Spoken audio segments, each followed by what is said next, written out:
Alright, for want of a better suggestion, let's say a brief tour of the newly liberated Doma. I'd be interested to see how the people are faring, in their own words. It's not as if we'll be missed here. Or will we? Lore, a moment. Yugiri and Asahi? Do you have some business with Lore? Business? No, pleasure. I merely wish to exchange a few words with the famed Slayer of Gods and Champion of Eorzea. It's truly an honor. Such heartfelt admiration, one can almost forget you're an envoy of the Empire. Oh, is that so strange? We may have stood at opposing sides in the past, but I see no contradiction in allowing a man who would do battle with our common enemy. Lest you forget, this is my homeland. I would be remiss to not at least thank him for containing the threat posed by the Kojian's vile icon. Now, if I may continue, as we speak, Lord Hien deliberates over my proposal, and I would take this time to see the land I once called home. The Lady Yugiri is a jovial escort. The excursion would be all the more enjoyable for your company, and safer besides. I took a break. I did my stretches. I ate lunch. I meditated for a bit. The ambassador has the right of it. He is not like to come harm with you at his side. Okay.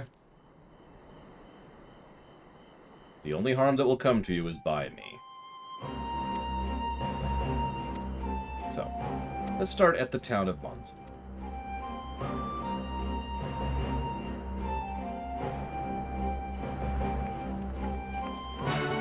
Besides, I'm playing catch-up on Falkenstein. I lost several hours yesterday.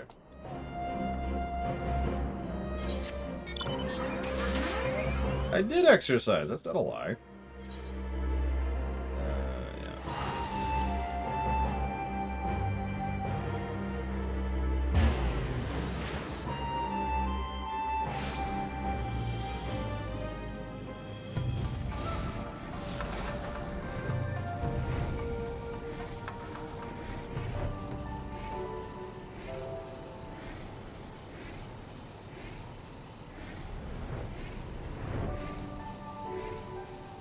You know, the rest of Doma has seen better days.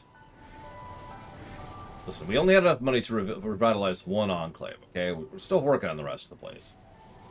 It's kind of an ongoing process. Oh no! Oh, I accidentally ran over Asahi. Oh man. Think about how many lives were just made better by that action.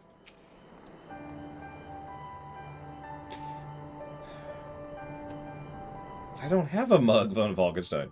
Can this truly be Monzen, home to the cream of Doma's samurai? I'd heard Yotsuyu intended to send some of her automata here, but only a way of warning. It should not have come to this. Indeed, her savagery served only to incense the people and spur them to rise in protest. It was folly to think such methods of governance would ever prove effective. The sooner we make amends for senseless destruction, the better. Securing supplies and support for reconstruction efforts should not prove difficult. Once we're at peace, of course. After all, we will totally give you resources to help better your society once you've signed the document, which means turning over Yotsuyu to us. Just so you know, dangle, dangle, dangle, dangle. Oh, I'm not going to commit to anything in writing, obviously, but, you know. How do you... I don't know who Jake is, but that actually sounds like a good move, Zaktev. Embrace the cheese. I don't believe for one moment he came to see these sights of gang shit. What did he come for? Lord Ian would often come to gaze at the castle. Right, I know that. I've been here. It's a travesty. A travesty! I remember the keep being so beautiful. In the light of the setting sun, one would swear it was aflame. It is indeed a doleful spectacle. Mayhap we'll rebuild it someday when we've finished helping our people rebuild their lives. Stroking, poking like a true popularis. The needs of the people must, of course, come first. Speaking of home, can we go to the village of Namai? When did Wesker have a son? You know what? I don't actually care.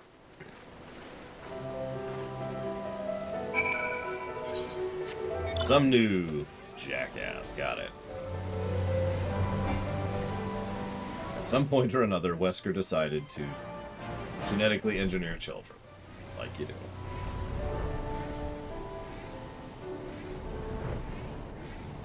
Hey look, a solo instance. Negative to game. See, if I was really mean, which I'm not, I would. Some people say, "Lore, you're terrible, and you're too awful about your reviews, and you're dumb and you're stupid." And to those people I say, if I was really as bad as they say I am, I would give this game a negative for every single solo instance in the entire game. This excursion has proven more relaxing than expected. Why would you say that? Whatever.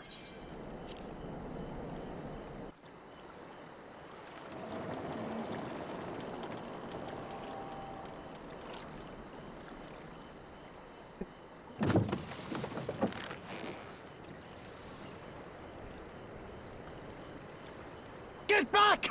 I'm warning you! Someone's in trouble.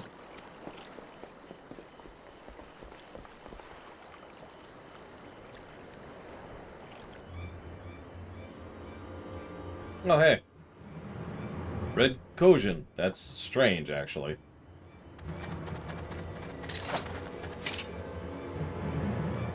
Are you all right? Hi.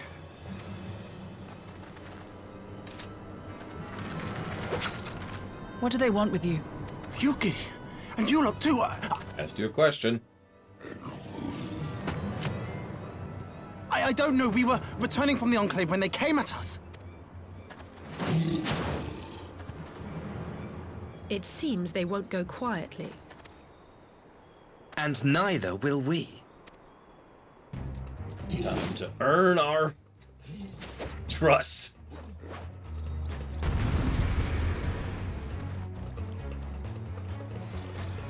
And as much as I hate to agree with you, Rex, I do agree with you on that. If you're going to essentially mandate solo play, at least allow solo play across the board. Whoops. Right! Samurai! Samurai. Pay attention, Laura. Away with you! You know what? It is nothing.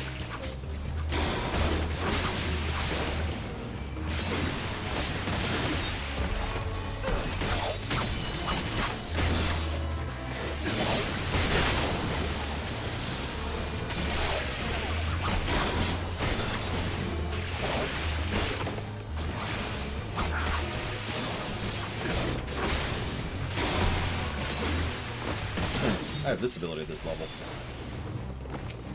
Leave this to me.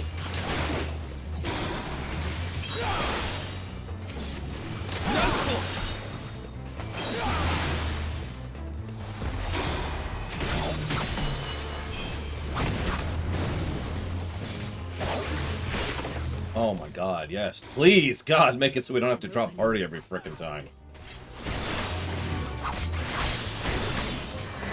I get it. That's a code issue. It's very obviously a code issue. But, like, seriously? You say you got that for a minute, right?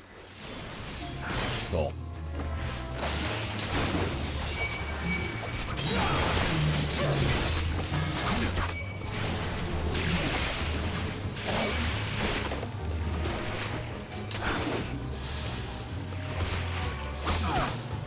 It's just an old bad writing trope, Zacteft.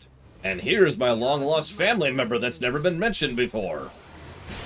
It's actually considered to be one of the biggest cliches in television, for example.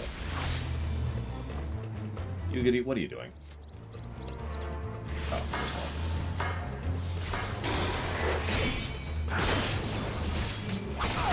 Oh. Congrats, Pillars of Snow. What was the issue with it? Or do you even know?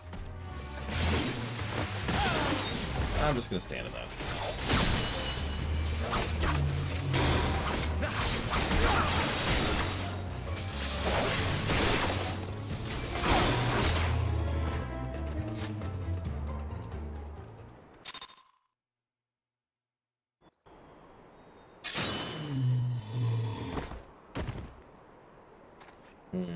Gotcha. That seems to be the last of them. Listen, Samurai should be a tank. I'm not alone in this one. Nobody cares about the solo thing, but... You have nothing to fear, child. You are safe now.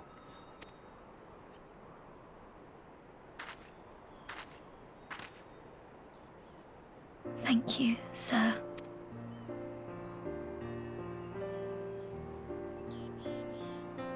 You stand right in front of my katana and I'll explain it to you, Pillars of Snow.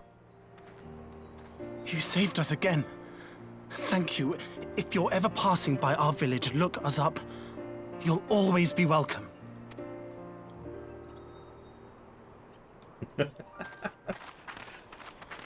We all know everyone's DPS in this game anyways. Thank goodness we arrived when we did. God, his hair is terrible. Indeed. But what could have prompted the Red Kojin to stray so far from the Ruby Sea? Gee, I don't know. I presume these are the sellswords hired by Yotsu. If so, the answer is simple. Desperation. Bereft of imperial employment, they seek other means to line their coin purses. Another sad legacy of the Empire's mismanagement.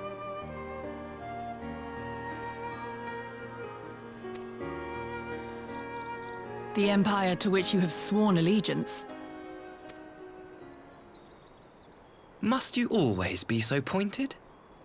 If we are to bring about lasting change, we must look beyond narrow allegiances. You have every right to doubt me, but in time, I hope you will come to see that we share a common goal. We absolutely do not. You and yours have fought fiercely to change the Empire from without. But if we are to end the cycle of conflict, the Empire must change from within. Am I wrong? Evil smile. God, I want to punch him. He is right. And that's why smug snakes are smug snakes. I knew you would understand.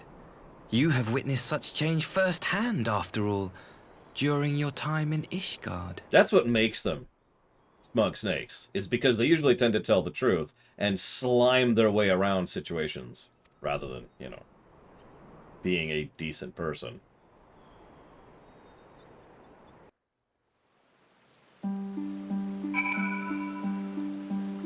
That's actually a complex topic, we'll just know, which I'm going to bring up WoW really quick. But in multiple other MMOs has been a debate, because the logic is obvious, but historically speaking, if you decide to nerf a class because it gets X, Y, or Z that another class doesn't, that tends to lead to bad things. So actually, that trope, the trope of long-lost family members, XIV predates the mind control trope by several decades. The long-lost family trope goes back to, like, the 40s, when television was first starting. It was one of the earliest tropes. That's why it's considered such a cliche nowadays. And by earliest tropes, I mean earliest television tropes. Let me be clear about that. So, this regrettable interlude did afford me a chance to see the famed hero of Eorze in action. And few Imperial soldiers can say that, at least few who lived to tell the tale. Yeah, there's, one, yeah. Yeah, I wasn't even going to go into pre-television times, because the long-lost family members thing is an old trope. What of Namai? To be frank, I doubt the good people of Namai would take kindly to the sight of a man in Imperial uniform with blood still dripping from his blade. That's an interesting way to argue your way out of this. I ate Blade Terval. I had lunch pre-prepared. I just had to reheat it. Like you do. Is this? You know, it's probably faster anyways.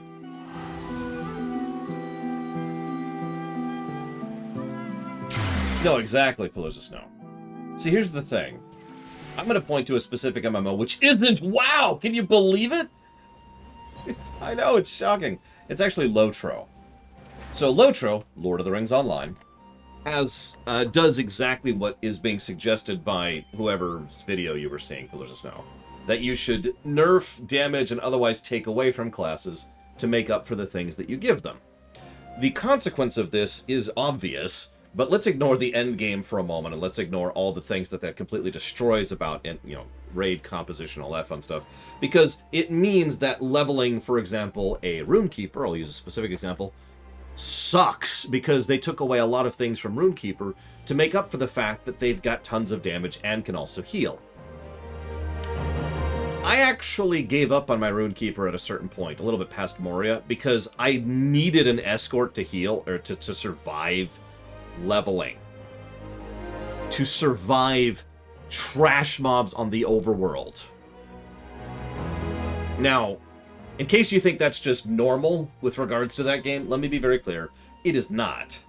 If you go through on any plate-wearing class, any of the melee classes, but especially an actual tank class like a Guardian, you're just chipper shredding your way through everything. Now, I know, leveling is only one piece of the factor, and blah, blah, blah, blah, blah. But Tonic the Dog Tour is awesome. Thank you for the sub very much. Always. I'll put that towards Dragon Age, right? Yep, Dragon Age. Done. Thank you. Yeah, I was going to say, this unbalance is awful. And I'm not, like I said, I'm not even getting into the obvious stuff, because forcing that kind of detriment for positive leads to horrific imbalance at endgame. I hate to bring up WoW again, but WoW BC. There was a big movement going through the community in WoW BC, in the raiding community specifically, that hybrids should not be able to do the DPS of a pure DPS class. And those people are stupid. And that's all I'm going to say about it. I'm not even going to get into it, because it actually is pretty complex and nit-gritty to really get into it. But the simplest and most basic way I can explain this is a hybrid can't heal while DPSing, you moron! Because they're currently a DPS. Anyways, moving on. Sorry. Hey, Maxima, what's up? Yeah, you're welcome. And yeah, I wasn't even going to talk about, like I said, the raid composition problem. And what it does to the PvP scene. Oh my goodness. What if he has come to sue for peace? He has not. Hey, DJ Flick. Well, let's go see what Lord Hien has to say. Oh, gee, sorry. I don't know what happened. My sword just slipped. I'm sorry.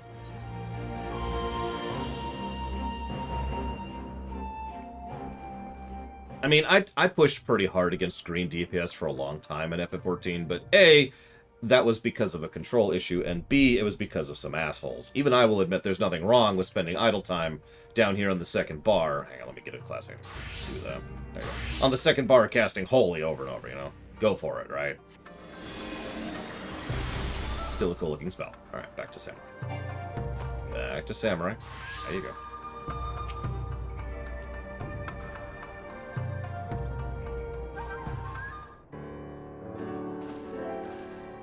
Hate this song. No, I don't mean anybody I'm currently talking to. It's just a bunch of randos. And this was forever ago. This was before I quit the game for the nice big gap we've already passed the point of. So, blah, blah, blah, blah, blah. Here's what happened. Explain, explain, explain. Red Quotient. Have there been any other incidents? Nope. It was completely out of nowhere. Was Asahi truly the first to leap to their aid? Yeah. What do you make of the ambassador? He is super duper a snake. Basically, yeah, Rax. I mean, again, I did have the control issue because it was irritating to DPS while heal. But yeah, people... Oh my god, Rax. I actually had what I would call toxic interactions with people who were yelling and screaming at me for not DPSing as a healer. Astrologian. And, of course, I actually got kicked from a group or two for not DPSing. Nothing hard, mind you, just regular dungeon stuff. So yeah, that colored me a little bit, I'm gonna be honest. I do think Sage is a nice in-between. I think we could go even further with it, but I'm hopeful that Sage is like a first step to fixing the green DPS problem, you know what I mean? Because I enjoy Sage quite a bit.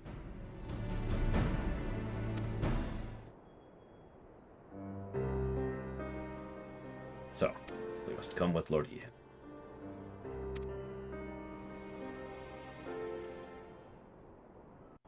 It was a solo instance right before we fought Lakshmi, Mr. Red. One patch ago.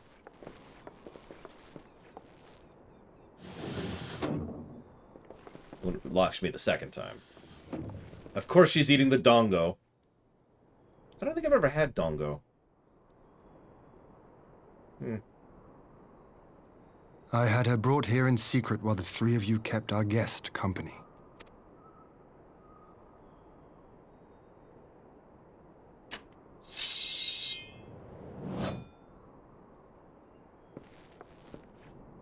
The world has not been kind to you, it is true. But that does not excuse your sins. You should be at the bottom of the river. Yet here you are, the living, breathing proof of my failure. A failure for which I would now make amends. What did I do? I don't remember. Was it really so terrible? Tell me, please! What did I do? You speak of sins, my lord. But at whose feet do those sins lie? With the soldiers who committed the crimes, or those who commanded them to do so? Yes. With both, I would say. For all have a conscience, and all must choose. But with no memory of who she is, or what she has done, what sin remains to be cleansed? Exactly. You ask that I show mercy. There is no mercy to show. That is an innocent civilian. I ask why the heavens saw fit to deny me my rest. Why Yotsuyu was spared not only death, but the bitter memories of her life. You truly think it the will of the Kami? I lean in. Actually, shut up, Lore.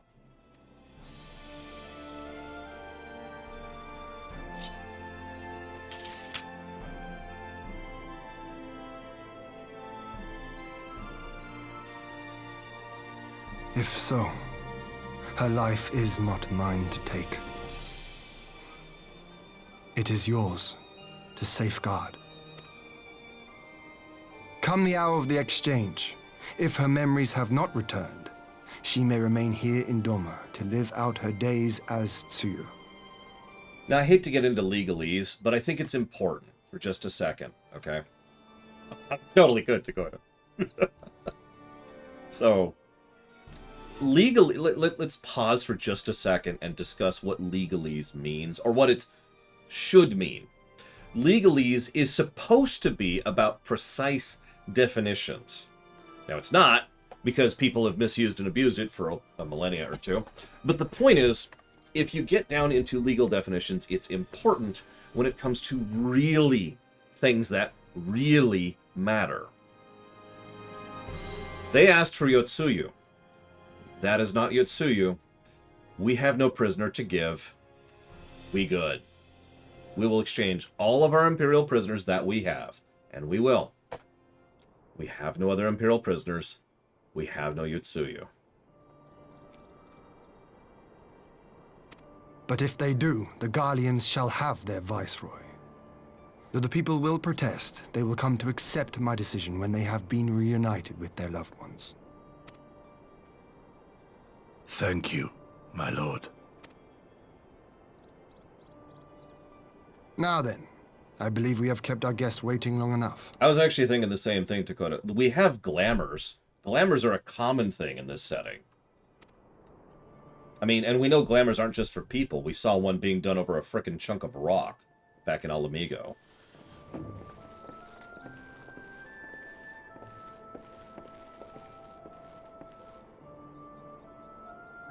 Did Gorsetsu not seem strange to you?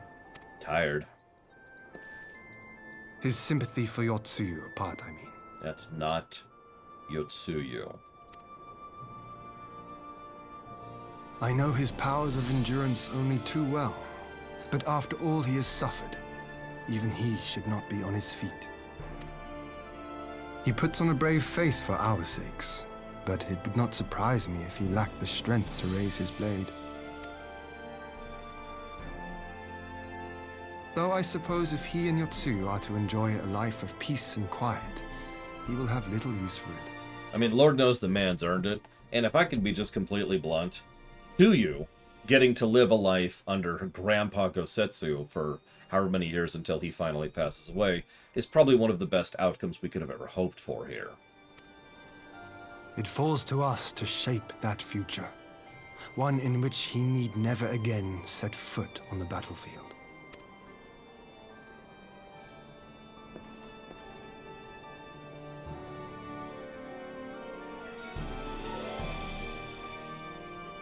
Thank you, Lord Harriman.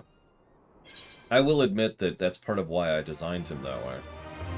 I've grown fond of my appearance over the years. I've actually only changed it once. Just the once. And there's a few little things about the hair and about the beard. I often wonder what other people feel like going through this, because I look at that and I just see the Warrior of Light. I see the Star Destroyer, right? But everyone plays all sorts of things, and I sometimes wonder what people think of when they look at their character. I know, it's essentially anime.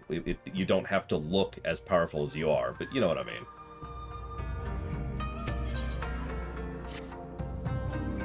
So. Uriange's long-lost brother. Yeah, like you, Kato, for example. I've seen you plenty of times, and it's like, aww. Oh, God! I mean, that is an anime trope. The cute, adorable Death Destructo.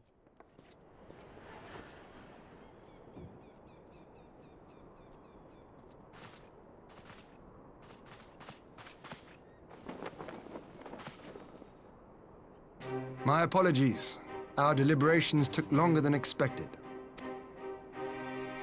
Think nothing of it.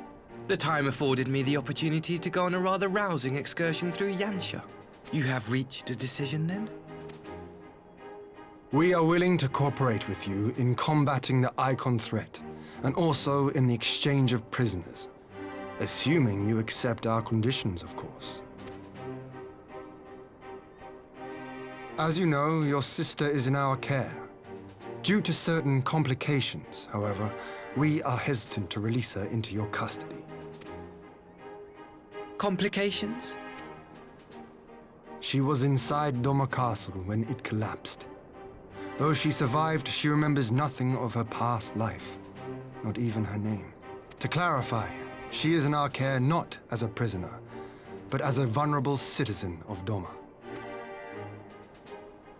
Are you saying you refuse to release her? Not at all. If her memory returns before the appointed hour.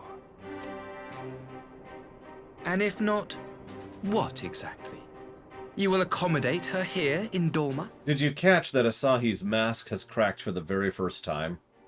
Wonderful job by the voice actor, by the way, because you can hear it. You can hear it in there. Well, I sincerely doubt she will be of any great strategic value to the Empire. She spends her days daydreaming of Dango. Dango? How dreadful. Trying to recover. Oh, Asahi's actor's legit. Very well. In light of our recent misstep in Sakazuki, it seems only fair that I show you the same understanding you have shown us. Though I do have one small request. Regardless of Yotsuyu's value to the Empire, she is yet my sister. Before I leave, might you permit me to speak with her in private? Of course. Perhaps you could even bring her a plate of dango. She would be most pleased. Yugiri will see you to her chambers. And watch you very carefully.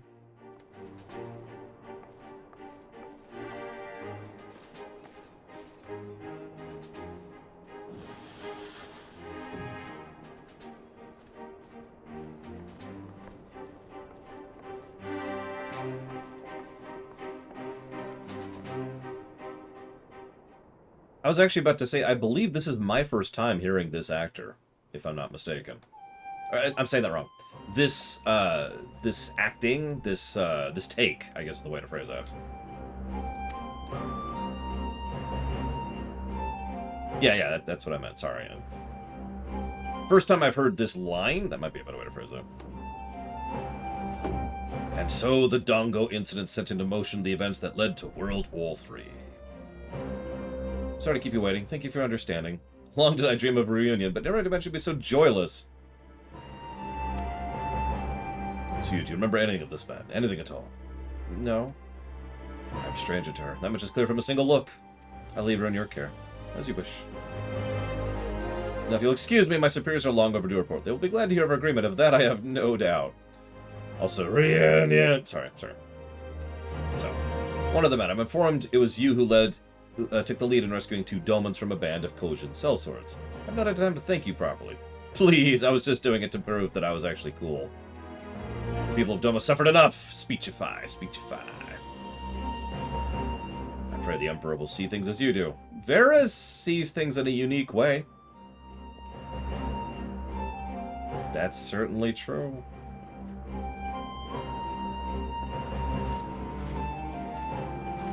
I mean, some of my actors and actresses for the theater have never acted before, and you've seen some of the performance they've put out. Varys is a fascinating character. We just haven't really gone into him yet. We've really only seen him like 3 times, and mostly as just, hi, I'm here. Remember that I exist. I say without hyperbole that, relatively speaking, Geshtal has had more screen time than Varys. But don't worry, we will see Varys soon.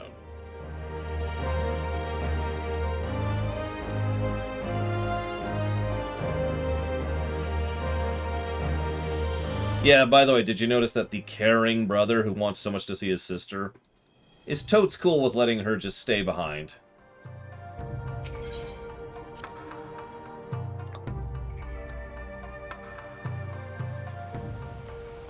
Details. My sister's memories are I pretty take good care of her. Uh-huh, yeah, sure, whatever.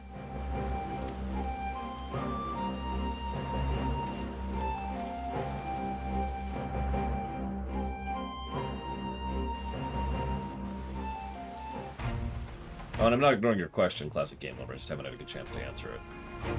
Because I think this is the Lalafell scene. Obviously, we are not a Lalafell, but, you know, I could be wrong. I feel it's soon. I wish you a safe journey. This has been a most enjoyable visit. I look forward to our next meeting. Maxima, would you take the others and see that all is ready for our departure?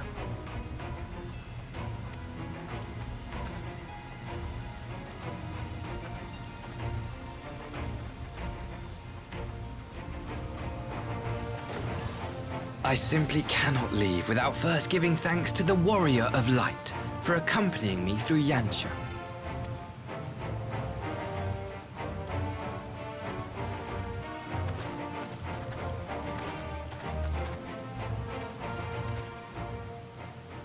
Yep, this is it. So, notice how much taller I am than him. Mark me, savior of the savages. There will be a reckoning. Yeah, no mask at this point. This is actually Asahi entire.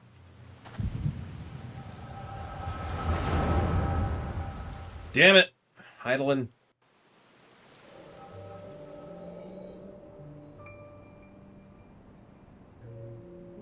Yeah, so if you are a Lalafell, he bends way down to glare at you. It's hysterical looking.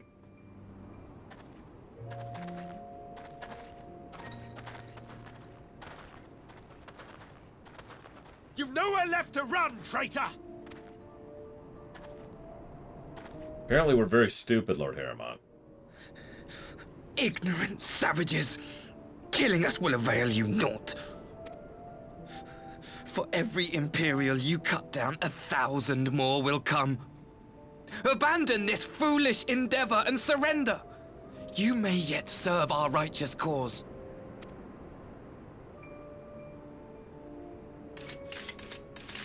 How dare you speak of righteousness? You who forsook kith and kin to serve conquerors! Be glad I grant you this mercy.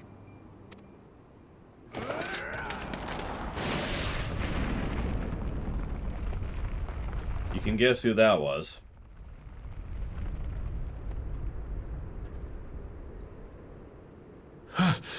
What in the... Ah, thank you, Rex. Yeah, there's an example of it. Reminder, Xenos was a super Star Destroyer. I don't contest this. Reinforcements? No, just one! Cut him down!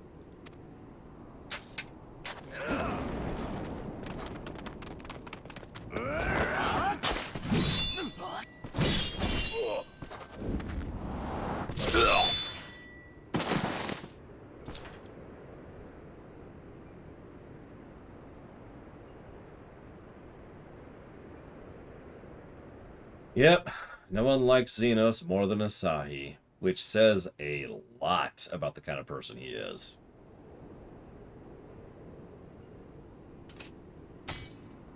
Well, that was boring.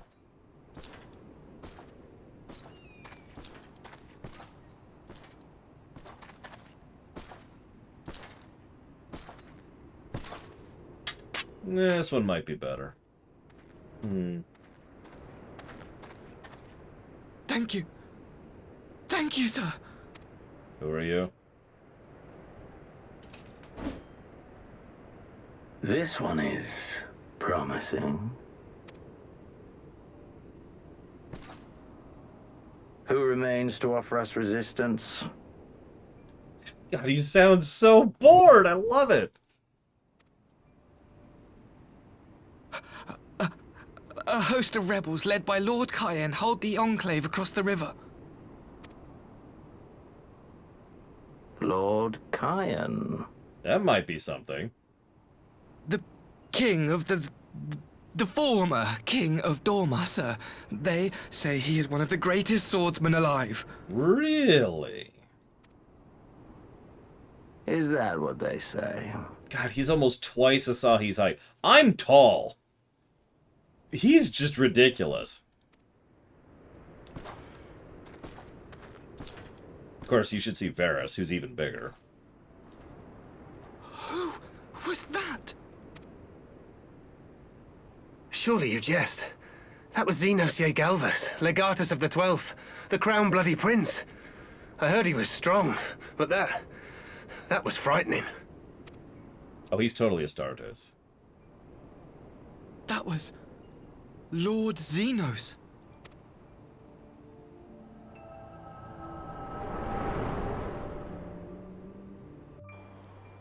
And thus did the power of boners cause a great tragedy to happen. Everything you are, your power, even your face, it vexes me. That's funny, because I was going to say the same thing to you.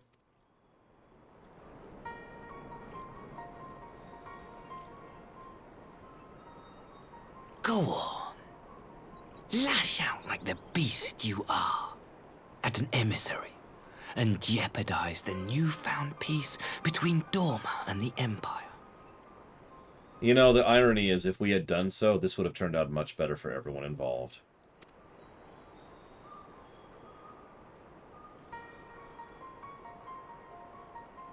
My lord was destined to lead us unto a glorious new age. Your light is nothing to his radiance. And yeah, this is him leaning down if you're a Lalafell. Like, he's leaning right up against you, and that scene right there, it's hysterical looking. I will cherish this moment. Lock it away within my heart. Until the day we meet again. So, you know what I would have totally done? Just to absolutely mess with him? I'm like, oh, my lord, if you but insist. And then dip him and, like, just give him this huge kiss, and then push him off. Until next time.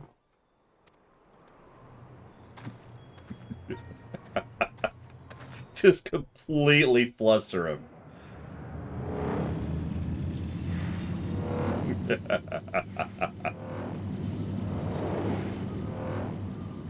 Oh, he can attack me all he wants.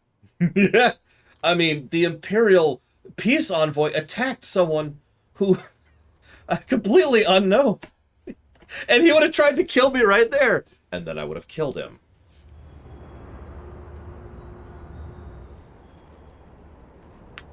Unfortunately, my character is not as smart as I am.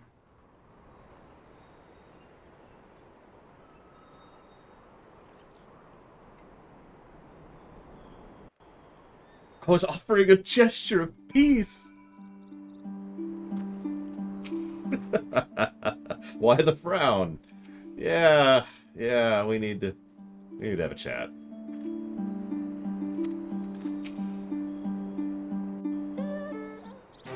Yeah, it's true enough, Yosin Corp.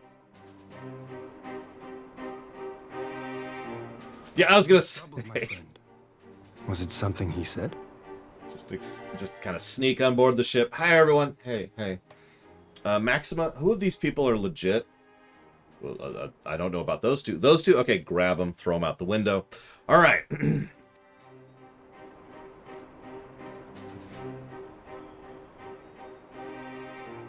Explain.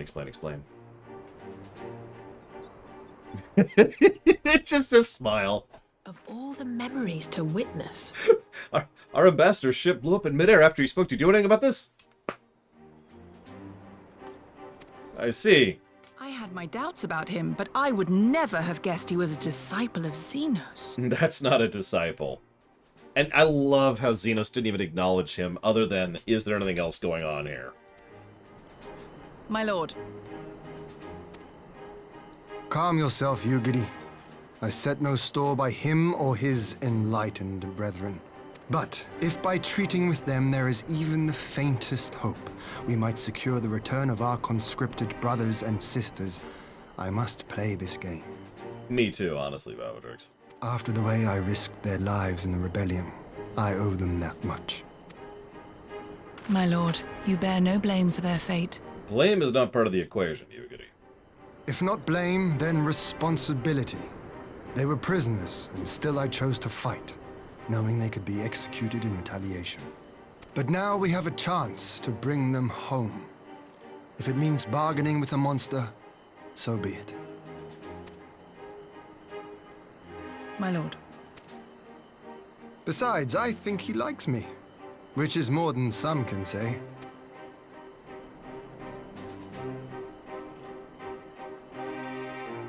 Nobody knows.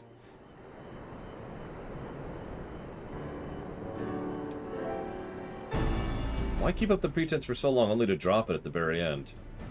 Perhaps he no longer thought it necessary, having secured the cooperation.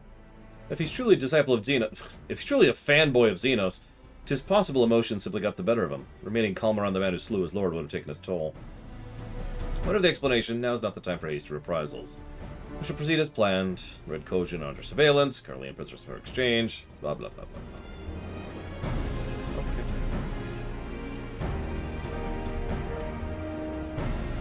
Yeah, can we call in some dragon friends on this one? We've got several at this point. Don't worry, we will not do this alone. To Kagane, we must tell everyone what's going on. And do the Four Lords quest. Thank. Could you tell us some details? Well, I wonder if our interaction with the Red Kojin was pure coincidence. Smartest JRPG protagonist I know of is Chrono. No, I'd have to think about that. But before I go into that, Classic Game Lover did have a question. What do we call Galuf's case of amnesia? Bad writing. So, there's a form of writing where a character knows something, but they don't want the audience to know something. And so, there's a lot of ways to do that well, and there's some ways to do that badly. One of the ways to do that badly is, I know the entire plot, but alas, I have amnesia! And let's call it what it is, that's not good writing. I love FF5 to death, but... you know...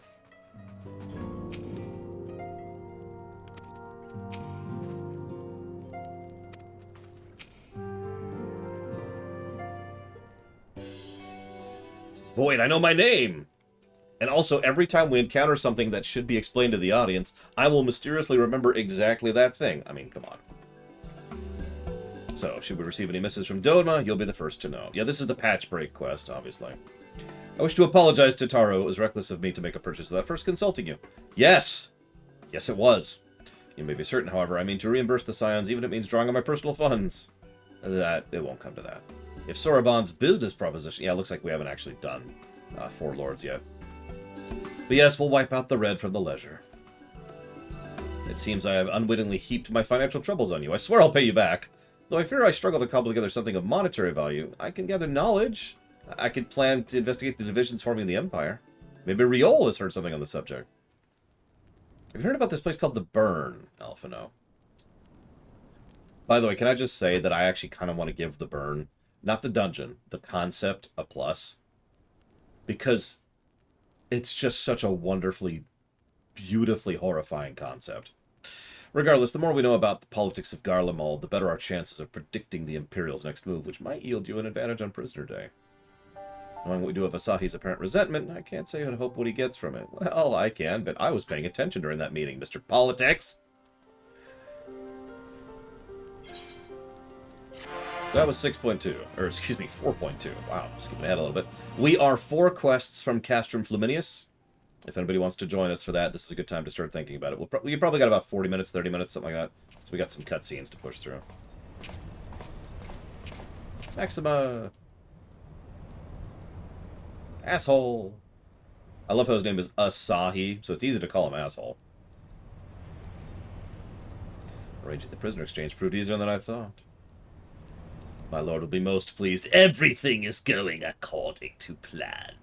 I am super brilliant and very smart and definitely not a total moron.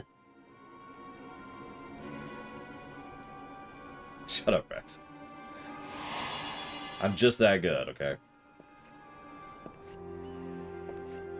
So this is what Asahi said to her. Can you truly remember nothing? Nothing at all? Were we friends? Yes. We were good friends, you and I. In fact, I've brought you a gift.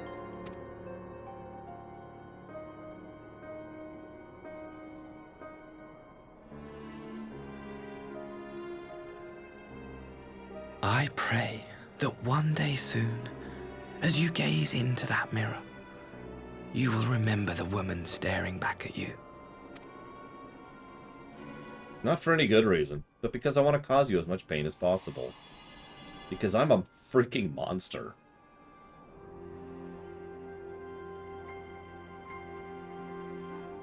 It's so pretty. There's a narrative trope called the complete monster. I've talked about this before. TV tropes over-exaggerates it by applying a complete monster to too many people where it doesn't apply. Let me be clear about my definition of a complete monster. A complete monster is a complete monster. Asahi is a complete monster. Who are you? There are, truth be told, very few actual complete monsters in this game. Like, 4? Hang on. 5.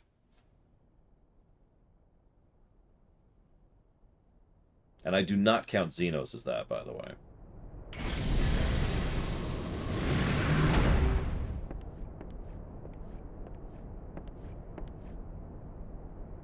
How are you feeling, my lord?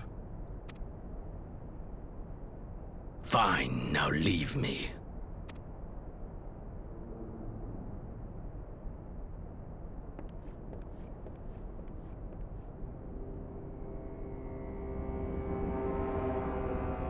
So, believe it or not, this is not a story negative. Really. It's a shame, but it isn't. This makes perfect sense. That being said, yeah, I gotta be honest, I am amazed at the medical tech of Garlemald that they can heal a sword to the neck. Self-inflicted, no less. But, you know.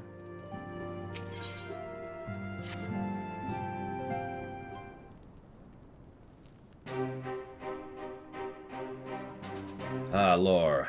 Impeccable timing. We've just received a letter from Lord Hien. He writes the Domans are coordinating their efforts with the Blue Kojin to maintain consent of the Watch. I am looking for signs of crystal hoarding, nipping any attempts at summoning the bud, satisfying conditions of peace, set bound by the ambassador. The Popularis have sent word a vessel bearing the Doman conscripts is soon to arrive at Yangsha. It would seem the prisoner exchange is to proceed as planned. Lord Ian requests your presence, and I share his view you should be on hand at this critical juncture. According to the letter, Suyu's memory has yet to return, so it looks like she'll be living out the rest of her days in Doma, assuming the ambassador means to keep the agreement. However, I think it'd be wise to assess her condition one more time. Okay. I trust you'll cope in her absence. Don't worry, I'm fine. We've done 4 lords at this point, so I got cash. So, while I travel over here, I guess I could hit this. Let's see. Questions. So, do I think Asahi fell in love with Xenos? No. I wouldn't call that love on any level or any type. What is the smartest JRPG protagonist I can think of? Oh, was it really Polyptus? No, I'm sorry. I'm bad. My bad. Oh, I'm on the wrong thing because I was showing off healer. Green Deeps.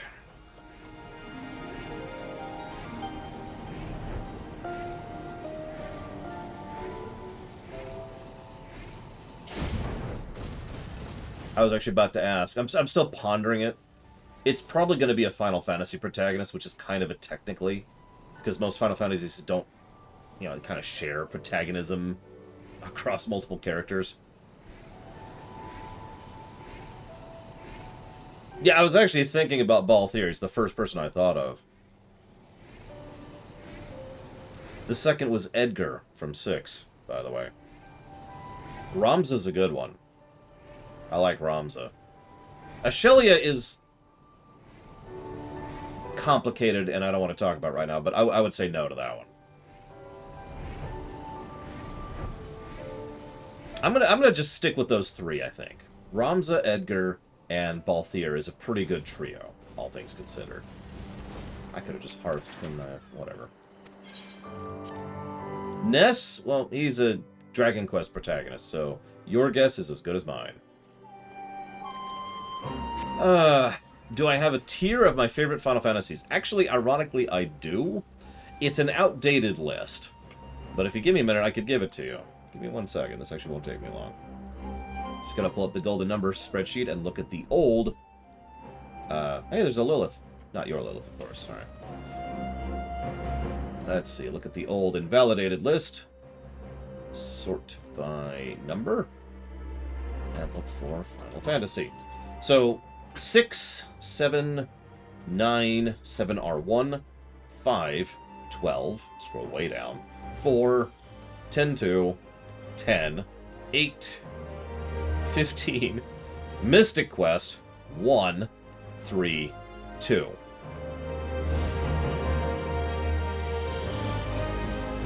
That's the old out-of-date list, but that is, however, how it lined up when we were reviewing all the FFs with the same system. So I don't think that order is going to change. As far as the Dragon Quests, probably 11 and 5 jump to my mind immediately, as well as 8. All 3 of those are pretty legit. And yeah, there was actually a 12-2, sadly. It's a crap game that I don't recommend. Is Sora a good, well-written character?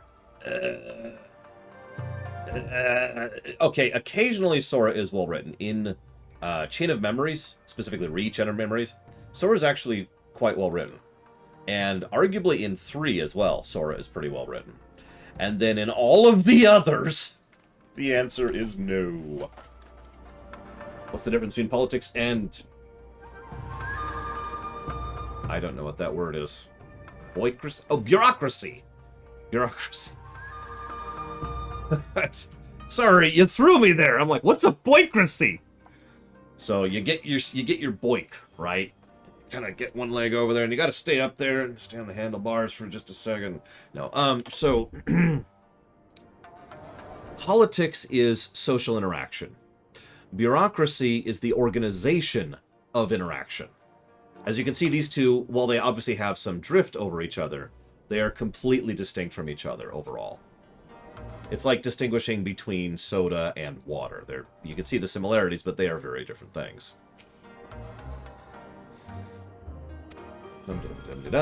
Gosetsu! He is still not doing well. He recently collapsed. Good gods, is he alright? Yes, exactly. Boik off! Confined to the bed and mumbling without cease, he has shown signs of recovery. He made me promise not to tell you, which, you know, didn't work out. However, let's go talk to him. After years is an abomination, which does not qualify as a 4-2. But then again, I could say the same thing about Revenant Wings, so what the hell ever. How many good sequels has Square made? 2? Open wide now.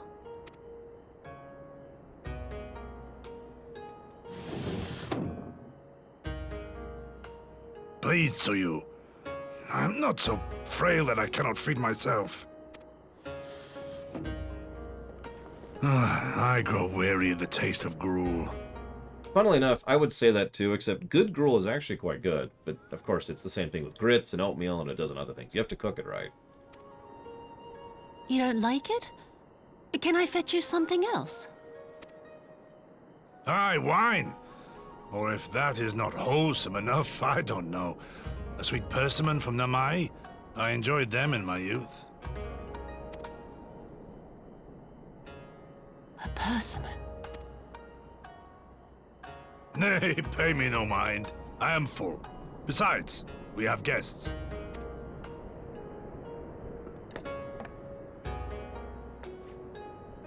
I actually have oatmeal, or oats, rather, for emergency We are food. not interrupting your meal.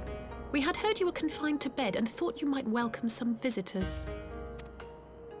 Confined to... a gross exaggeration. Guess that's so.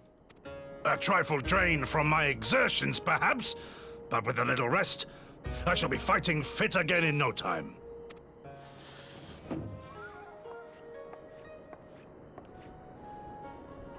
Take off your clothes. Gosetsu, is this how you've been spending your time? No, it isn't. My lady, I assure you, this is not...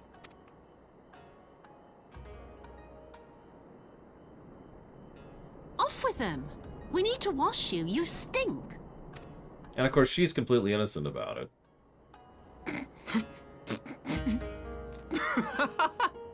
Yeah, no, this is a granddaughter situation. It's actually really quite sweet, which pisses me off so badly.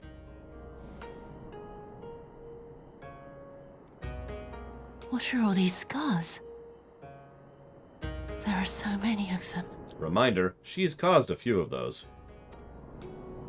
Well, previous her. A life of battle will leave its mark upon a man.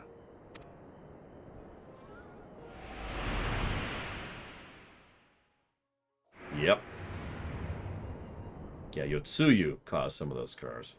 Is something wrong, Tsuyu? It's nothing. I'm fine.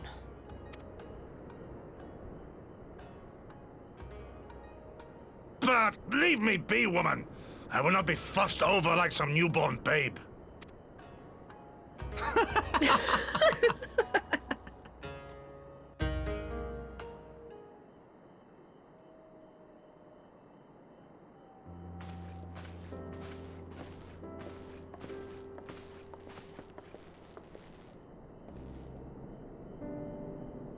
They make a convincing pair, do they not? On first acquaintance, I would make him a doting grandsire and her model grandchild. Indeed, had someone told me a year ago I would live to bear witness to such a scene, I would have declared them mad.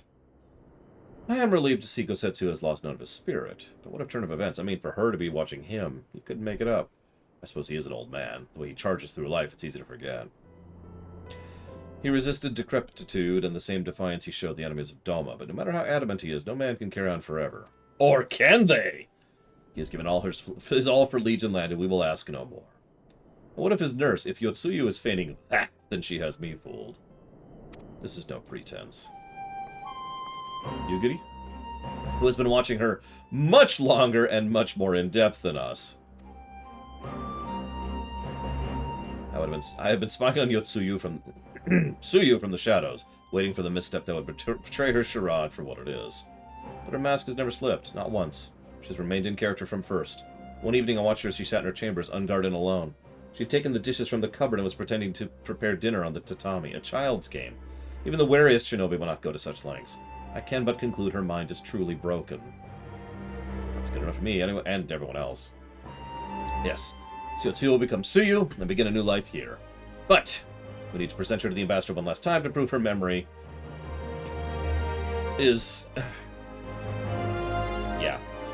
So we can't parade her out in the open, because obvious. So, we need to do this privately. Cool.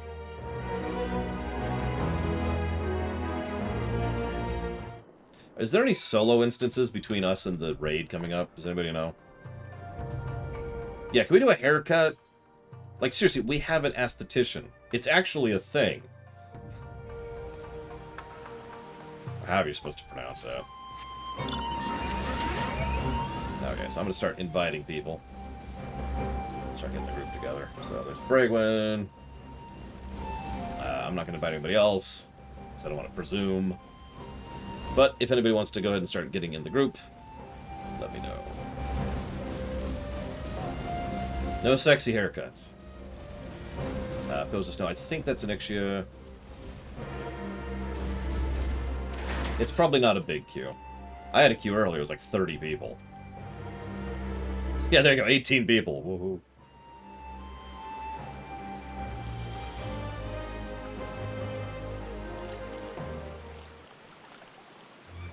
Have you seen Suyu? She's nowhere to be found! What? The Garleans will be here in a moment. Their members have returned? I don't know. Yuguri's scouring the streets.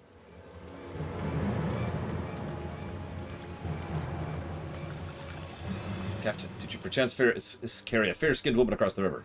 No, I don't... Yes, yes! There was a lady amongst the passengers, so I don't recall seeing her. Her face was hidden by a hat. Her skin was very white.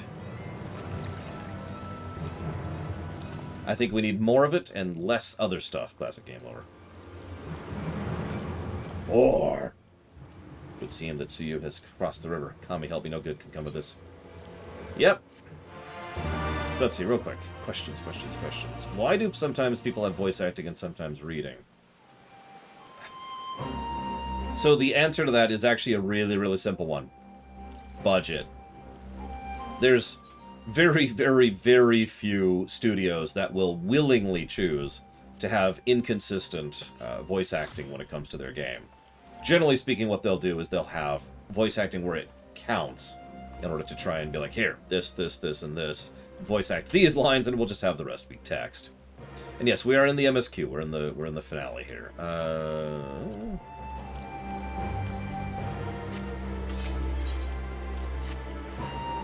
Seems Suyu has gone unrecognized thus far, but Kami, help us if someone catches a clear view of her face. I must find her before this happens.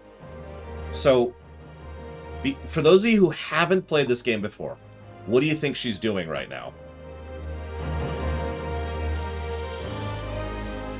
Only people who haven't played the game before and don't know.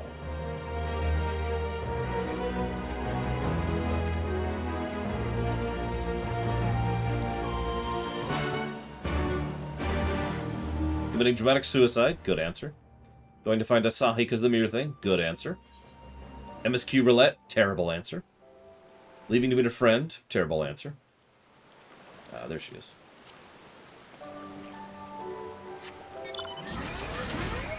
Lots of terrible answers today. Let's see here. Would it be accurate to compare Asahi's obsession to a soldier's slavish obedience to their superior? Yes, absolutely.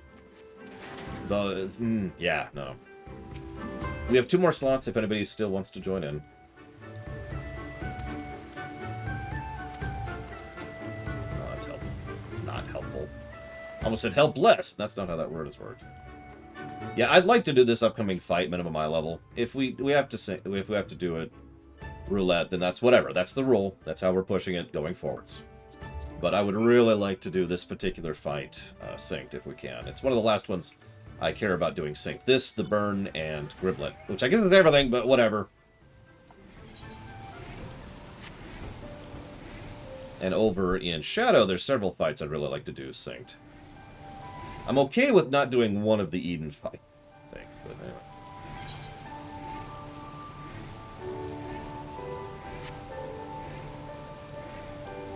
Whoop, pay attention, Laura. Titania synced. I've gotten that recently. The last one. the very last Eden fight, just the only Eden fight I gave a negative, is a fight I can live without doing synced. Eden 12. Is it stupid how Sora can fight Sephiroth and come close to winning?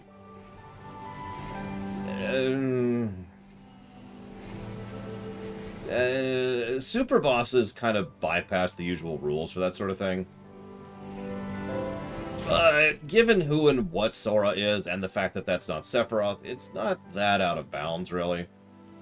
So, to me, honestly, that's just a whatever.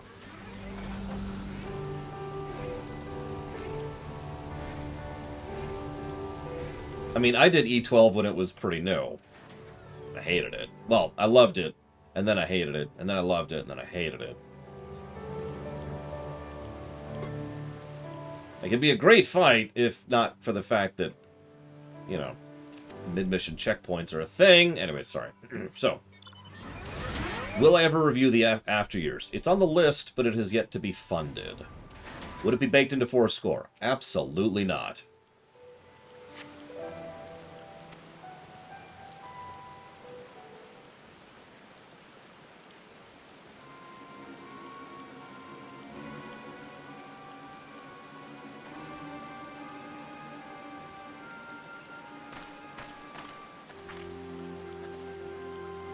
Lore, before you ask, our search of Kusakaria and its surroundings have yielded exactly naught, save this reunion with you, I suppose. Miss Alize has gone to assist her brother at the castrum. I joined Lord Hien shortly thereafter. How you fare at the Yuzuka Manor? Any sign?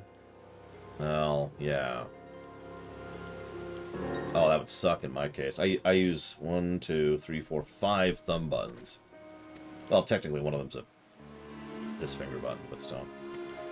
None of the Final Fantasy, none of the characters in Kingdom Hearts are their same characters from their respective Disney, Pixar, or Final Fantasy origins. We don't even have a Gilgamesh. So no, it is always a different person. Different Cid, different Squall. Okay. So, for those of you who are guessing... Greetings. Might I have one of your... Wait! Please! I only wanted a persimmon. She wanted to get him a persimmon. I don't know how many of you have taken care of children before, but there's a nature to how a child's mind works, which I don't know how to describe properly. But there's a logic to it, which tends to skip over steps, for lack of a better way to put it. And so this makes perfect sense. Yeah, it works exactly like this. I need to get him a persimmon. Because he was asking about it, and, oh, well then I need to get it. And yeah, I've mentioned before that a child's memory tends to be spikes, and they only tend to remember the spikes. And they remember them a lot, right? We actually talked about during the Plague Tale thing, where he was fixating on the ladder so much, because it was a spike in his memory. So naturally, this spike... for her is the persimmon, because obviously it was a big deal to him, and she really wants to get it for him, and obviously something's going on, and so she's just going to go and get him a persimmon. Simple thing. Kami, save us! Her spirit has returned! And she has no idea why this is a problem. She's back from the dead to seek her revenge! Thankfully, we're right there, because otherwise they'd probably beat her to death on the spot. With their bare hands, if necessary. This is why we probably should have changed her appearance prior to now.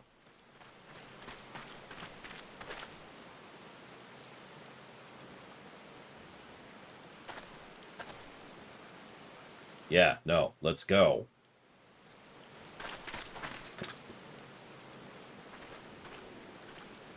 It can't be.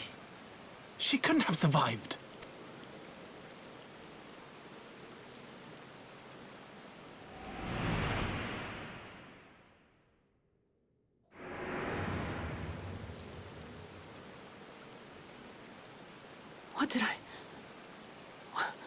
What did I do? More memories. Yeah, this is probably the second or third worst way this could have possibly gone. As if you don't know! Good people of Namai, be at ease, I pray you. You have naught to fear.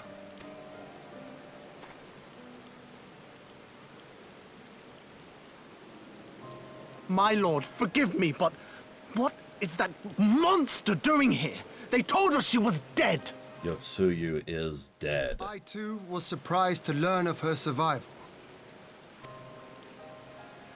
More even than you, I would hazard. 'Twas I who cut her down, I who left her to her fate. But it would seem the Kami had other plans. By some miracle, both she and Gosetsu were spared when the keep collapsed, though Yotsuyu's preservation came at the cost of her memory. Yeah, I gotta be blunt. I'm usually in favor of truth. This would have been the time to lie. It would. This would have been the time to be like, this isn't her. I know she looks a lot like her. But as you can clearly tell, she does not have the demeanor. She does not have the perspective. She has no memory of you or anything like that. She is just here to get a persimmon. Can we have a persimmon, please? Okay, thank you. Rolling diplomacy the whole time. Can we go? Come on, Tsuyu, let's go. You're saying she's forgotten? Forgotten everything she's done? Lies! Lies, my lord! She would say anything to escape punishment! What does it matter? We have not forgotten her crimes, and we demand justice! I beg of you, Lord Hien, draw your blade and rid us of this canker! I like to think that in lore, I just calmly, silently walk over to that guy and just smack him lightly across the face. Just enough to send him flying.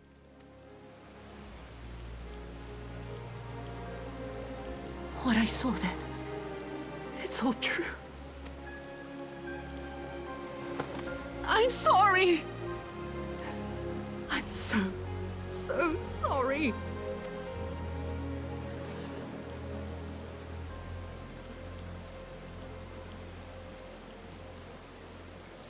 You're sorry? And what? We're supposed to forgive you? Yes, you are. Here, there's no need to cry.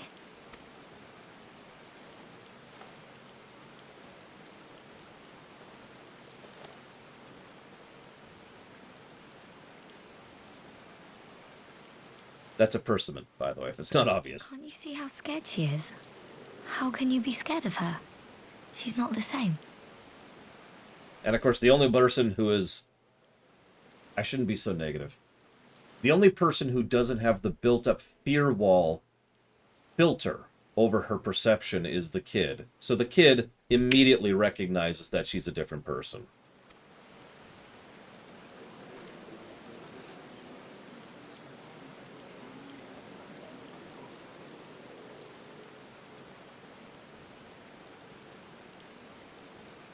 Until such time as her memories return, this woman shall be known as Tsuyu, and treated as a citizen of Doma. Now, I hate to say this, but you remember how I've mentioned several times how I don't like Hien? You notice how he's a bad leader here? Not the first time and not the last time while we're on the subject. What he's doing here is kicking this problem down the road. He needs to have basically already come up with a decision for how he's going to deal with this. I would have. Now, I don't mean like one unilateral thing. I mean, we need to actually think about this and come up with plans for how she reacts if and when her memory returns and to what extent. But he's just kicking it down the road, and... I will, however, see that she is watched at all times. Rest assured that there will be no more unannounced visits to the village. As your lord, I ask that you leave her fate in my hands and suffer her to live, for now. That, right there. Never do that. Never do that. As a manager, as a leader, as a ruler, as a business partner, as a trader, never say for now, because all you're doing is baking, as a parent, by the way, is another good one. Never bake into your statement the hope that someday you'll get what you want. Unless your goal is, of course, to manipulate and deceive.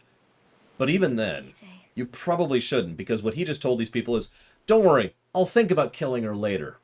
Okay, so be placated, alright? And that bakes in expectation. All right. I'll keep my peace. As long as you're happy, that's all that matters.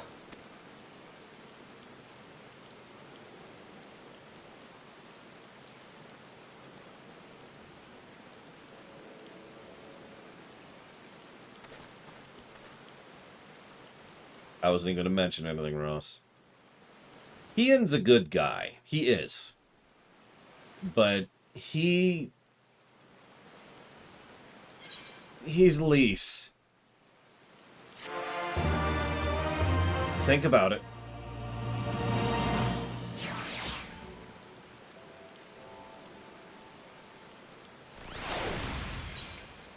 I'm sure I'm gonna get flayed alive for that statement, but it's true. Okay, so let's grab one, two.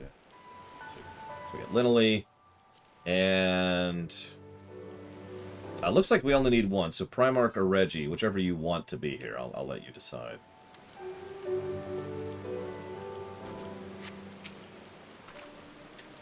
Why is he so angry? But I got the fruit. I hope he likes it. He could probably become a good leader over time. He could. Just like Lys probably could. The difference is Lys has Roban. He has, nothing.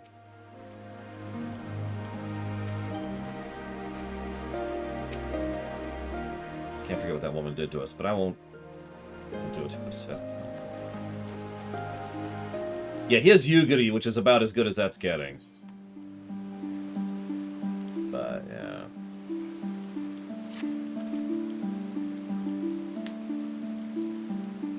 Yeah, I actually agree completely with Takoto. Gosetsu... Okay, I hate to bring up WoW.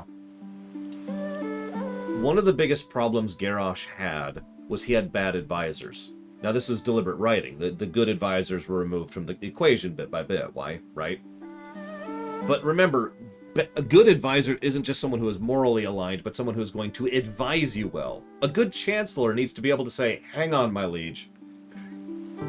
And they need to be able to tell you that. They need to be able to check you. Otherwise, they're not a good advisor.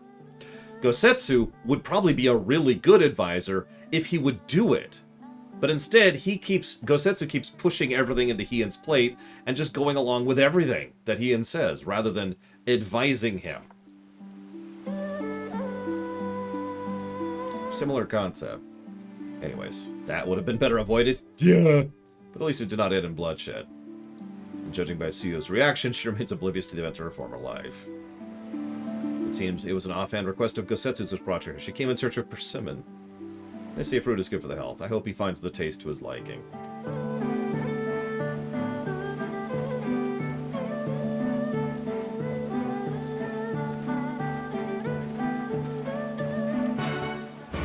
Yeah, that's exactly my point, Yosim Corp. I think, going back through with analysis mode... I'll go and get Reggie. There we go. Nope, that's not Reggie. I think the biggest reason why Heian aggravates me, as I've been talking about throughout this whole thing, is these patches, ironically. Not the initial stuff, but this stuff. Someone mentioned that Heian gets dumber while Lys gets smarter, and that's kind of true. But more to the point, Heian is kind of being set up to fail by everyone and everything around him, arguably including us.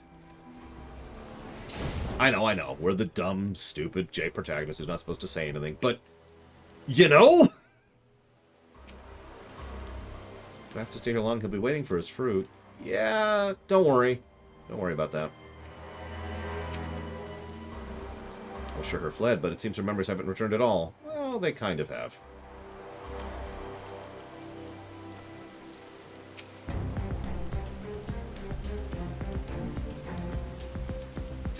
Seems our imperial guests have already arrived.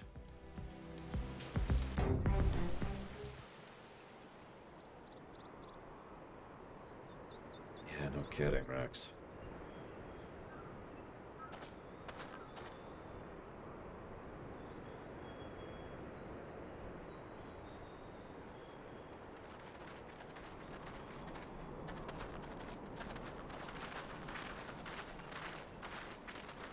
What a pleasure it is to see you once more, Lord Heian. Not to mention my dear sister.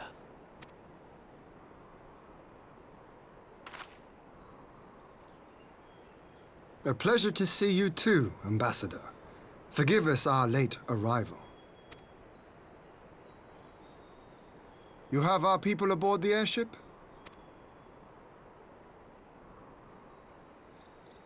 Exactly as agreed. We would leave you in no doubt as to the purity of our intentions. I dare say it was the selfsame spirit of cooperation which prompted you to bring Yotsuyu here today. Indeed. Before excluding her from the exchange, I thought it only fair that you see her condition for yourself. Physically, she is in fine health, but her mind is unchanged. So I see. But all need not necessarily be lost. In anticipation of this tragic turn of events, I took the liberty of inviting some special guests.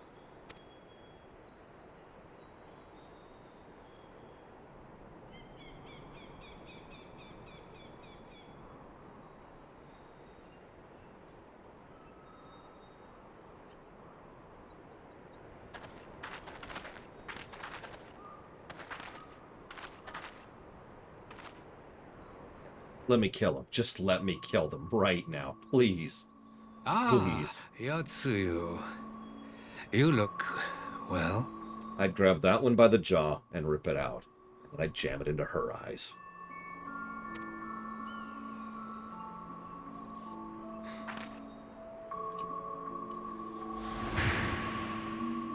That's her parents, by the way.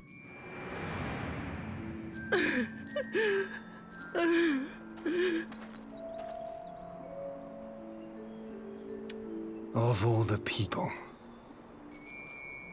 Forgive me, my ire.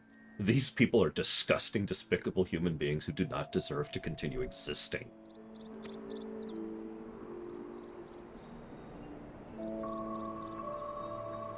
Is something wrong, dear sister? These are our beloved parents. Does not the sight of them bring back sweet childhood memories?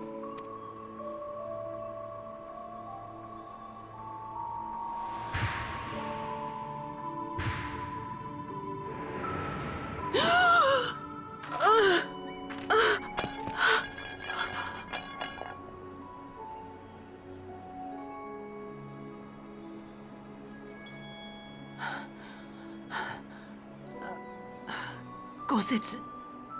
I have to take this to Gosetsu.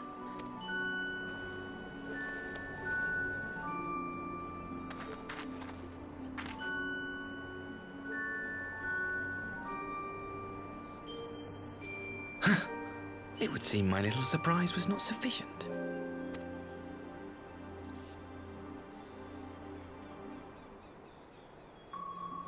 You needn't glare at me so, Lord Hien. I merely did what any loving son would do for his family. Lest you doubt, I am content to leave the acting viceroy in your care. Pray, treat her as you would any daughter of Dorma.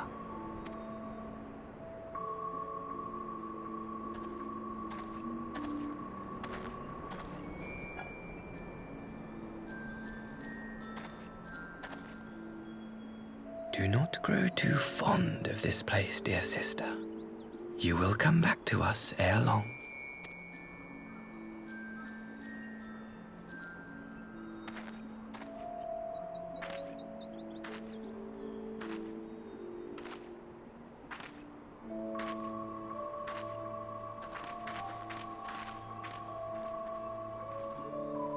We continue with the exchange as planned, then.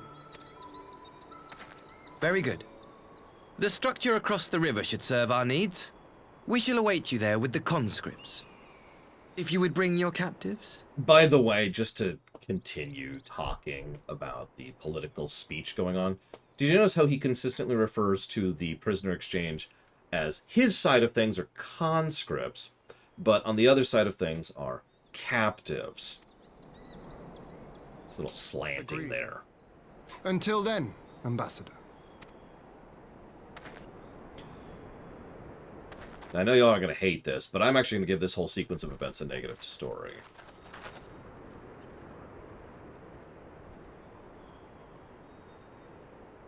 I don't know if I'm going to give it a positive, too, but I'm definitely giving it a negative.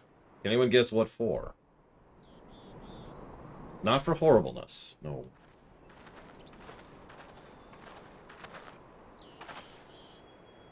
Yeah, exactly. We are super powerless here. And so everything's just kind of being artificially constructed to form this... It's basically a combination of we do nothing, cutscene incompetence, and forced drama. I mean, obviously, kill him, but ignore all of that for just a second. Think about the dozens of different possible ways that we could have dealt with this whole situation, rather than just this bumbling incompetence. Okay, I'm sorry. How many of you seen the recent Dune movie? There's a sequence, I'm just going to tell you, there's a sequence where one of the representatives from the Fremen shows up and starts walking up to the Baron. And immediately all the guards are like, shunk, ready to go, not even allowing him to approach.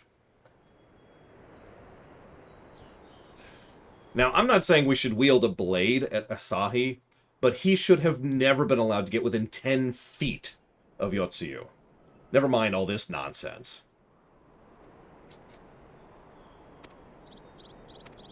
And that's just a basic level thing. That's just a simple, low-level, duh thing that we should have done. And instead, we just kind of let him do whatever the hell he wants to do. You know? The problem here is they have this tragedy constructed, and they're having trouble making it happen. And so what we have is because plot at its core level. Or sorry, the Duke, not the Baron, my bad. Yes, let's go talk to Gotsuyu. Gosetsu, sorry, wrong person. It's just merging them now. Gosetsu, are you awake? My lord, come in, come in. And yeah, I would have absolutely taken the parents into hostage custody. I would say, oh, welcome back to Doma. Please pray, accept my gracious invitation into the castle. I'm sure you'll like your accommodations. And I wouldn't even try to hide it. I'm pretty sure selling your own children into slavery twice is something I can legally lock you up for. Probably chop your head off for, if I'm being blunt. But, you know, I think that's, what do we call it, sufficient cause?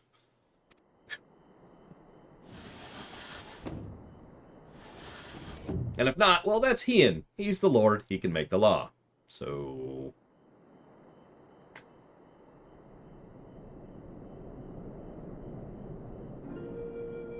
When Tsuyu returned, her eyes were red from weeping. She spoke not a word, simply sat and peeled some fruit she'd brought for me. She then claimed weariness and retired to her chamber. Tell me, what happened to upset her so? The ambassador arranged a surprise reunion with her foster parents. A misguided attempt to restore Yotsuyu to her senses. It was plain their presence caused her great distress, but she seemed otherwise unaffected. Yotsuyu was mistreated as a child, was she not? It was a cruel trick to use her tormentors like that, knowing the pain it could cause.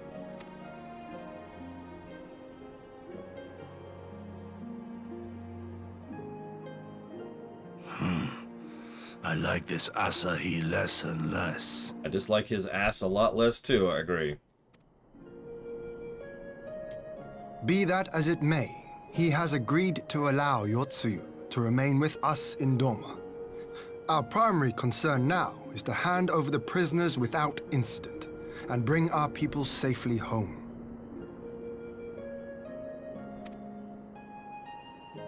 There was one other detail at the meeting which caught my attention. I assume you all noticed the rather suspect crates within the castrum. Thank you, Elfino. Imperials were quick to retrieve them afterwards, but I wonder. Yeah, what could those crates have possibly been filled with? Out with it, brother. You fear they might contain bombs or war machines? No, they're much worse than that. If the ambassador wanted me dead, he has had ample opportunity. No, assassination is not his intent, but we should be on our guard for other acts of treachery. Ian, how are you still alive? How did you live this long? My lord! Forgive me, but the Lady Yotsuyu, she's gone! Gone? Thank you, Gosetsu. Beg your pardons, my lords. I was certain she'd fallen asleep. And there's that music again. No, the responsibility is mine. 'Twas I who gave her a room instead of a cell. Which, I'm gonna smack you so hard, Ian. She may simply have wandered outside. We will organize search parties. Might I call upon your assistance? This is gonna sound strange. This is a relief. Because going through 4.0, I was like, man, Ian isn't as bad as I remember. And I'm liking him less and less the further we get into this section. His brain is like over in Mars or something.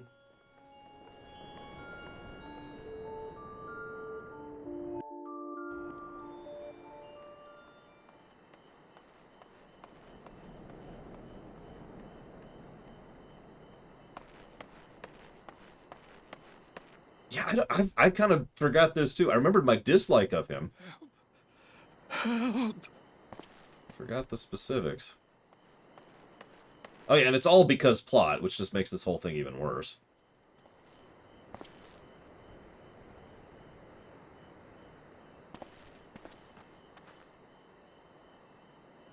Oh, hi. Help. Help me. Where's my Frostborn? I will certainly help you.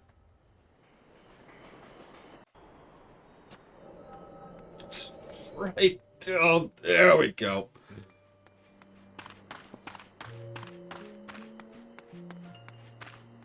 And meanwhile, she's having a full-on panic attack.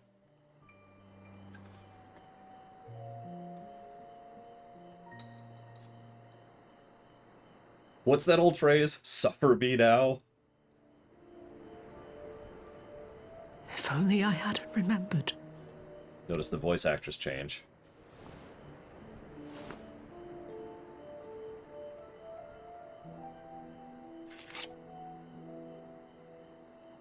He should hate me. God damn it. See, what pisses me off so much about this, it actually feels like this is so unnecessary. We'll talk about this more in a minute. But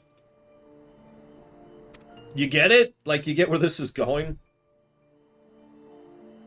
But I will not suffer his kindness. Not after what I did to him. One of the great questions that precious little fiction has addressed is what happens when someone becomes someone else, either because their soul was removed or their memories are gone or whatever, and then they're remerged back into the same person. How do you deal with that? And there's no definitive answer, right? How the person acknowledges, accepts, copes, adapts. Who's there? We see what her reaction is. Oh, it's you. What are you doing out here in the dark? Lady, I swear to frickin' God.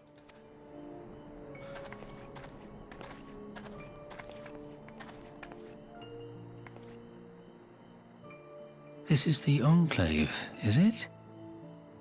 When the soldiers dragged us back to Doma, you were the last person I expected to see. Oh yeah, and I'm gonna reiterate, these people should be in a cell. You're the bane of our existence, Yotsuyu. A font of misery.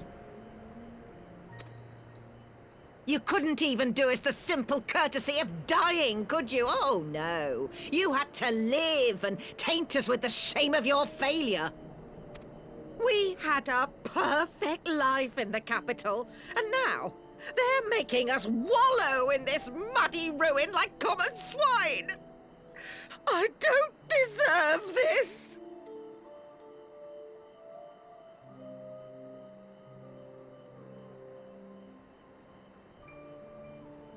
This is a hate sync character. Much more so than Asahi. Arguably better than Asahi, but... Now, dear, that'll do. There seems little point in berating the girl when she scarcely remembers her own name. Our time would be better spent contemplating how we're to survive this unhappy predicament.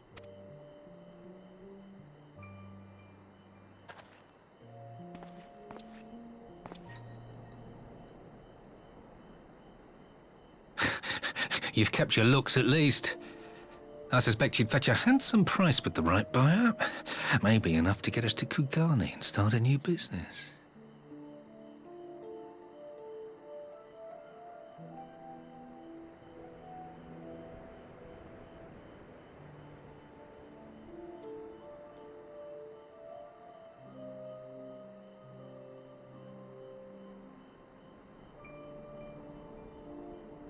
Actually muted myself. In character. If you're paying attention.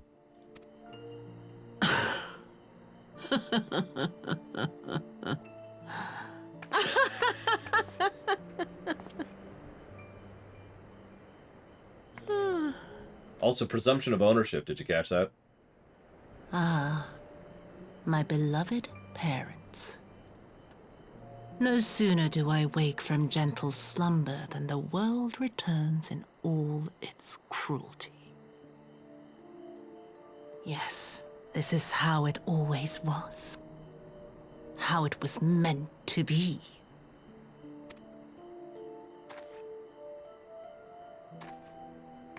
Very well. If I cannot escape my nature, then I shall embrace it.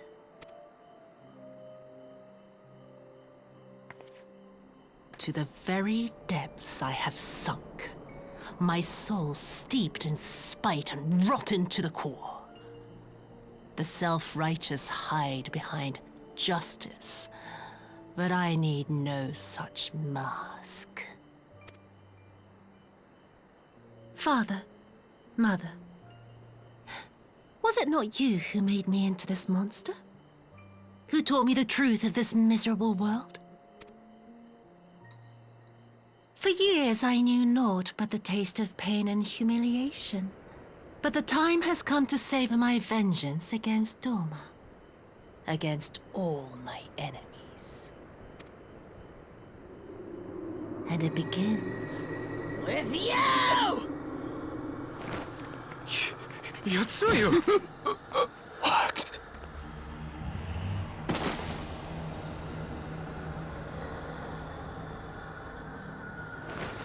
No! And that's a hate sync character. They are designed to be disliked, and then to suffer for what they have done to deserve it. As they have deserved. Enjoy the slow death. You deserve much worse.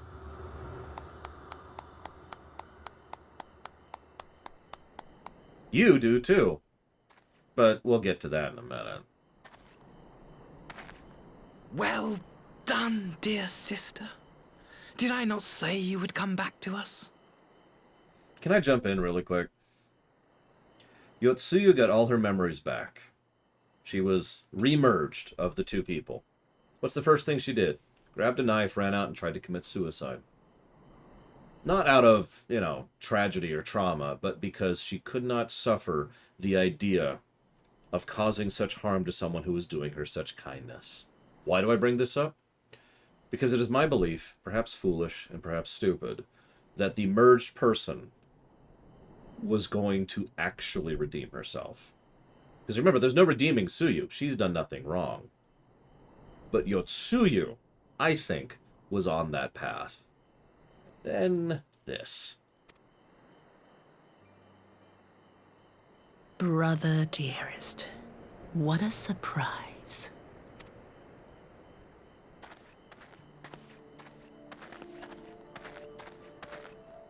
You always were a cold-blooded little worm, I doubt you thought twice about sending our parents to their deaths. Oh, we actually haven't seen Asshole's plan yet. We will. It's very soon.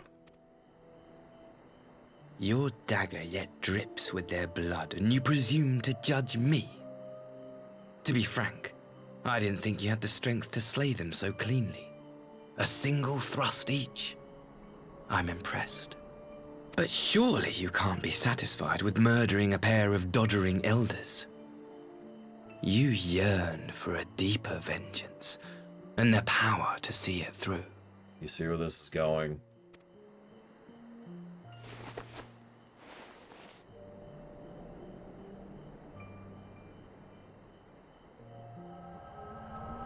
To be completely honest, I think the parents are worse.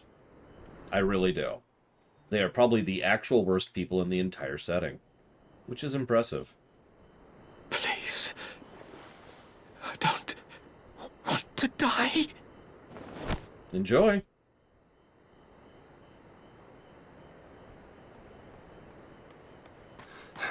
Any sign of her? What happened here? Milkman is up there, by the way, in my list of complete monsters. I knew what would happen if she recovered. And still, I did nothing. You say she left with her brother? Oh yeah, by the way, you notice how Hien is, at least passively, saying this is all his fault because of the death of the parents, not because of the loss of Yotsuyu. Did you catch that? Asshole. Whatever he wants with her, he was willing to pay for it with his parents' lives. I like to think that I told Hien, yeah, these two pieces of scum suckers here, this awful, this garbage in the shape of a human was just killed, thankfully. But this is neither the time nor the place. We must gather the others.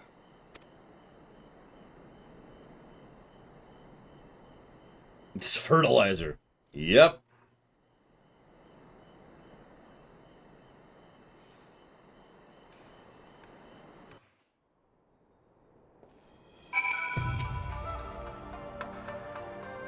We recover the remains and we'll hold a cremation. Would that they had never set foot in Doma. Why are you honoring them? Oh my god, Hien. You're working for that, aren't you? You want that negative.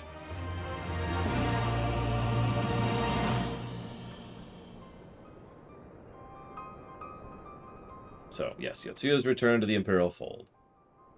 Blah, blah, blah, blah. Like, God, that's such a non-answer for what just happened, but whatever.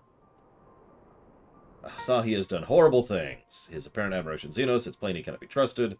Whatever he's planning, this will end badly, so we're going to end the meeting before it starts. The Citadel's been there. We're going to go there, figure out what's going on. We'll need a way to... So we're actually planning a rescue mission now to get the conscripts. I notice we're using their terminology, by the way, out of here. Come on, let's go.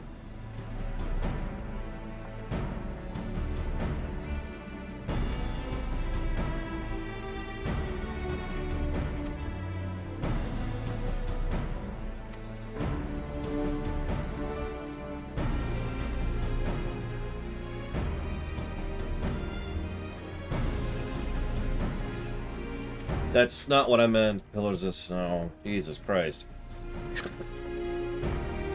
My point is, by simply saying conscript, he is actively accepting the Imperial agenda here.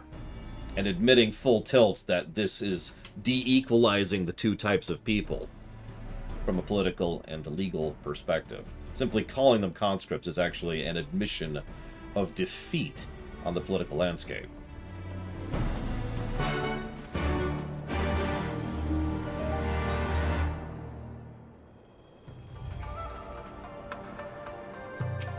Yeah, he is saying Doma is worse than the Empire. By his statements. That's why he shouldn't call them conscripts. That's why it's wrong for him to call them conscripts. Sorry, I forgot we got one other little thing to do for some stupid reason. You know, it's actually funny. This story does hit the heartstrings. I'm not gonna lie about that. But it's actually funny to me how much actually going through with analysis mode reveals how badly constructed this entire story arc really is. It's very clear this is a thing where they started with the tragedy, and they tried to reverse engineer up to that point, and I feel like they stumble at several key points along the way. I'm just going to read what he just said out loud there. If you've come to offer Doman chains in place of Garlean ones, you've wasted a trip. What fine subjects you'd make! With your fleet at disposal, our restoration efforts will be hastened tenfold! But let's speak more seriously. Yeah, it is an emotional story. The emotional beats hit pretty well, if I'm being completely honest. But god damn it. Doma's liberation was but a means to an end. We have saved you to save ourselves. We have no oath. We're not going to do anything because you say to. Duh. What's the profit for us? Have you ever heard of doing the right thing? Alize, not now. Have you ever heard of pirates, miss? You'll find we're simple souls. Pay us money and we'll do stuff.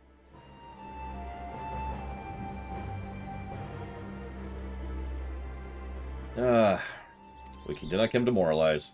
So, we want to get these conscripts back, so we want them to join the Confederacy so you can get new recruits because we don't have homes for them. So, this is actually really stupid, by the way, if you're thinking about it. Did you just catch that? Let me run over that again.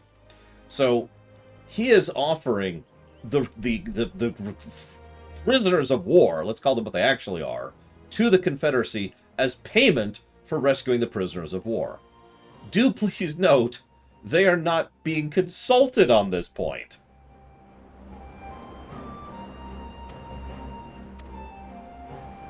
Also, we get, for this offer, one ship.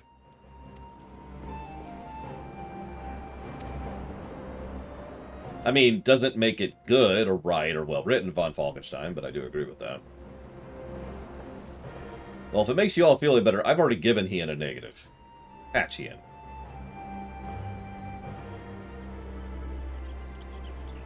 In fact, I've given this whole sequence of affairs a total of 3 negatives so far, for separate but distinct things.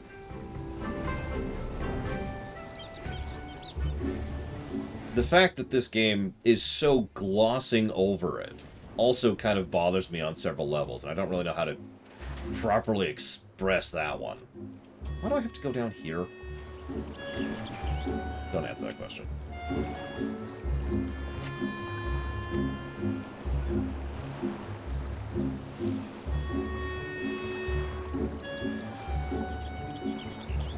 It's a shame, because the upcoming fight is certainly rather legit, but, like, you know... By the way, I apologize. It looks like I recruited you a little bit too early. I forgot about this step. Like, I completely forgot about this step. Yep, gotta massage the ship back into place. That's not really joking. We just kind of shoved the planks a little bit back into position. Because we can do that.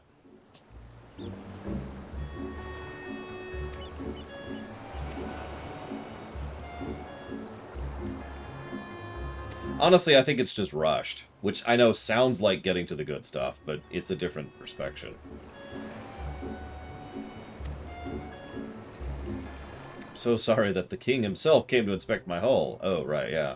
I used to be Dolman, but the Confederacy took me in, and everything's cool, but now I'm helping you.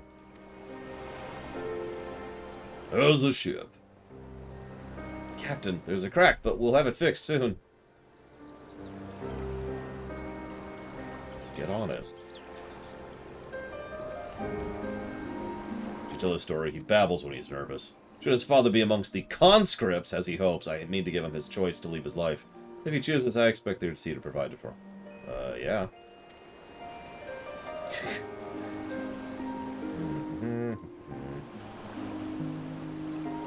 Yep, this is all great. Yep, your family's dead, but if he has a chance, he should live it, and everything's cool. It's all cool. Can we get on with this, please? Speaking of being rushed.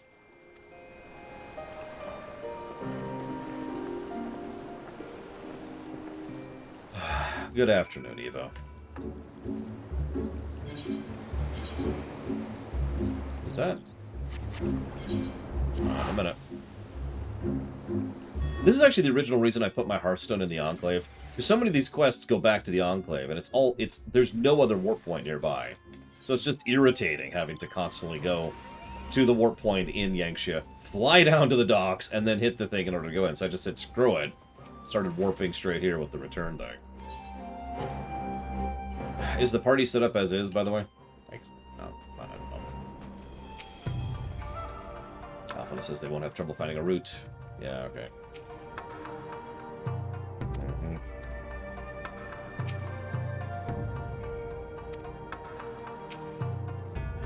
So, we've scouted the structure. In the event of hostilities, we'll lead them outside with all possible haste. Then the Confederacy's pledged to ship Defarius to the One River. Everything's cool.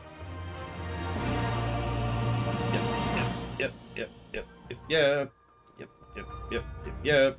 Like, I have to, in good conscience, give this quest a positive. I have to. Because I cannot deny the fact that it is emotionally impacting. It's just frustrating. I think that's actually faster. Hang on. I think this is actually faster.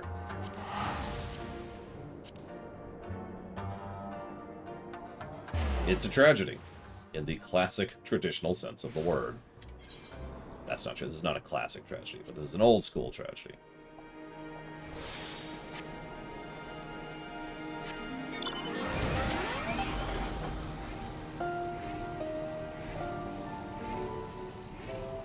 Yeah, so, raid time in just a moment here. No, I agree, Pillars of Snow. They tried to aim straight for the heart, which is a fairly common tact for a writer to take. Yeah, don't mind this giant group of 8 people. There's definitely not a raid about to happen. I do apologize for grouping you up too early. That's my bad. I forgot about the whole go talk to the Confederacy because we're stupid thing. But yeah, let's go kill Asasi in his stupid, dumb, stupid, saucy face, shall we? No matter what Asahi throws at us, we cannot let that monster have his way. Would that we had some hint to his intentions. Had we not come prepared for the worst, I would not go through this at all. The tower rather spoils the view across the river, does it not? I can see we might have chosen a less ominous place for the exchange. My only concern is the safe return of my people. Don't worry about this ship. It'll be where it needs to be. Okay, let's go.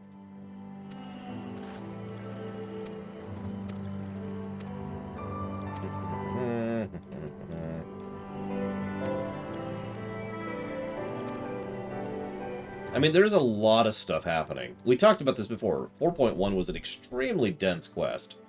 Quest cycle. Patch! God, Lord.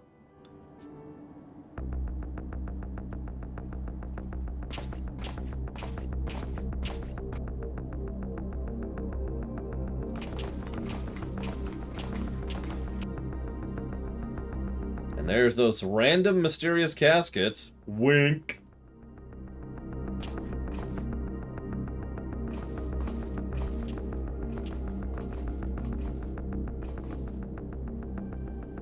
At last, the hour has come.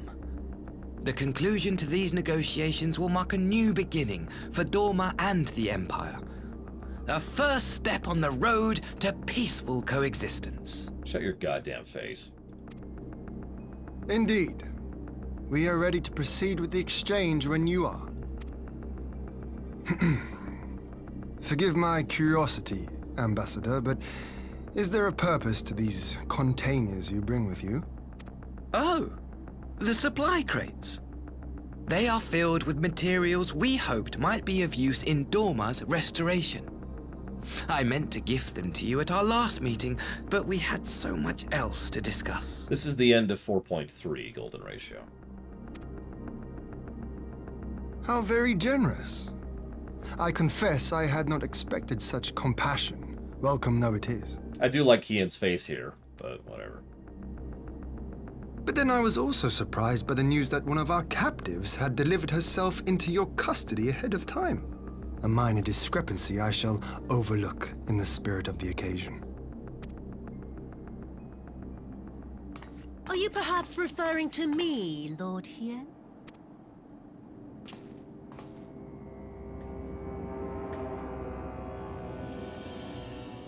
Yotsuyu. Orphan of the Nairi, widow of Sashihai. and acting Viceroy of Doma. You and your people are mine to govern, mine to punish. Well, well. It would seem your shattered mind is mended. As per our agreement with the ambassador, you are free to return with him to the Empire. Your authority as acting Viceroy, however, is no longer recognized here.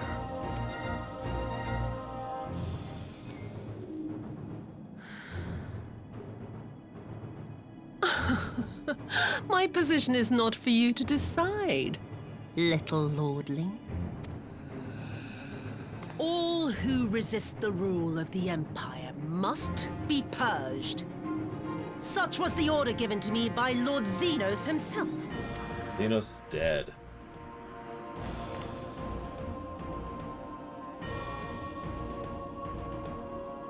I will reign here in this putrid, pestilent swamp until the last of you has been broken.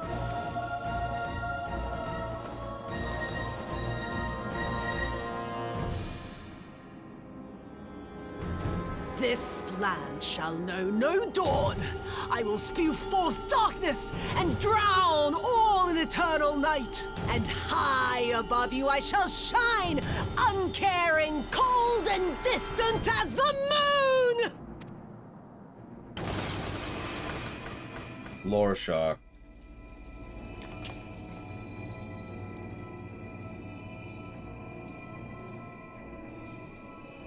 Now, this is just me, but I think this is her approach to committing suicide. Suicide by cop. What has she done? She is turning into a primal right in front of us. What's the biggest thing we're most well known for? Oh gods, this is a summoning.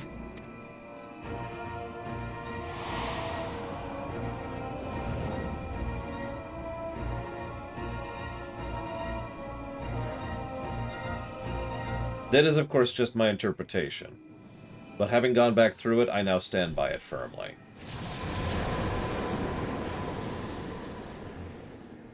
Everything is horrible. Everything is awful. Nothing is good. Kill me. And yeah, we will see more of this during the fight. I hope to... I don't remember if it's voice acted, but if it's not, I plan to read out some of the dialogue during the fight.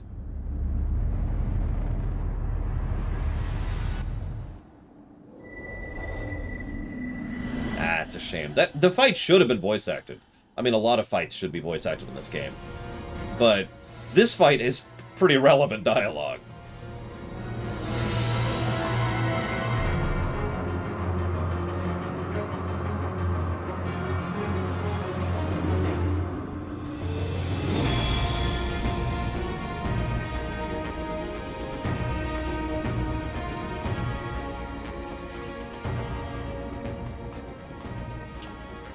A Dorman citizen has called forth an icon in direct violation of our primary agreement. The negotiations have failed. Abandon the captives and make preparations to withdraw. But Ambassador! Disobey me, Pilus, and you disobey the Emperor. Make preparations to withdraw! Now! Come on, Maxima. As you command. Damn it. Not yet. He's not there yet.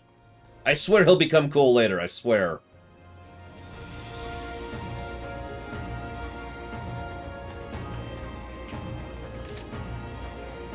My lord, you must fall back! Yeah, this is my job.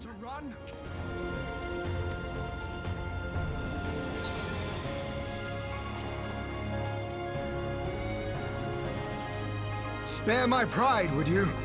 I know this foe is beyond me. The field is yours.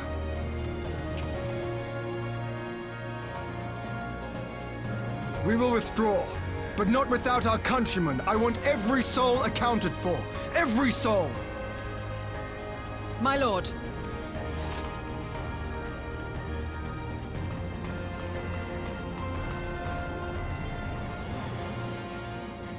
I knew you would not flee.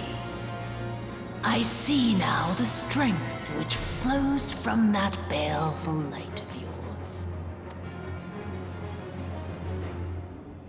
But I have become Tsukuyomi, goddess of the moon and divinity of night. What power can compare to such celestial majesty? Oh yeah, by the way, for the first time, I actually like the pseudo-over-designedness of a primal. She looks pretty damn cool. I shall plunge all I despise into darkness. And within that black abyss, even your light shall flicker and fail. Come, let us cast the stalks and look upon the fate of Doma. I see a future in which the sun sets on this wretched land. Once and for all!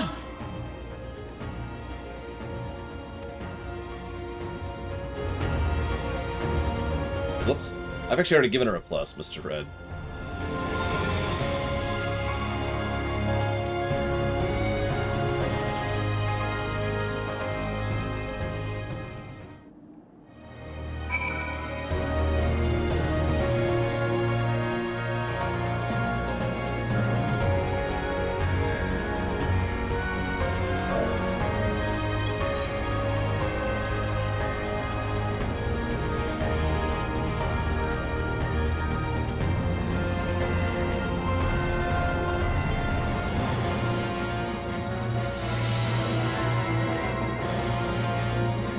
Waiting on Brigwin.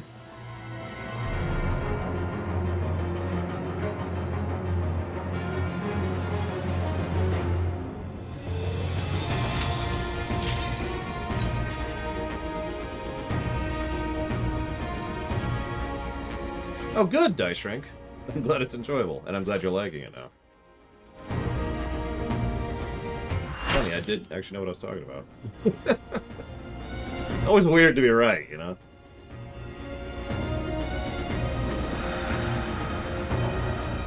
So, this one's a little mean, and I don't remember all the mechanics.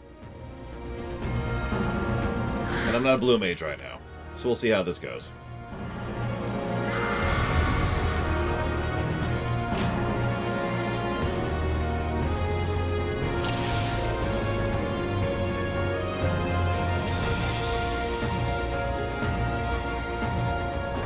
Oh, it's going to be a long night.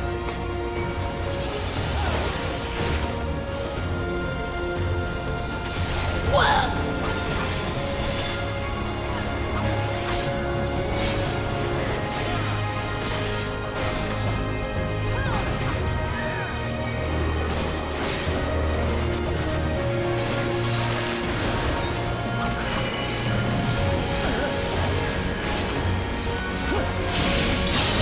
Your end is near.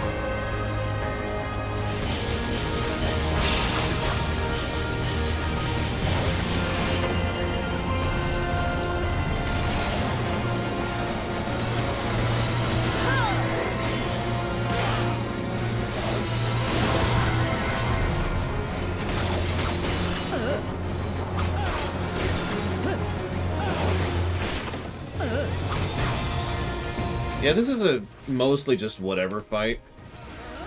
Hit the bridge. I don't know if this is the first time they did this in 14, but this is the first time it really stuck in my mind they had a really good bridge fight. A bridge to a fight, rather. Beg them!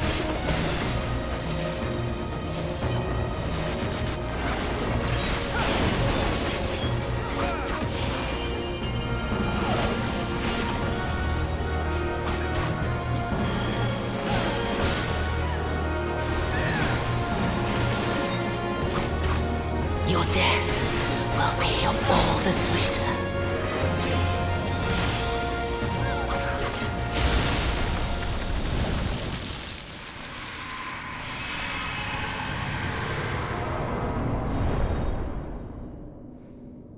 Ah, I understand. It feeds on my spite, on my suffering. Notice that that's just her. That's just her down there. And the next thing, the first thing it spawns is her goddamn parents. You wanted to kill them, right? Well, here's a chance. stupid goddamn faces.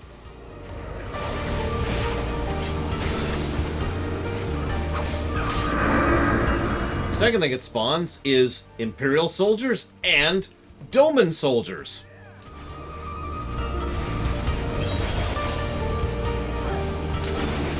The Homeland and the Empire is what they're called.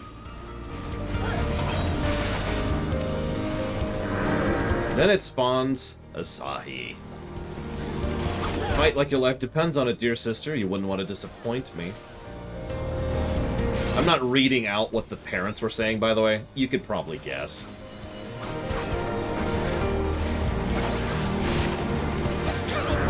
Last but not least, Xenos. You have come to deliver judgment for my failure. Cut me down, then. Surely it's a simple task. He says, begone. Charges up his blade.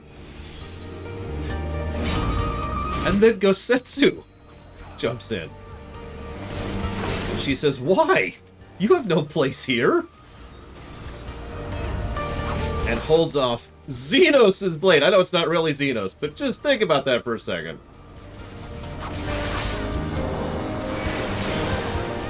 You must survive, Suyu. The Kami spared us, and we cannot repay that boon with death.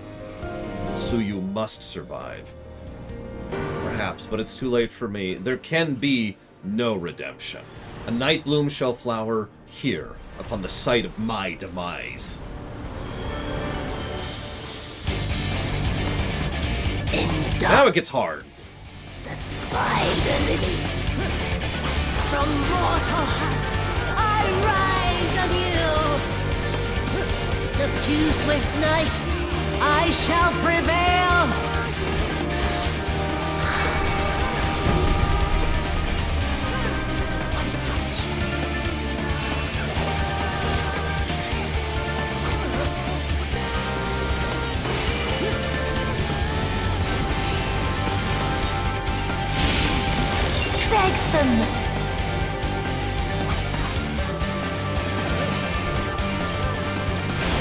Big mechanic here is don't let the stacks get too high.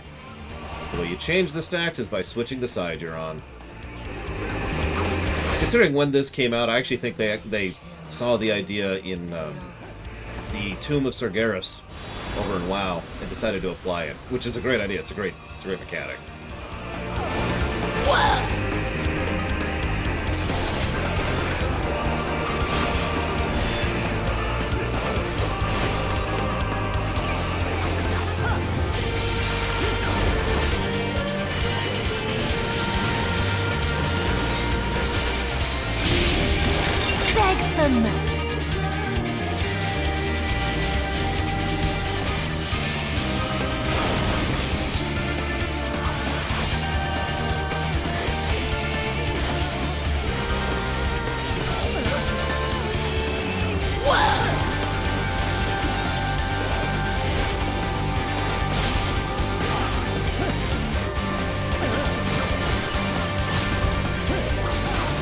Diffuse with night, I shall prevail!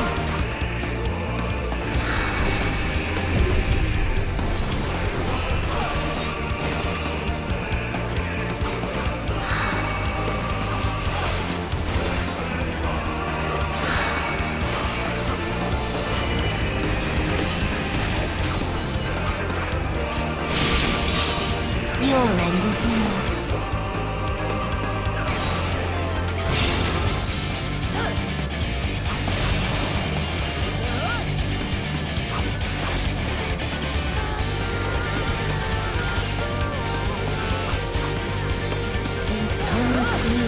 Black tendrils trail.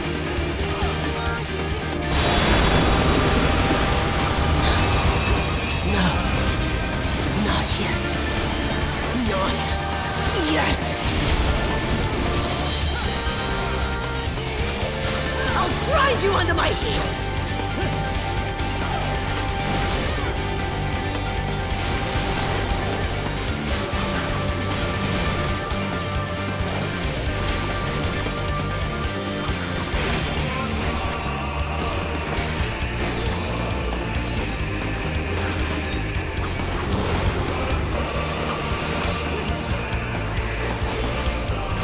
I saw the limit break. I'm holding on it. I kind of want to show the samurai one. I'll grind you under my heel!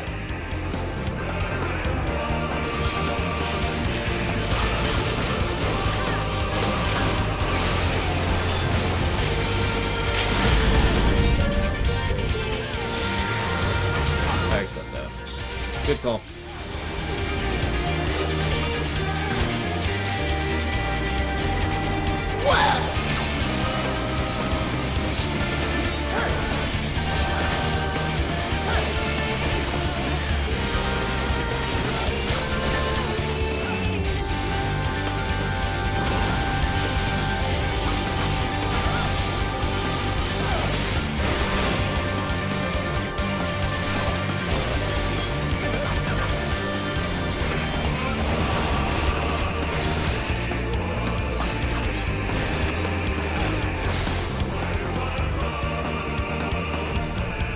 Good job, everyone.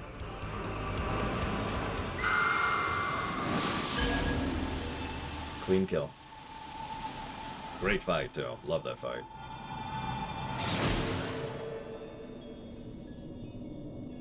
Hey, look. The white hair works quite well.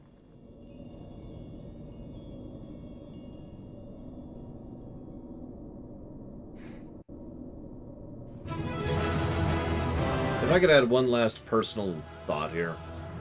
Part of the reason this whole sequence still hits emotionally for me, and pisses me off so goddamn much, is because it is a precious rare circumstance where someone is gifted what is effectively a miraculous circumstance to allow for, you know, redemption.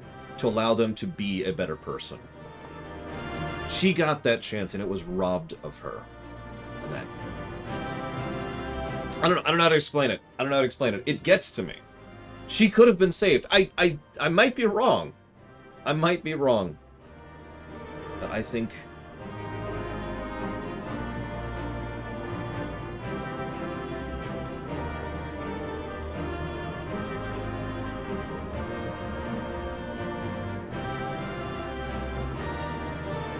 And yes. Yeah, no. That asshole just killed Gosetsu's grandchild. End discussion. Asahi is turbo dead.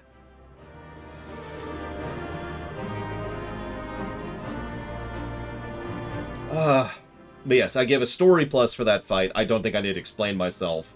I'm giving 2 gameplay pluses. That is a fantastic fight. One of the better ones we've had in Stormblood. I'd say only Chaos surpasses that. And Helicarnassus and X-Death. Like, that's one of the best fights in Stormblood, in my opinion.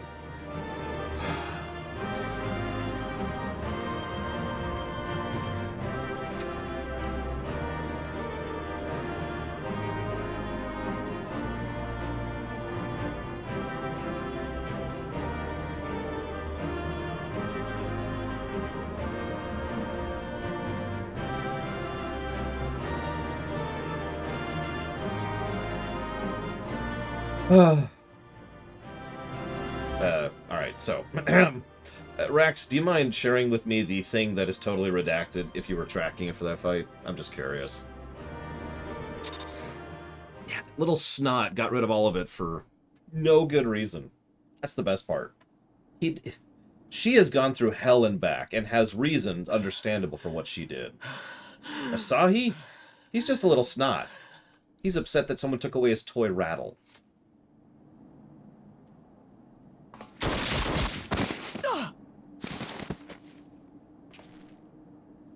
Oh, come on. Surely we have better reflexes than that. Thank you, Rex.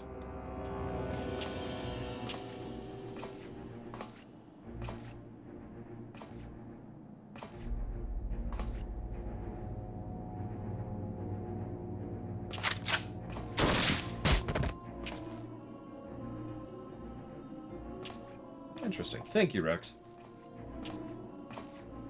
I mean, I don't think he would have succeeded at doing anything to us if he shot us, to be completely blunt. You really must learn to finish the job. 'Tis true that a gaudy mirror and a handful of crystals make for a feeble summoning. But even the weakest icon is a god of sorts. A threat that must be put down.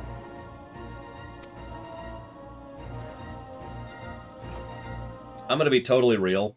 That right there would be... He wouldn't have finished that sentence. His head would be flying across the room. Right there. My, such hostility. These beings are the sworn enemies of the Empire. I merely did my duty as an Imperial officer. Will you surrender to anger, then? Slay an anointed emissary to avenge a fallen foe? Yes. Ha! You cannot, of course! To do so would burn the bridges we have labored so hard to build. Oh, but I'm forgetting. They're already ash. This Dorman woman has seen to that. The Empire cannot ally itself with any nation that refuses to renounce summoning. I believe I was most clear on that point. Point of order. If you're holding some kind of intangible blackmail over someone's head to prevent them from killing you when they are massively more powerful than you, and then you remind them that that blackmail doesn't apply, don't do that.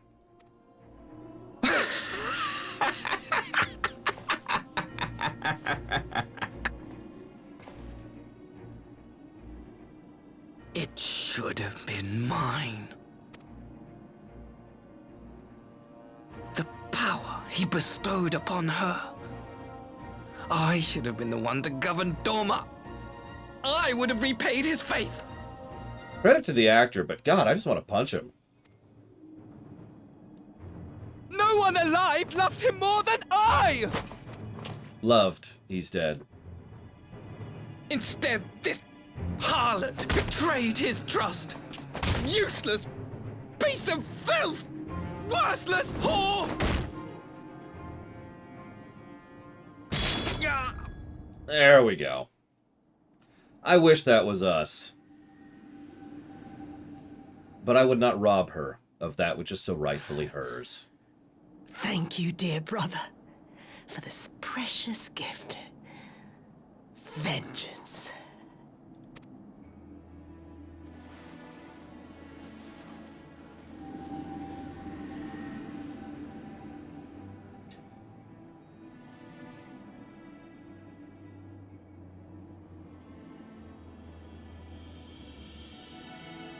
These people, our people, they ignore the corruption which festers beneath the surface.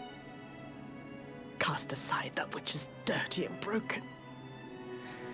Speak not of things which would disrupt their dreary little lives.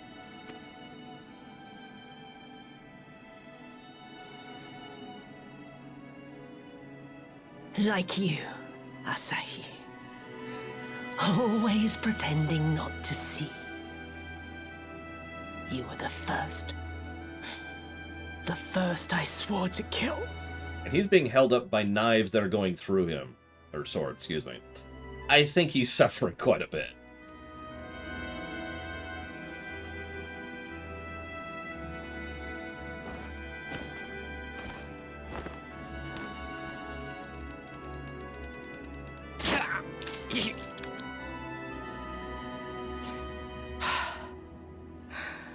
Such bliss. I had thought my hunger insatiable. But now I am satisfied.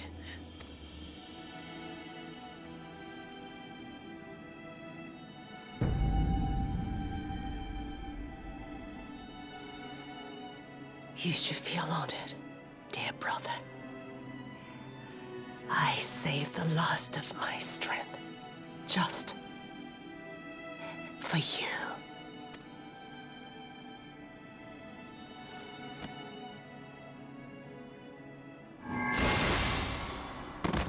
And don't worry, he is actually dead.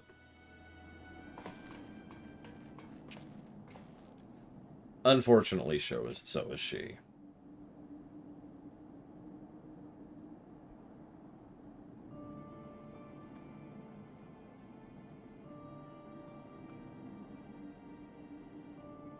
What's the matter? The Witch of Doma will soon be dead.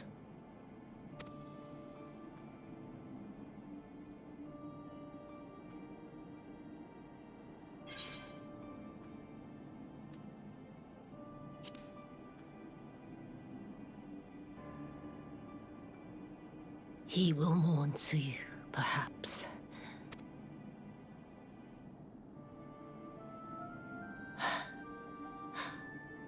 I wonder, was the fruit as sweet as he remembered?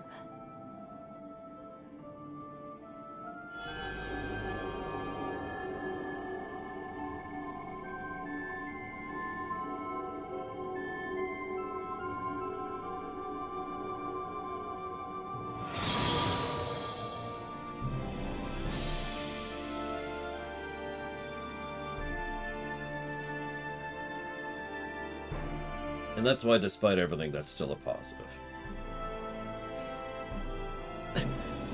Lord Xenos.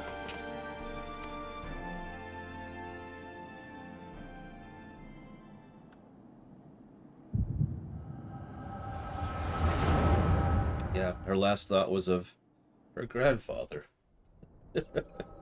How apropos.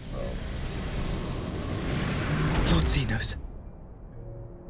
And don't worry, he is dead. This is a bit of exposition, believe it or not.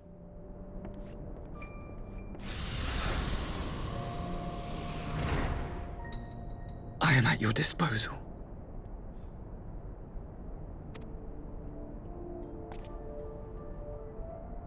Asai, you were born of Doma, yes? Credit to the actor, by the way. He does his voice a bit differently after the neck wound here.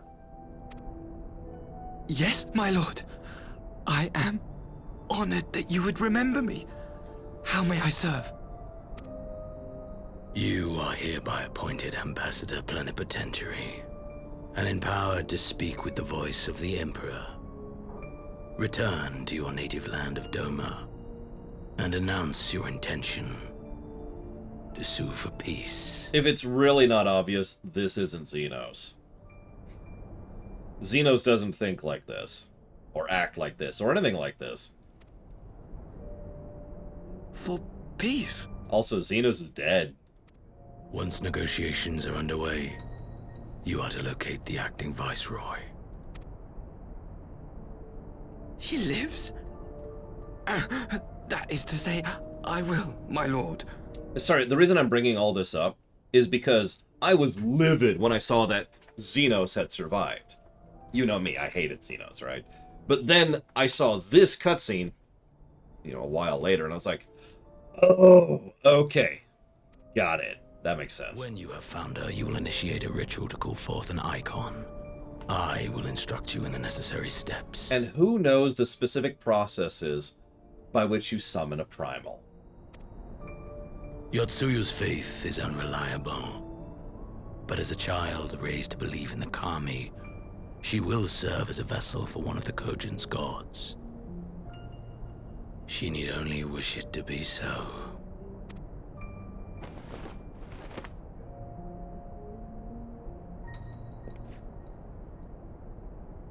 The primary agreement, offshore Twitch account. The power will seem a gift, but the icon's essence will consume her.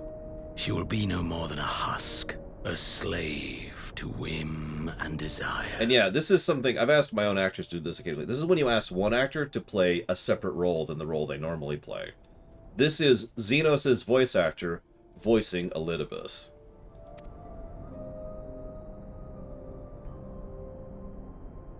My lord, ever since the day you saw fit to save my miserable life, I have dreamed of repaying your benevolence. Upon my honor, I swear to devote myself wholly to your service. All that you command will be done, no matter the cost. But I fear the subtleties of your plan yet elude me. From the reports I have heard, the champion who aids the Doman resistance would make short work of a single icon. The icon is merely a message. The pacifist teachings of the Populares spread through this city like a plague. And I would remind the people of the threat we face. You will be my chosen agent. The hand which tolls the warning bell. The salvation of this world will not be won through the signing of treaties. Your chosen agent. I like how that's the only thing he pulls out of that. God, you are such a dumb... I will not fail you, my lord.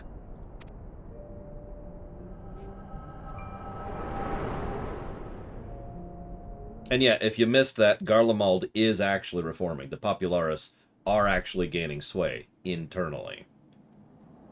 My master, Lord Xenos, he will come for you. Okay, I know that final words are kind of a thing in fiction, but I gotta be 100% honest. What I would have done in that scene right there is have him say...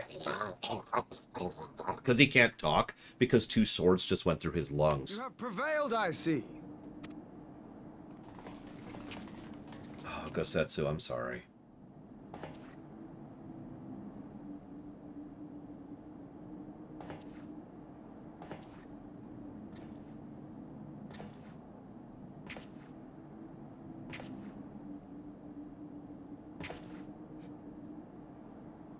She is gone.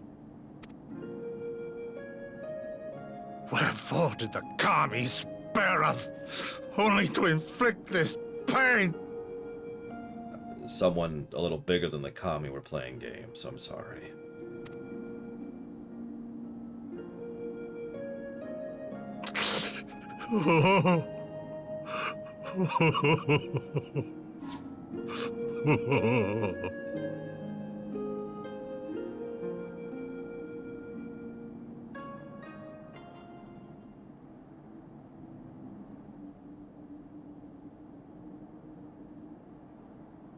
Death shall not want for company this day.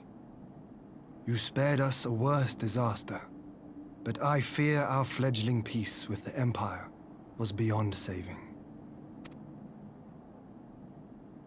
Lord Hien! You say that, but I hear there's one Garlean here who's actually cool.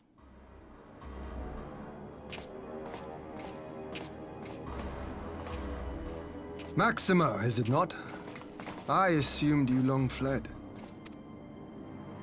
I entertain thoughts of escape even now.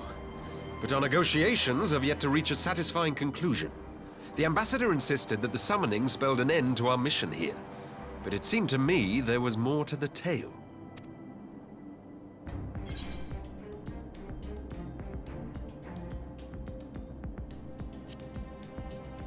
I'll go ahead and mention the Xenos thing. I have heard tell of this power you wield. And in your vision, you witnessed Lord Xenos giving these orders. But how can that be? Xenos is dead.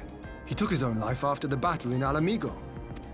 I saw his body with my own eyes. Forgive me, but Lord Xenos is very much alive. He granted our party an audience prior to our departure. That he was gravely wounded is certain, but his recovery appeared to be proceeding apace. Both games have the same thing off your Twitch account. Pretty much everything but the most recent expansion is baked into the base purchase.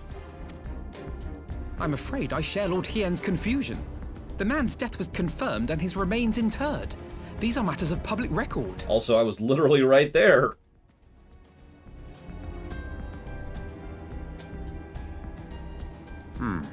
I have no doubt you believe what you say. Oh, it's not true in FF14's case? My bad, ignore me. In WoW's case, you would buy WoW and Shadowlands. I'm not sure about 14. But what then is the explanation? That an imposter has infiltrated the innermost circle of the Imperial Court? The idea is inconceivable, absurd. But worthy of investigation nonetheless. Our movement can ill afford to have a highly placed pretender undermining our efforts. Your efforts may yet bear fruit. Tell me, what is to become of our prisoner exchange? Though we have already taken custody of our conscripts, we have yet to release your Imperial comrades. Do you still intend to collect them? Yes. As the late ambassador's second in command, it falls to me to speak on the Empire's behalf. And I'm happy to confirm our intent to proceed according to the original agreement. I told you Maxima was cool. Then let us be about it. 'Twould be a pity to abandon such a promising beginning. Indeed. You have my thanks, Lord Hien. As soon as our people are secure aboard our airship, we shall depart straightways for Garlemald. Tread lightly, Pilus. I sense treachery awaits you there. So... Might I accompany you to the capital? I don't want to give too much away, but you ever notice how in stories a lot of events happen because of one tiny little thing? Think about how much of the story hinges on the fact that Alphino decides to go with him right here. Alphino, have you gone mad? Imposter or no, if Xenos was instructing Asahi on the finer points of ritual summoning, then experience tells us there is an Ascian waiting in the wings. Yeah, think about it. I mean, certain events would have happened anyways, but a lot of things happen because Alphino goes with Maxima. A lot of things. Without our knowledge and expertise, our new friends will be hard-pressed to contend with a foe for whom death is but a minor inconvenience. They need our help. Actually, I'm sorry to add to this, but to my knowledge, or rather, let me say this more correctly, I don't even know how much this affects, because as of my understanding of the story, this is still an ongoing thing, so... Were you indeed willing to share your knowledge of this enemy, we would not shun your counsel. You truly mean to do this? In full knowledge of the danger? I have seen the Warrior of Light risk his life on countless occasions. Next to him, I'm scarce more than a distraction on the battlefield. I'm trying not to laugh because it's so true. Alphino's like, I got this! Alphino.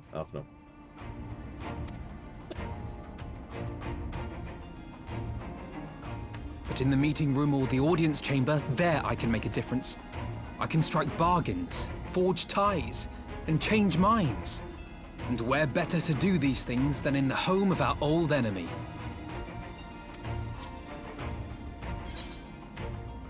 Dude, you got this, kid. Definitely some, uncle vibes going on here. 'Tis not for me to stop you. But I would have you consider an alternative arrangement. Rather than braving the Empire as a simple traveler, go forth as an emissary of Doma. Such a position should offer you some measure of protection. Actually pretty smart, if you think about it.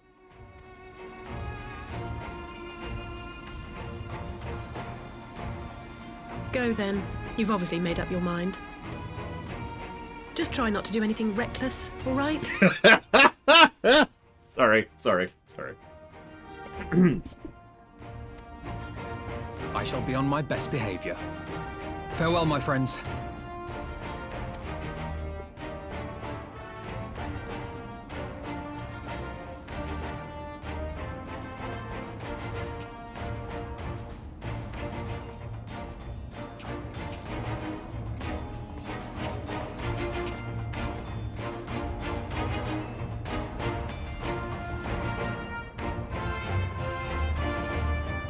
You know what? Screw it. Where is it?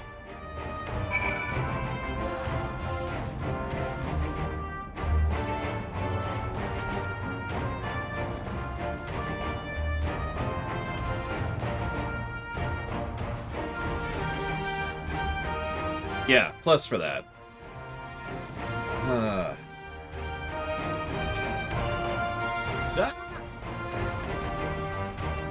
Stubbornness is a family trait. Really?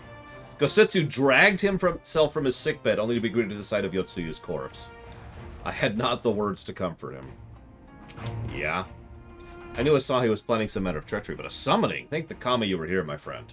None of us would have escaped vengeance had you not intervened. She was a pawn, aye, but she had little choice, and she still had a choice, and she chose to submit to the ambassador's plan. 'Tis wonder Gosetsu departed in silence. I gather he felt the same way as he came, alone in a rowing boat. As for the conscripts, most made it to Sekibune before the battle began in earnest, but the vessel yet waits for the riverbank. Yeah, no kidding. Gosetsu needs to be on suicide watch right now. Essentially, yes, Cat Viper. There's a couple of bleed overs, one to Tactics Ogre and one to Final Fantasy with Gilgamesh. And I swear there's like a third exception somewhere, I keep forgetting, but...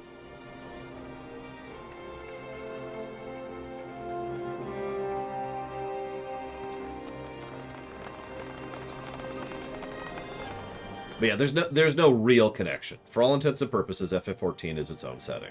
As it should be, I might add. Ignore the fact that Nier coincides with it. Just ignore it. Ignore it!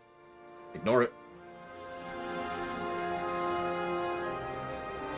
How often have I imagined this moment? Thank you for helping it come to pass. You're welcome. Wish it could have happened in a better way, but, you know, that's how it is.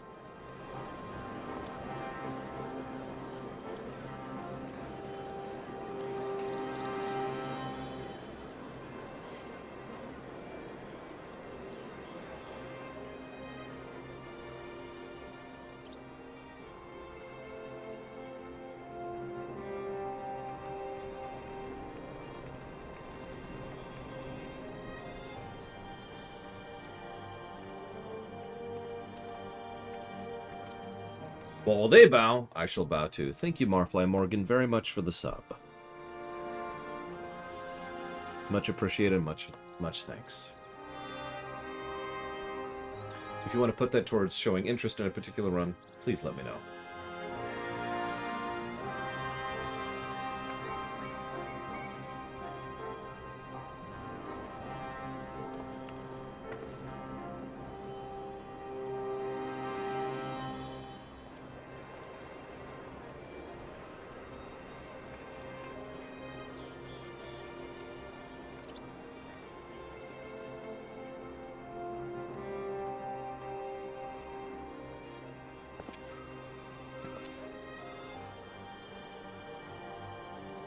Ah, there you are.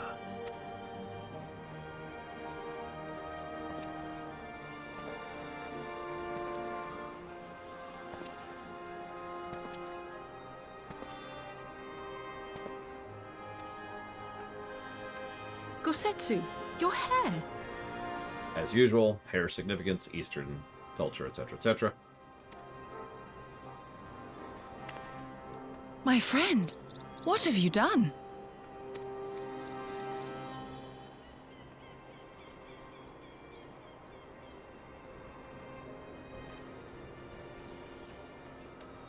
An old man who cannot raise his blade has no place in the service of a young lord. Yeah, sorry, spoilers. This is actually me when I was younger.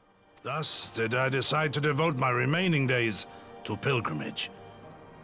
I will walk this land, offering prayers of repose for all the souls who left this life in suffering.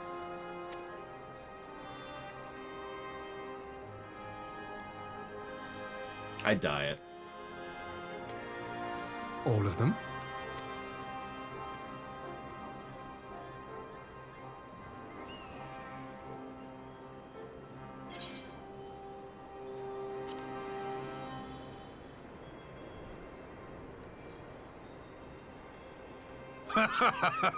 A fulsome farewell makes for an enjoyable journey. Scarcely have we said our goodbyes to Alphino, and you leave us too. But 'tis well that my companions find their own way forward. I must endeavor to do the same. I have faith that you will find the best path for Doma without me, my lord. Pray forgive me this last act of selfishness, and grant me your blessing. No, Mr. Red. As a further aside, it makes perfect sense that he would do this, to go the path of the monk. The spiritual monk, not the fist-beating monk. Because not only does he just have a massive crisis of faith, but he also just lost his granddaughter. You have earned it 1,000 times over.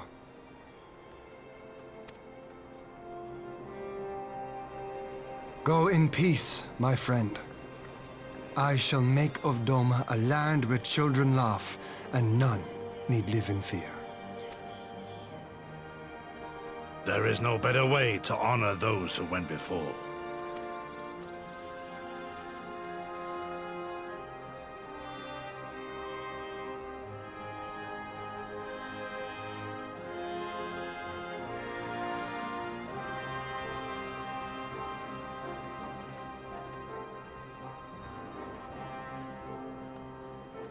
And with that, I take my leave. Sorry, I was just amused because Alize to Yugiri to Hien to me is a straight up. Imagine if I was a Lalafal, she'd be like...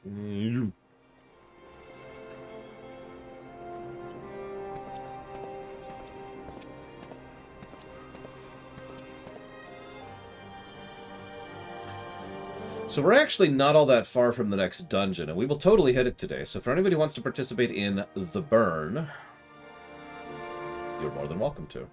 We might have some competition. We'll see.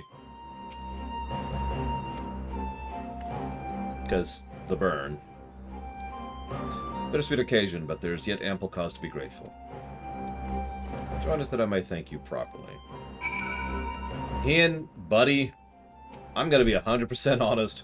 I want to slug you right now, so let's dispense with that. I'm doing disband in case there's any solo stuff, because I don't remember, to be honest. I think there's one, but we'll see. So, people are back. Dome is cool. Everything's awesome. Thank you.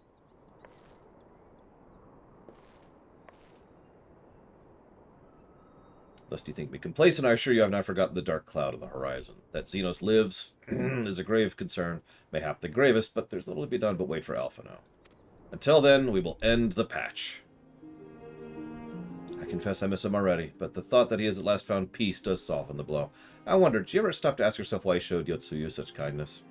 I believe the answer lies in the past tragedy, specifically the death of his wife and daughter during the invasion. Though he hid it well, they were never far from his thoughts, and in Yotsuyu's childlike mind, I think he saw not a fallen tyrant, but the little girl who was lost to him. After the loss of his family, he devoted himself wholly to service of country, suffered any hardship, strove beyond the limits of endurance without hesitation or complaint. Though Tsuyu would never truly replace his daughter, I'd hoped that with her at his side, he might live out the remainder of his days in relative contentment, but for some reason the writers wanted to have a murder bono. We will 100% start Shadowbringers tomorrow. I'm just not sure of exactly when.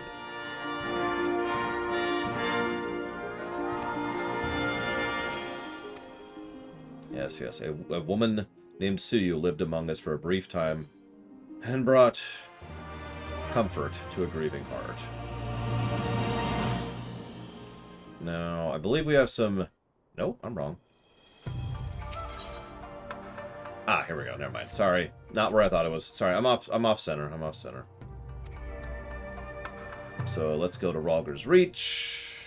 Tell people some stuff. Switch to being a monk.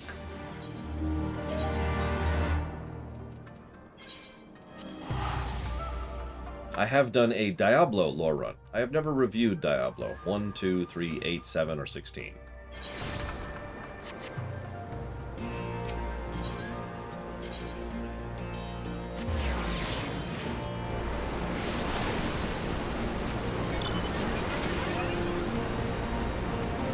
You haven't played Diablo 8 yet? You can only play it in VR. We probably won't finish today. We've only got 3 hours left in the day. And some of the upcoming stuff... There's only like, God, 15 quests left. But they're very cutscene heavy.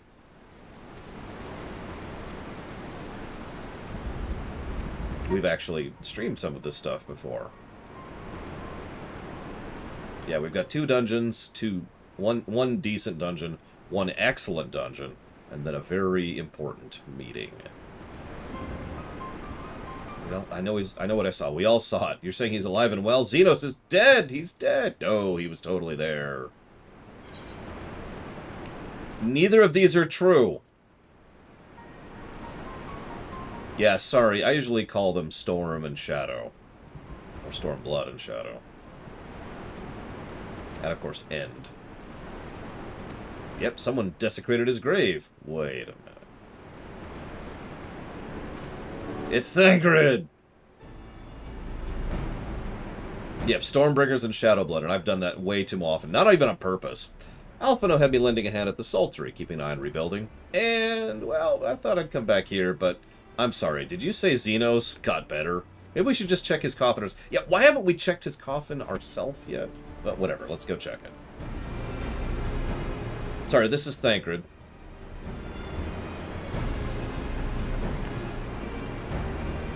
You know, ironically, I think Lisa's current outfit is less risque than her last one, but that's just me. I also think it looks better than her last one. Or her last one, which was terrible.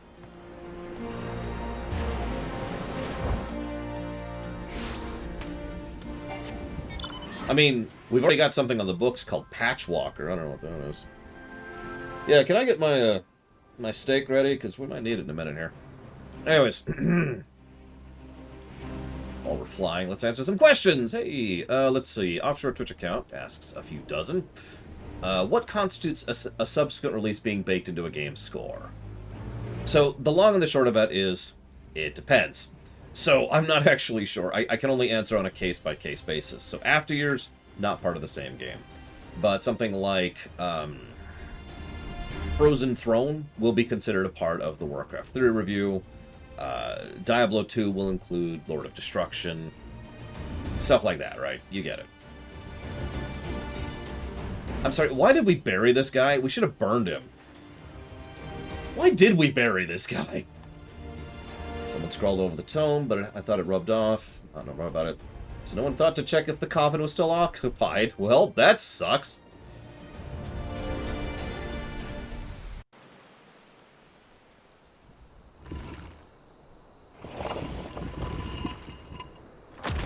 The interlude will be baked into After Years, because interlude is, for all intents and purposes, a part of After Years. Oh dear. We seem to be missing a corpse.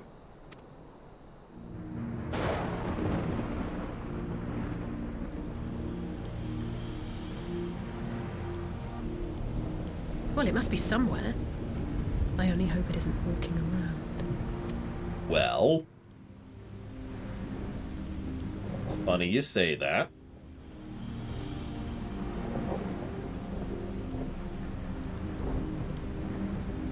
Oh no, it's... who is this mysterious person? God. I'm gonna go ahead and admit, I didn't catch that. I'm just gonna say that. I caught it later. I think it's the second or third thing, but that time I didn't catch it.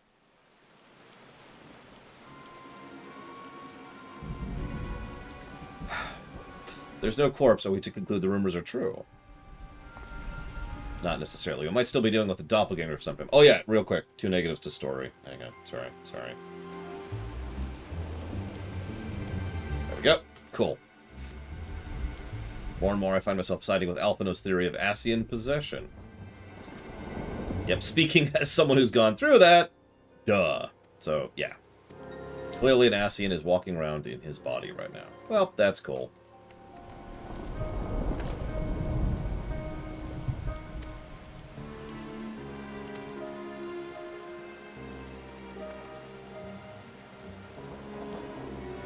Yeah, there's actually, I will freely admit, that's not the first plot twist that caught me. Or, I guess it actually is the first plot twist that caught me. But it's not the last one. There we go. It's not the last plot twist that caught me. There's another one coming not even far from now. We should be there in a few minutes. That also caught me. Elize, good to see you safe and well. What news have you from the east?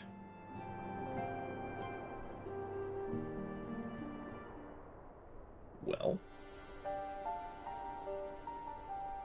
disturbing developments. Well, okay. So Alphino has the right of it. There's probably an Ascian in him.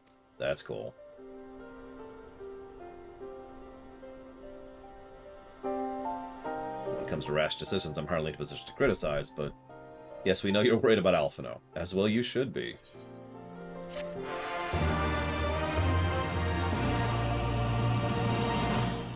Three quests to the burn.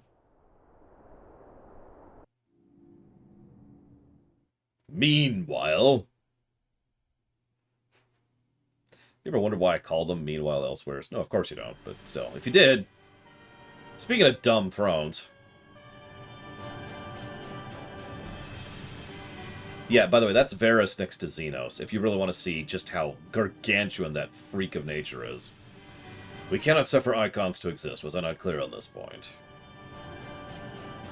More than clear. The icon in question was summarily dispatched by the Warrior of Light.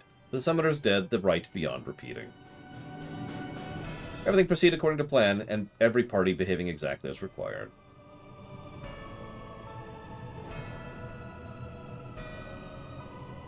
My methods may seem extreme, but there's no cause for concern. I work only to ensure the salvation of this planet. I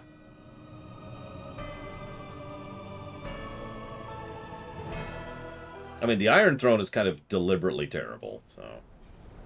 Wow, that's a lot of broken Magitech. Can I just have one of those? Oh, okay.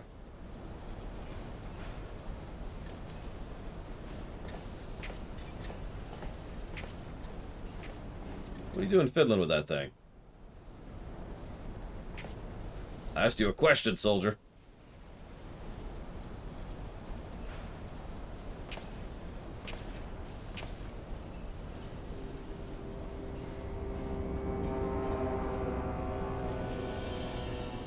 Yeah, this is when I got it, too.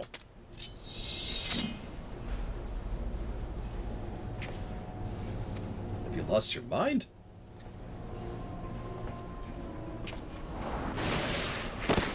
More specifically, right there. So, Terra, in answer to your question, that person walking away, is Xenos. I have lost many things, but my mind is yet my own. Up there upon the stage I stood, prepared to take the final bow, only to find the finale was but an intermission.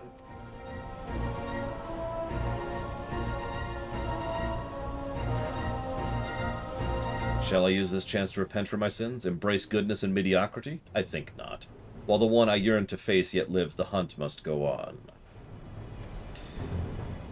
So, I've thought this out extensively over the last week or two or three, and I have already given this 2 negatives to story. It's actually in the document and everything. They'll explain how he survives later. There is an explanation, it even makes a degree of sense. But the problem here is Xenos' story, up to his and including his suicide, was one fairly cohesive, fairly one and done arc. I just realized I need to give a 3rd negative for it. Holy crap. Hang on. 3rd negative. It's for a separate thing, I swear. It's just related. So you have a character who has been like, hey, I'm the... And then the character arc terminates. And then they bring them back. His death, his suicide, most specifically, was actually a pretty good way to end the character. And I'm pretty sure, and I've been thinking about this, you remember how I keep talking about how much, I hate Xenos? Well, the thing is, as much as I will never like Xenos, because I just don't like that archetype, Xenos, especially upon reanalysis, is really fine, up to and including his suicide. That all actually works pretty well. It is from this point onwards that I start to dislike him. And it's because of 2 big reasons, well, 3 big reasons. 1, they keep shoving him in my face. 2, they undid the death, the usual problem. And 3, this actually kind of hurts his character arc in retrospect. And someone mentioned it in chat, and it's absolutely relevant here, Pa Dukat. For those of you familiar with Deep Space Nine, I'm just going to say, there's a point at which Dukat's story terminated, right here. It's in Season 6 or Season 7, I forget, but it's right here. And it really is a beautiful end to his character arc. But Dukat is in the entire rest of the show. All the way up to the last episode. You see the problem here? And that's why this is such an issue, and that's why it's a story negative. Because not only do they not do anything good with it, because it's just all about the hunt, so they don't even do a new arc for him. It's just, hey, it's his arc again. They don't go anywhere with it. Haven't, as far as I'm aware, at the point I'm at. But then they also just kind of keep dragging him to the forefront for some frickin' reason. It's like, okay. And that, it's a shame Omega Legion isn't here, but that is why I remember Xenos so negatively, and that is why I have been so aggravated about Xenos for so many years. That's why I've been so anti-Xenos. Not because of his initial arc, which honestly was fine. I can admit that. I can accept that. It's because of this crap. But anyways, we gotta get on with it. So I just wanted to explain that because I've been sitting on that for like 2 weeks at this point and keeping my mouth shut about it. You notice how I kept saying Xenos is dead? It's because Xenos is dead. Anyways. So they bring him back for no goddamn reason to do his same arc. And yeah, it's a Flanderization, just like Dakota just mentioned. So that, all of, like, you remember how I mentioned there was actual nuance to his character? There was interesting backstory and some kind of cool aspects to him. All that's gone. All of it's gone. The hunt. Alright, moving on.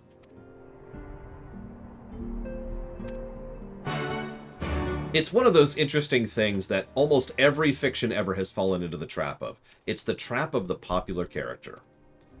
Whoops, I didn't know there was a thing here. Hang on. Well, yeah, sure, let's just go and watch this.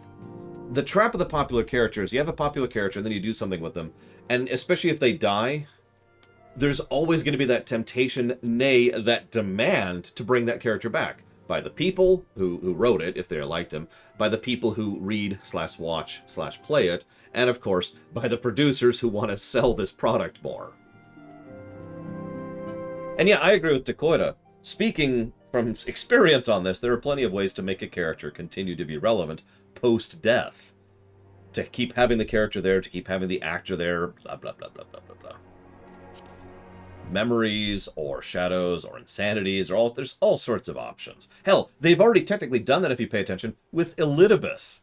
They've already got that baked in. And yeah, Handsome Jack is actually a perfect example of this. Yeah, absolutely, Rax. If you remember, I gave the Kate Sith thing a negative because it was such a needless, pointless thing, and hey, he's back! You could have done so much more with that. I hope they do in FF7R. 2 or 3 or however long it takes to get there. Anyways, so, explain. Give the danger, blah, blah, blah, blah. There's lots of horrible stuff, and we're just kind of talking about things. And hi, Thancred.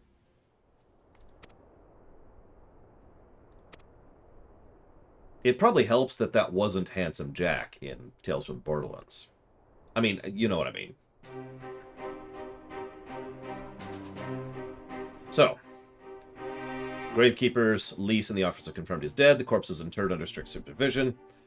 When I mentioned the defacement, the accounts grew more vague. Nobody saw a suspicious person. However, I was able to confirm the offending scroll was removed. As per instruction, no one thought to check the contents of the coffin. By that stage, the corpse was likely already missing. Xenos has not, in fact, risen from the dead, so we are left with 2 possibilities. An imposter or an Ascian. No, exactly, Dakota. They never undid Handsome Jack's death. They just kept him as a relevant character. Like I said, there's ways to do this, especially in fantasy and sci-fi. If Asahi was as fervent a devotee, it would not be a full band impersonation. We must assume we're dealing with an Ascian. Yeah, it's funny you say that because he was totally duped. I even pointed out how duped he was by someone who was so clearly not Xenos. Anyways. Funny that I, the real-life person, knew Xenos better than Mr. Fanboy, but whatever. Had a Xenos poster on the ceiling of his bed, over his bed. Anyways. Meanwhile, on the Imperial Hypersonic Craft L-25...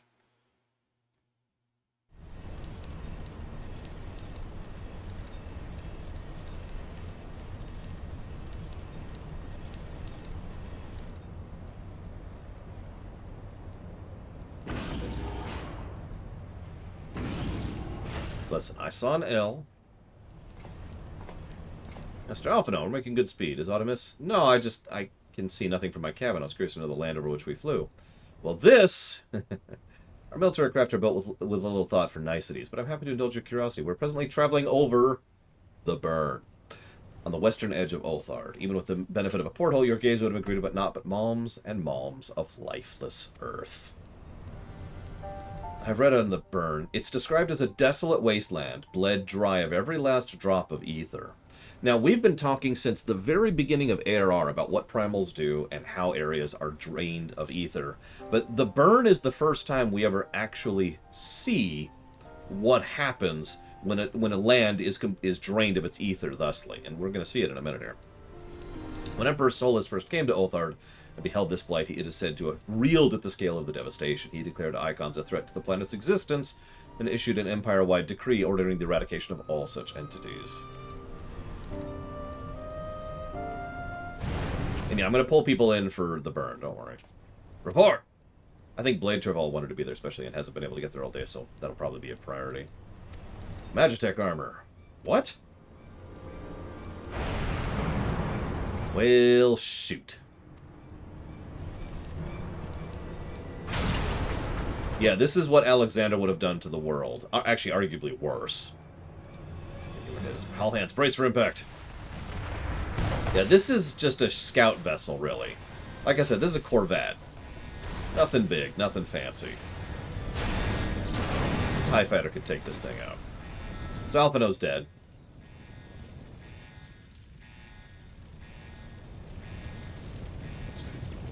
Nah, I'm joking.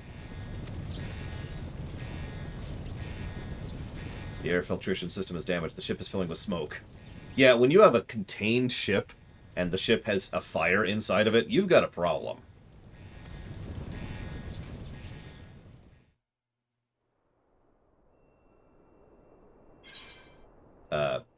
Right.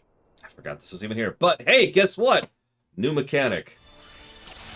The roleplay system. If I'm not mistaken, this is the first time? I remember being like, oh, dude! Because, remember, I'd seen this before. I played Lotro, which invented this concept. Oh yeah, and just to give you an idea, this is what the burn looks like. This is what happens when a land is bled of its ether. But yeah, the roleplay system is what they call it. And just, yeah, no, this was cool. This was such a good move. It's something they've been prototyping for a bit, from what I understand. Oh yeah, by the way, that's not salt or sand, to be clear. That's just soil. It's dirt. Okay, so what do we got? We've got Ruin, Physic, Tri-Shackle, and Starstorm. Okay, cool. Let's do it. Let's do it. Search for survivors. What do we got? What do we got? I don't see any survivors. I don't see anything. Jesus Christ. Yeah, ignore my buttons up here. Just pretend they're not there. Oh yeah, the roleplay concept absolutely gets a plus. Probably for both, to be completely honest.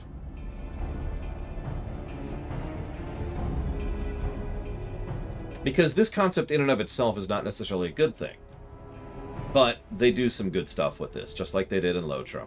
How many of you... I'm going to give away something, sorry. I'm going to spoil a very minor point about Lotro, okay? How many of you are aware of We Cannot Get Out from Lord of the Rings?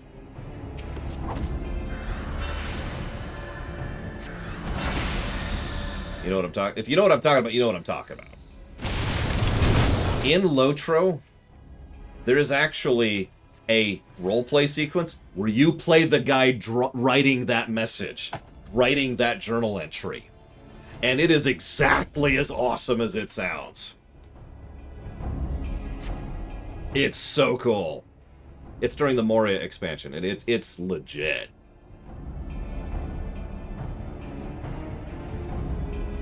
Oh yeah, no, God, the first time, so Pax and I were doing it, and Pax was like, wait! I'm like, what? Because I was actually behind him. And he's like, you'll see in a minute, let me know when you get there, and I'm like, okay. Dude, that's when it hit me, I was like, oh my God, we're playing that guy, yeah! It was really cool. For all the crap I spit at Lotro, they did some really cool stuff. Anyway, so, I should read all that out loud. Master Alphino, might I ask you to search for survivors? I will see to the injured helmsman. And so we heal the wounded Popularis, who says, my thanks. I don't think I would have made it without you. Yes, you saved his life. The question of who would take it remains, however. And then a new one shows up saying, put him out of their misery. The prince wishes none alive. And Maximus says, the prince? And Alphino says, I'm afraid they've not come to parley, I fear. Ready your weapons.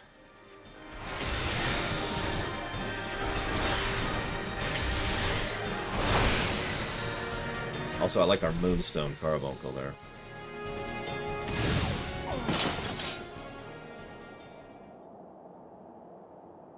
Well, that just happened. Also, I should mention it's draining just being here because of the total lack of ambient ether. Being a mage in the burn is not a fun thing in lore.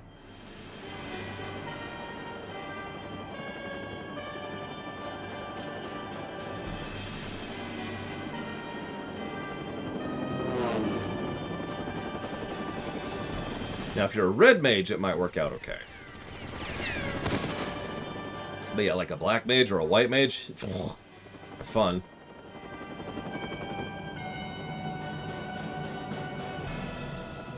Found it, not here, not like this. Yep, sorry, it's time to die, Alphino.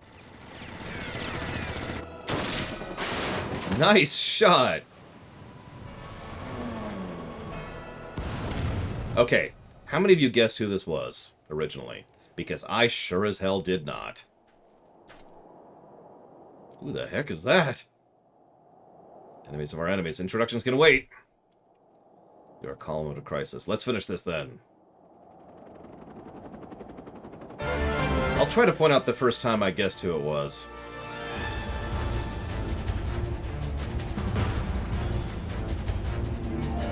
Oh, that sounds awesome, Casual.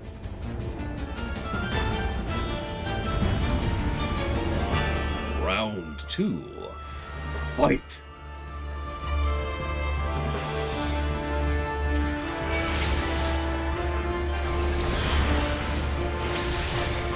Storied Lancer and Menacing Mercenary. Oh yeah, and Storied Mage.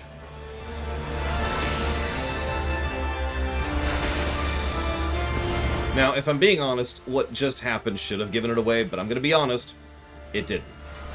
I didn't catch it there.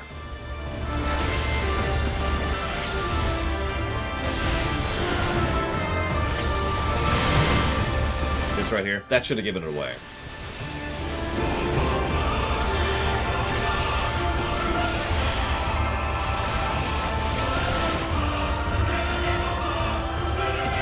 No, yeah, it'd been a while. In my defense.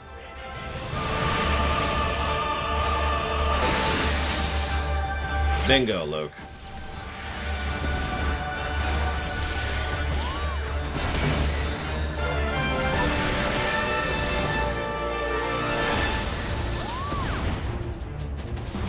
Focus fire a little bit.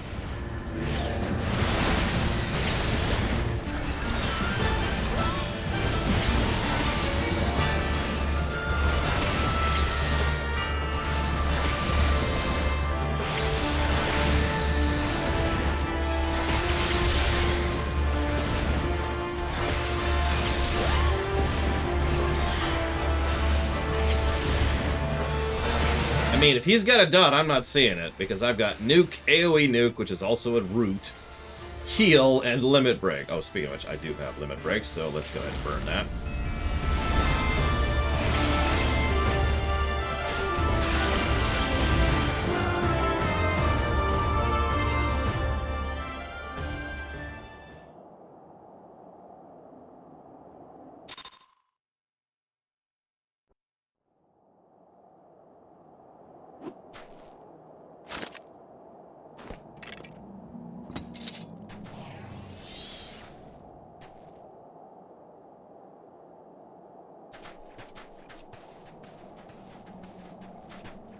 Thanks, your intervention proved most timely.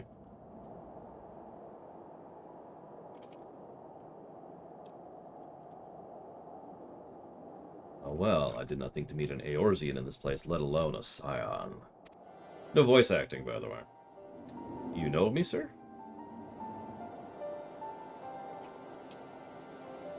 I have some small history with your order.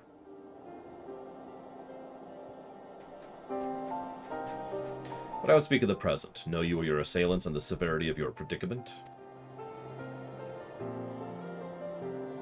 The soldiers bore the insignia of the Emperor's personal guard. And I could venture a guess as to their motive, but you have us at a disadvantage. Will you not tell us who you are? A bit of a retcon, honestly. Our names are not yours for the asking. As for our purpose, let this be your answer. It's a good answer.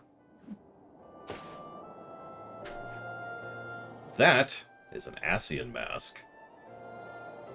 The face of our prey.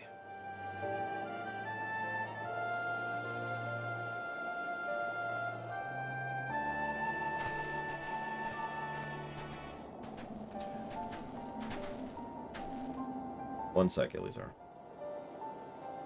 We must away before more arrive. Come with us or stay, but make your choice now. Even should we manage the long trek out of the burn and secure passage to the castle, we would be greeted by the Emperor's guard. Yeah, we accept your gracious offer, Bob. Shadowhunter will suffice for the present. Come.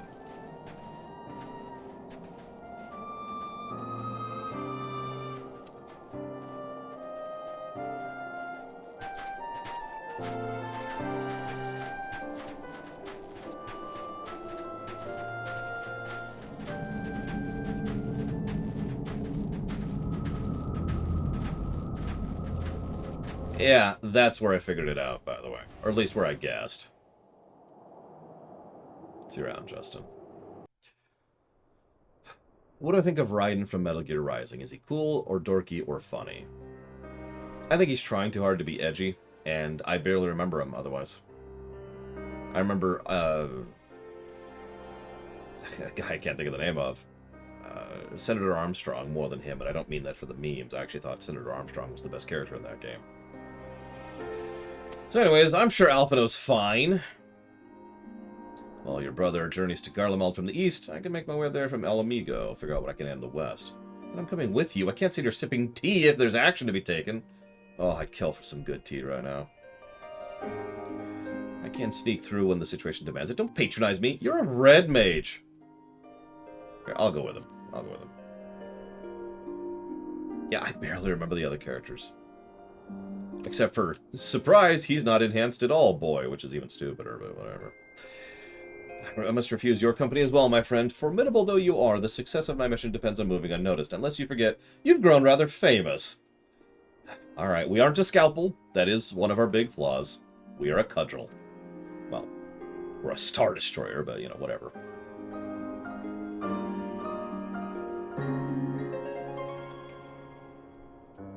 Yeah, Ishtola walking through the burn. Where am I going? Alright, well, we'll stay behind. We all have our talents. Mine just happens to be a soft tongue and a soft souls. Yes, tell me too.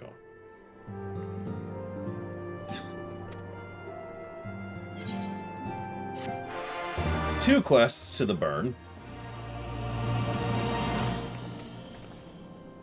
Up. Hang on.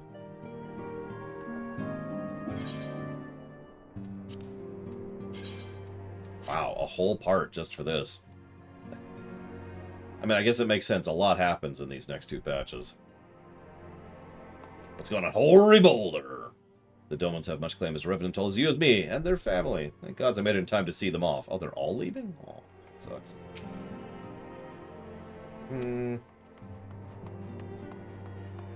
There's Ochre Boulder. Though he's but half my size of my courageous brother, 'twould seem Alphino's bravery looms twice as large. Even Hori might hesitate for embarking alone into the Zalok of the Empire.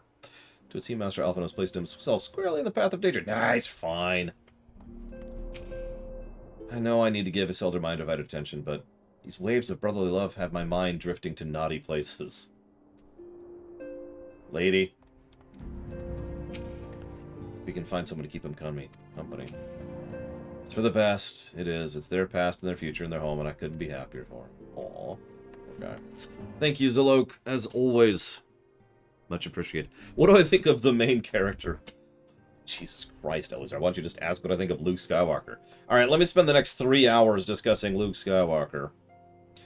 Well, you see... 3 hours later. And that's what I think of Luke Skywalker. Any questions?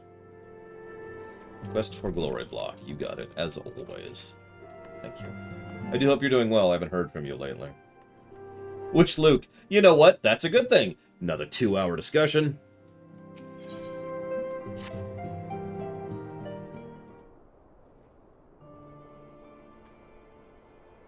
Laura, you're coming up with news. I'm afraid there isn't any. Everything is exactly as it was. Ishtola's doing it. Rehash. There's been no word since his first scheduled meeting, nor does he respond to calls, and I'm just sitting around here doing nothing. It's driving me nuts! Beg your pardons, I have a message from the Eorzean Alliance. Thank the gods for that. We have a visitor. Character. I think Luke in the EU has always been a Silver Jedi, but I don't think the Luke in the AU is a Silver Jedi now. He is very definitely a light Jedi for good and for bad. Welcome to the Rising Stones. A lady, we wish to convene with discuss a matter of Ascian interference, and humbly request the presence of the Scions, which at the moment is literally just the two of us.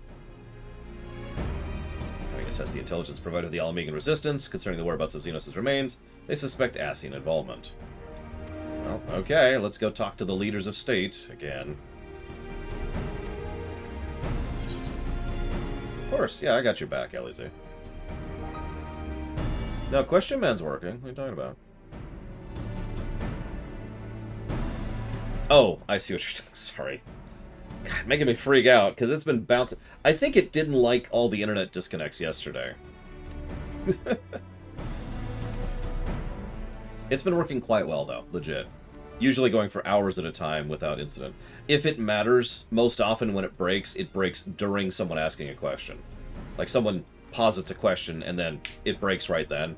And that's usually how I notice, is someone asks a question and it's like, hey, I think it's down. And I look over and I see the log, and it's like, oh, yeah.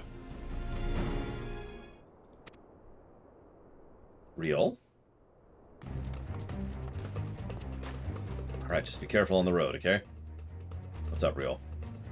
Is Thancred coming back? Yes, he says he's inquired important intelligence.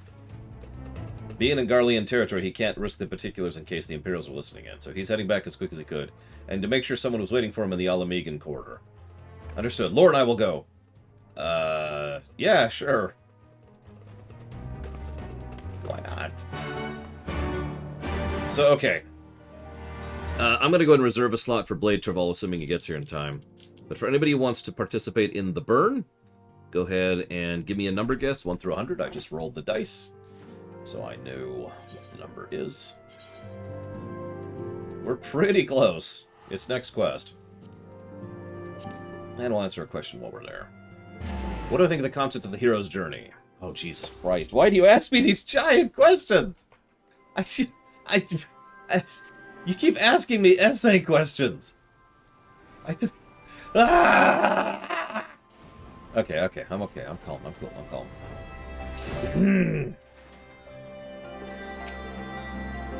You two are a sight for sore eyes. Now I need water for my parched throat. Fetch me a cup, will you? Traipsing through Imperial territory is thirsty work. So it's okay, Evo. It's just everyone asks me these giant questions. God, I needed that. I won't bother telling you to catch your breath. Whatever brought you galloping back to us, I assume it's urgent. Quite. Without further ado, then. After the successful uprisings in Doma and Alamigo, rebels in several other provinces were inspired to follow suit. Unfortunately, they did not fare quite so well. The Dalmascans paid the heaviest price. For their defiance, the Emperor made a show of razing their capital to the ground, prompting many of their neighbors to abandon thoughts of resistance.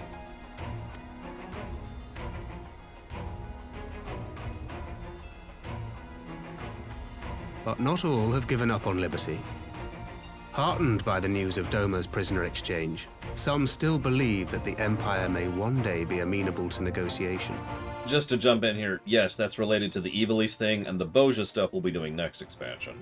We have the Shinobi to thank for spreading the good word. They have worked tirelessly to keep the subjugated informed, and a little knowledge can go a long way. There is at least a spark of hope, then.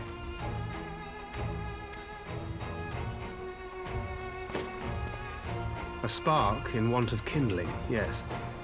The Alliance has already begun supplying materiel to resistance movements abroad, many of whom would otherwise struggle to continue the fight.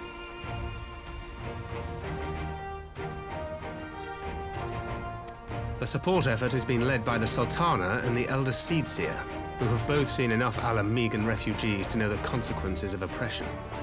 And for their troubles, they have quickly earned a reputation as folk heroes in certain corners of the Empire. That is all for the provinces. As for the Garlean motherland itself, our friends the Populares have suffered something of a setback, I regret to say. Talk is rife that Doma has summoned a primal, and the Empire's more liberal voices are being drowned out in the fearful clamor for retribution. And who do they think orchestrated this summoning? Oh, any but those truly responsible. Xenos has seen to that. Speaking of whom, the Crown Prince is recovering remarkably well. Well enough, in fact, to enable him to personally tour the provinces, putting the fear of the Emperor into the hearts of any would-be dissidents. He walks in plain sight, and none suspect him. Then it's as we feared.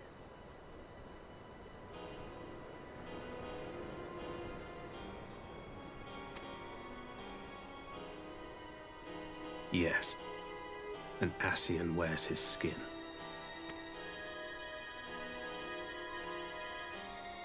But it was not that which brought me here in such haste.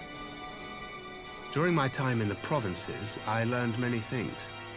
Yet at no point did I hear any report of a Doman emissary in the capital. But Alphonse should have arrived by now. Could they be holding him there in secret? The possibility did cross my mind, but I have reason to believe he never reached his destination. As you know, Scions assigned to covert operations, such as Riol and myself, are issued special link pearls for communication in the event of an emergency.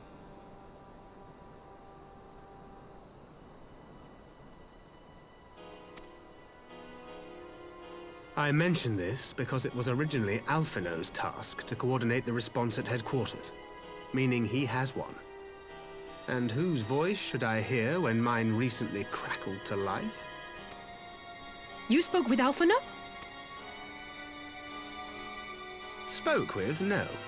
I but heard his voice, and none too clearly at that. 2 words were all I could make out.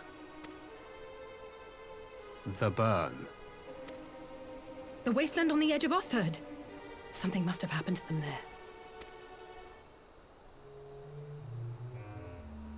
there. There's no time to waste. We must make for the burn at once. I had a feeling you might say that. And? I can't very well sit around here drinking tea if Alphino's in trouble. You said yourself that this link pill was only to be used in emergencies. So I'm going, and that's the end of it.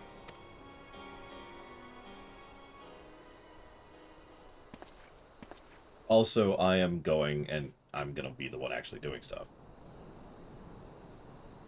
Oh, far be it from me to change your minds. And yeah, a link pearl would probably only barely work in the burn. Most things would only barely work in the burn. That's the problem when you have a giant wasteland absent ether. Or not completely absent, but, you know, almost completely absent of ether. Bereft of ether? What's a good word here? Okay, so it looks like we've got Blade Traval. Fife is getting in.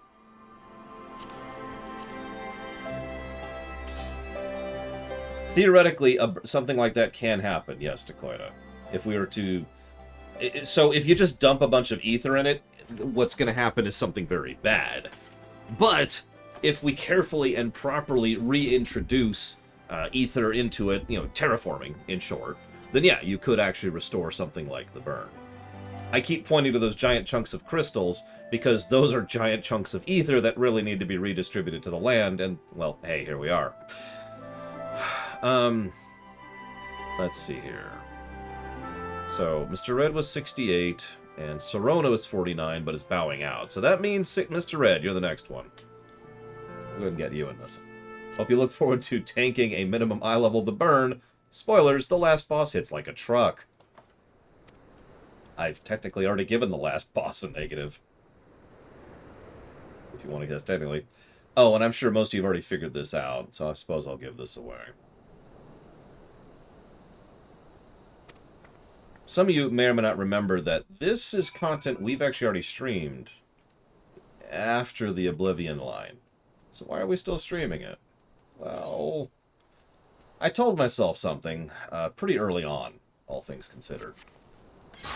I laid out, figured out the schedule, figured out what was going on with it, and I said, all right, based on my... This is kind of a lore run. That is a big thing, and I do kind of want to recover all this content. But what actually pulled it down for me, and you know me, I'm a very practical person at heart, so if I manage to get to this point... Hi, Bregwin. Prior to March 26th was actually the deadline, then I would go ahead and recover stuff. Well, as you may or may not noticed, it's March 23rd.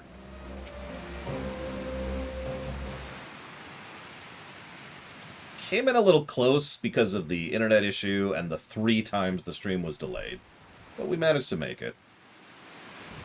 Curious indeed. Will other matters demand my attention at present? I shall not... okay, blah, blah, blah. Thank you, milady.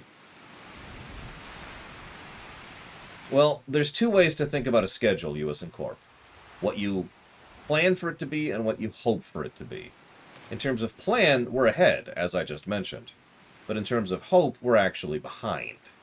And again, we keep losing time in expansions because of the fact that, you know, we have occasional hiccups like yesterday.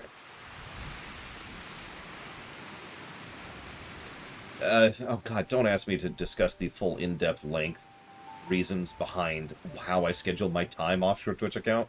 The schedule! There's your answer. That's the only answer you're getting out of me. Moving on. Upon learning I had some knowledge of the ether, he came seeking my counsel. So, as precisely as it described, devoid of elemental energy and eerily reminiscent of the de-aspected crystal that manifested in Eorzea in the days prior to the calamity. It would be wise to investigate more closely.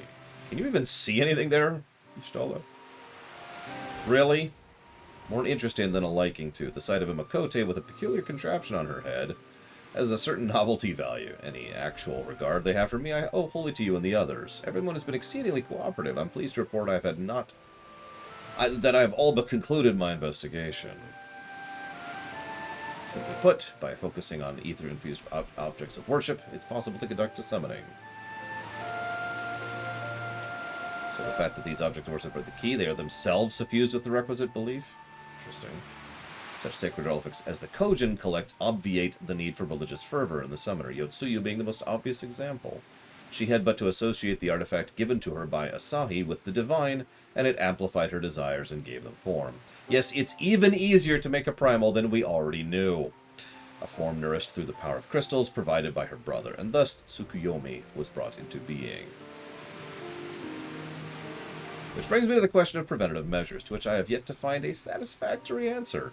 At present, I know not that will avail us, save to keep watch over the movement of crystals and relics, as if we did not have enough to keep watch of already.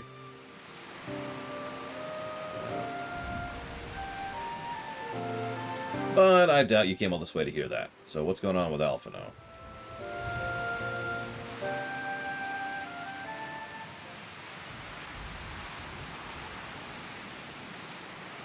Join you, sirs. I mean, obviously, audit runs are actually a good thing in almost every way, except for the fact that it's recovering old content, which is obviously damaging from a, frankly, business perspective. Meanwhile, Alizé is freaking the hell out over all this, because her brother's off in the burn!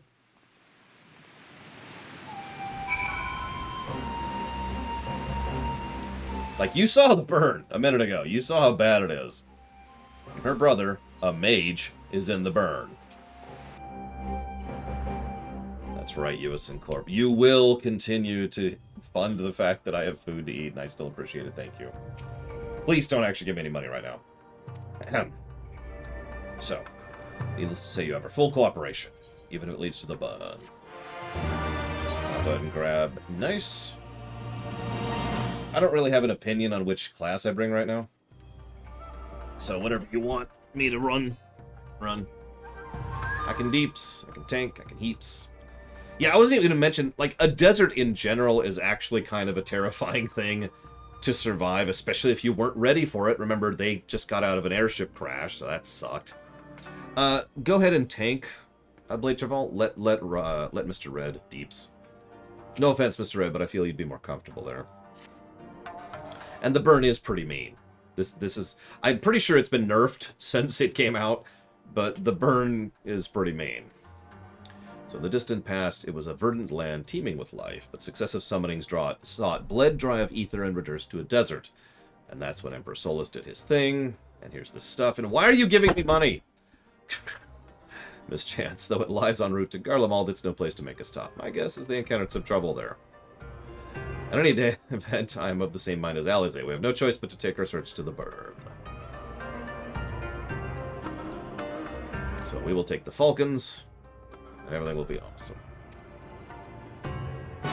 Alright, hang on. So we got a sub from Ross. Thank you, Ross, very much. Please stop. I'll put that towards whatever it is you want me to put it towards.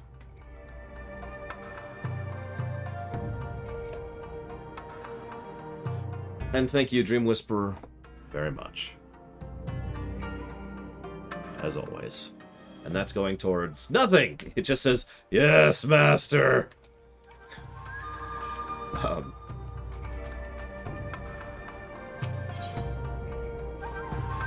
Mr. Red, are you a DPS right now? Because I can't tell. Because this thing is weird. There you go, you're a DPS. Woo. Oh, it's the House of the Fierce. That's weird. Here.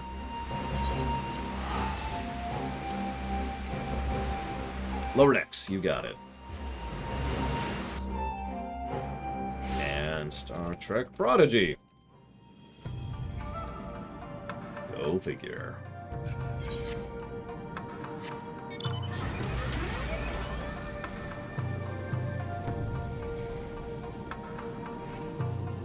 There we go. Up, up, up.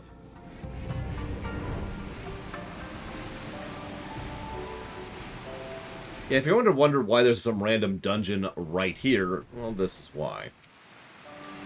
Coming for you, Alpha now. Having named him Emissary of Doma, Lord Hien considers himself personally responsible for Master Alphino's safety. Naught I could say would sway him from joining the search. With such a steed to bear me here and fro, I could perform my fieldwork in a fraction of the time. Maybe I should try my hand at this Bardam's Medal. Well, you know. Alright. Ready, check.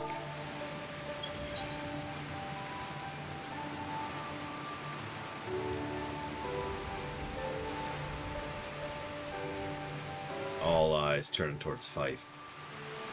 Fife must be destroyed. It is the only way to finish the thing. I guess I'll answer some questions. Wait, let's see. Questions. Nameless Baron is here. When are the floodgates opening, if you don't mind my asking? I have absolutely no idea. That's not true, or fair, or honest. But the truth is right now, the possibility of doing a floodgate cycle is it's relying upon several different triggers to happen, none of which have yet, and I have no idea when they're going to.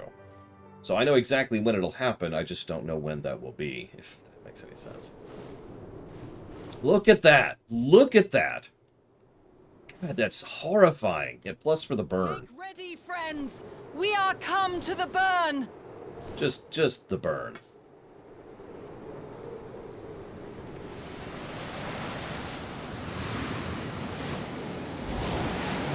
Everyone, land where you can! We must wait out the storm!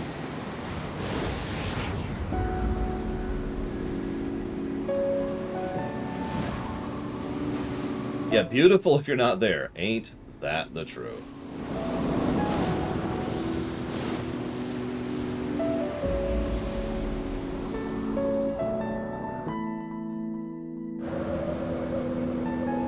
Alright. Let's do it.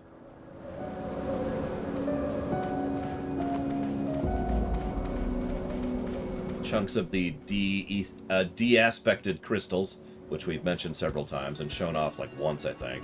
And yeah, I love this song, by the way. Don't overpull unless you're confident in it.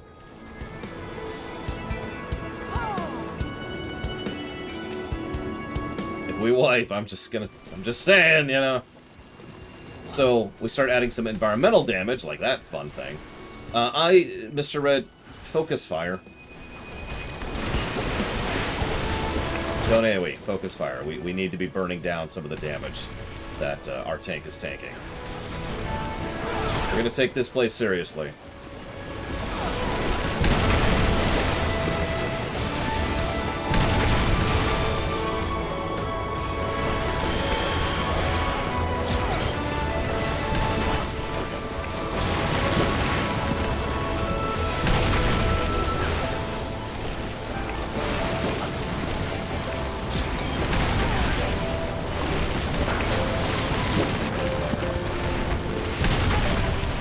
Yeah, Masayoshi Soken, by the way, who is awesome.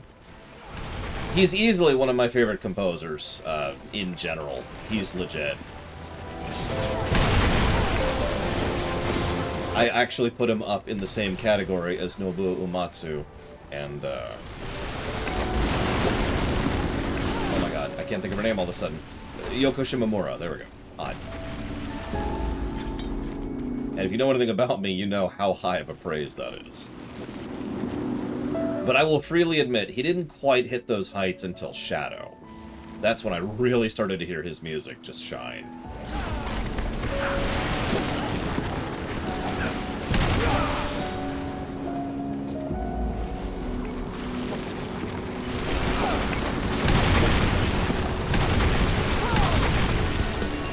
Notice we're trying to kill some of these trash as we're pulling more, just to, again, loosen some of the burden.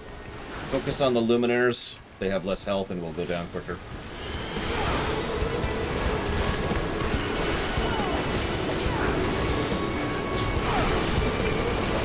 List.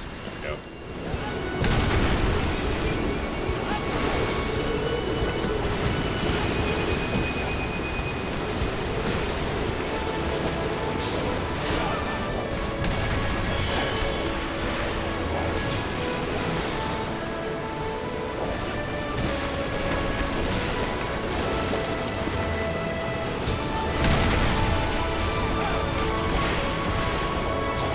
I know, Reggie.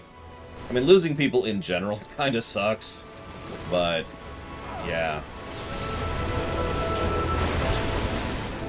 Can someone repeat the story of Soken's recovery in chat, please? Just so those who are not aware of it can appreciate it. I don't know the full story, otherwise I'd just say it out loud. Like, I only found out about it after the fact. I was like, what?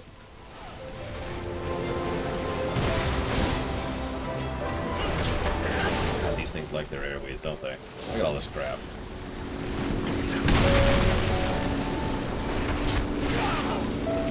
That works, Rax. Anybody curious what we're talking about with Soken? Just click the link Rax just linked. For those of you in the VOD, sucks to be you. What's the title of the video? So I can tell the VOD people to go search for it. Yeah, good job, by the way, Fife. You're doing well here. FF14's composer Masayoshi Soken speech at FanFest. There you go. This. This.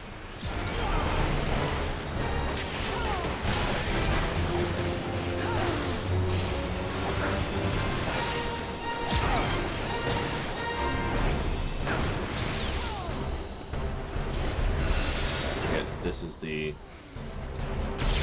Nope, that's that thing. Okay. I remember some of these fights. I've actually only done this dungeon like 3 or 4 times. Except for the last boss, which I've done about 50 times. That's an exaggeration, but I have wiped more than a little bit on the last boss. I am not ashamed to admit. Put simply, the last boss is a negative mostly because they have a mechanic, which is a good idea, terribly implemented. I can actually say this because there's a later boss in Shadow which uses the same mechanic. And, you know, does it a lot better.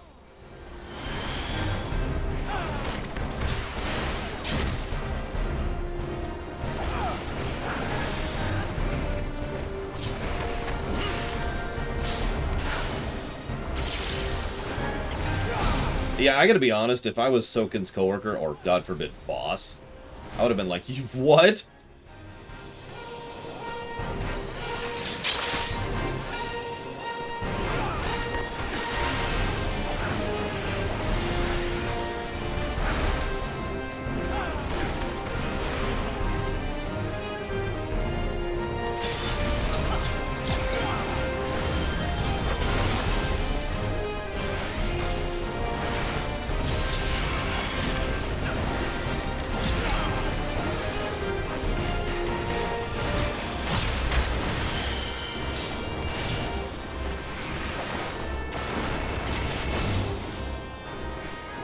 which song?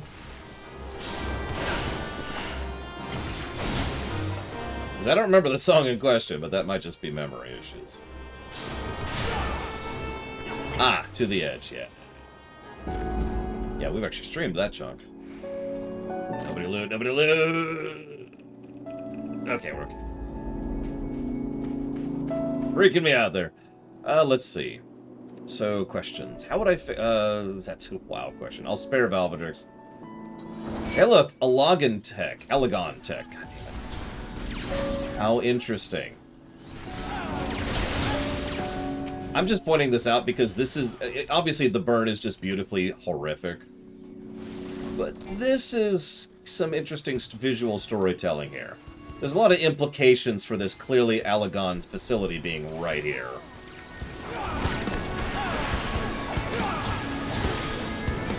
I'll go and AoE these things.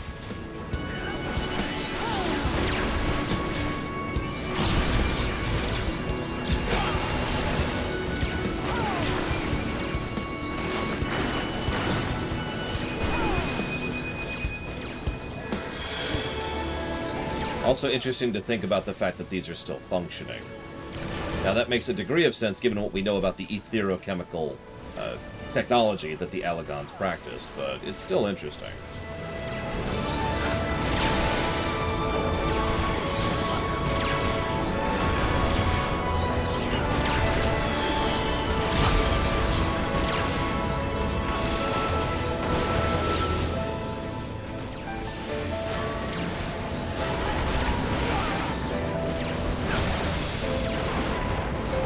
Like me some Monk. I almost wish you enjoyed it. I mean, I do wish you enjoyed it, Bregman, because it's just, once you get into the groove of it, it just flows. Hey, here's an extremely giant and seemingly bottomless pit. I wonder what was down there.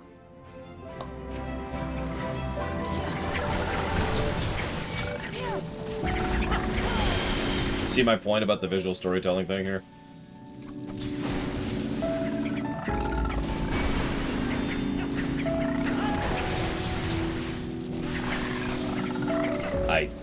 Goddamn, that was a literal misclick. I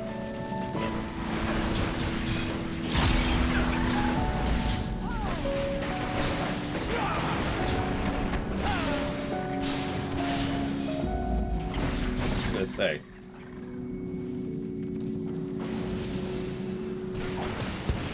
No, this wasn't Alexander. This was well before Alexander. Although I know technically time travel, but you know what I mean. Now, someone with the actual lore book might be able to answer this, because I don't actually know the answer of what specific primals, plural, because we know it was more than one, did this.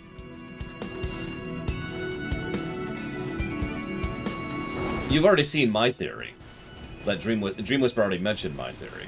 My theory is that the Allegons were saying, alright, let's summon, and then compete, and then drain, and then summon, and then do this, and summon, and then do this, and... Huh, what's happening to the surrounding terrain? I wouldn't worry about it. Let's summon and then do this, and then said, oh god! Well, apparently this is where Azizla was lifted from, so there you go, there's your answer. This place was drained so Azizla could be.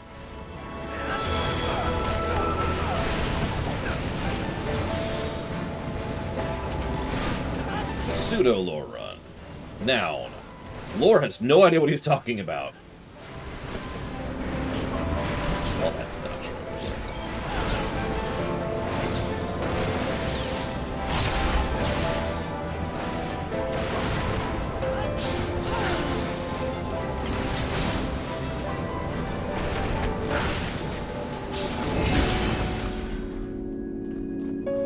Boss number 2. This is a fun one. You like the train boss in WoW, right? Well, this isn't quite that good, but, you know. And I'd pull without you.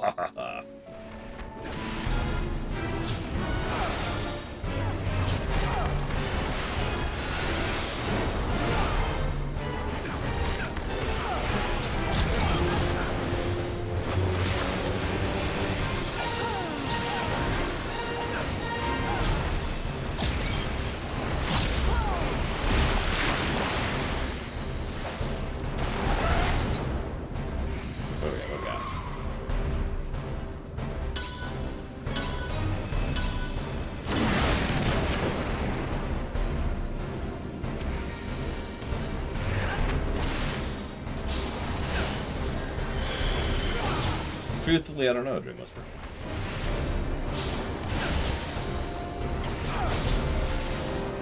Yeah, I've always found it funny that they just took so many of the 13 models and used them in 14. But from a managerial and producer perspective, it makes a lot of sense. It's like, you know what? We've got this fancy model. Why don't we just use the damn thing? You know what? Sure. And there you go. That's like, I don't know, a week's of someone's time saved rather than having to design a completely new model from scratch. And yeah, I agree. The FF13 aesthetic does fit Alagon quite well.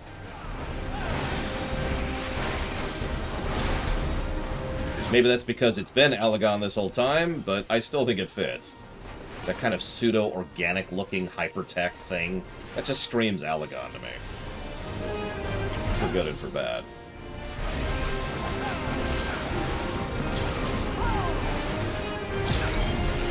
Quickly! There we go, capture it off.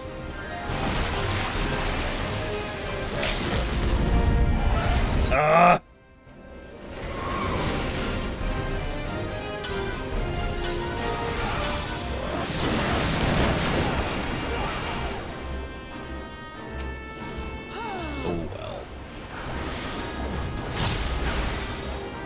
I mean, there are things about the visual design of 13 I don't care for, but no, yeah, I'm with you. And that's boss number 2. Another good boss. Let's see. McDonald's or Burger King, and why? Depends. There has been a point in time in which McDonald's had better fries, and then there was a point in time in which Burger King had better fries.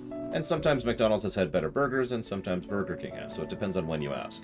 Now, if you're asking for right now, the answer would be Burger King on both axes. Here's some really nice visuals. You can really take in the burn here, by the way. Listen, it's fine. The worst we could get is another near... Oh, that's a good one. Shoot. Alright, I take it back. So, Nace, that is to say Blade Travel, is probably about to die. So, this should be fun. By the way, this trash pack will immediately go into another trash pack once we kill it. So yeah, I'm definitely going to be doing some focus firing here. If I can get in here, Jesus Christ. It's telegraphs. I might just have to start getting hit by telegraphs and make Fife do something other than healing the tank, which is a brilliant move. Don't.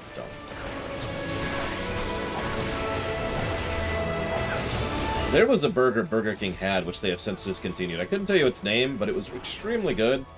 And now it's gone. I'm very sad about that. I think it was the Big King. I think that was actually it. It was just a weirdly good burger, and it was what I got pretty much every time I went there. Have I ever eaten bugs? Unintentionally? Yes. But I will never intentionally eat bugs, and no, they're not good. I spit upon them, patooey, patooey. Up top. Let's see. If I was to give the Warrior of Light an alignment, what would it be? My Warrior of Light would be neutral good. I care about doing good. I do not care about the vector of good being done.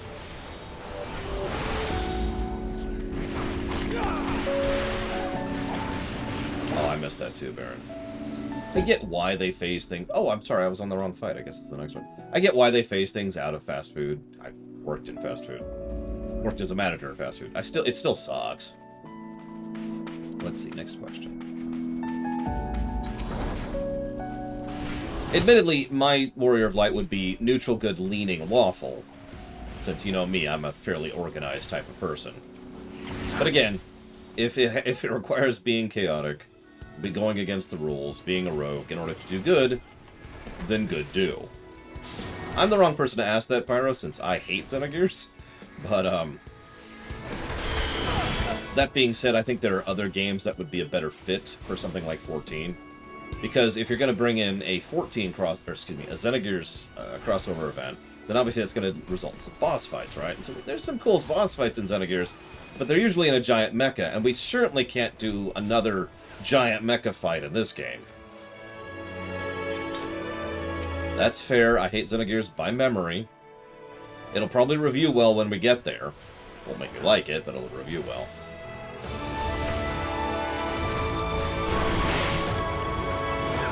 You know what sticks out in my mind the most about Xenogears?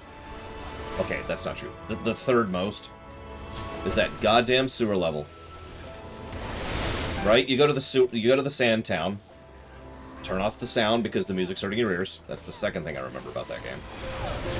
And then you leave there and you head up north a little bit, and actually there's some religious crap and a one-winged angel thing.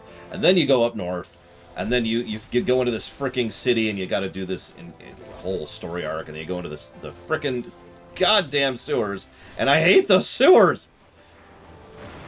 God, I hate them so much. I hate them 20 years later. Anyway, sorry.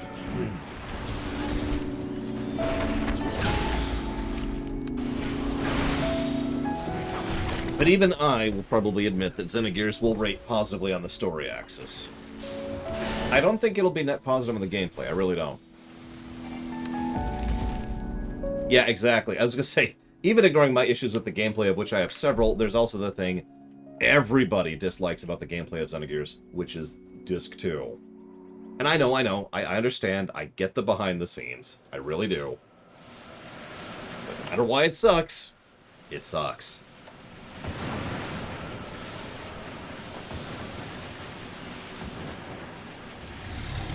So, here's the final boss, which I've already given a negative for. Which you might be wondering, why, Lore?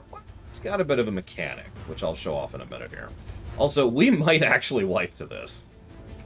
That is a possibility. We'll see what happens. By the way, this is... I think I've mentioned this before. This is one of the first fights where I learned about DPSing as a healer. Have I ever given that story? I think I might have. It's not the first fight, but it's one of the first fights. And I'll explain why in just a minute. First, we gotta do some mechanics here. Hold off on using my cooldowns for just a moment. So there's our unavoidable damage. Pretty decent amount of unavoidable damage, if you were paying attention to that. By the way, I did this as a healer when it was pretty new, and it sucked. This is mean. So there's that mechanic.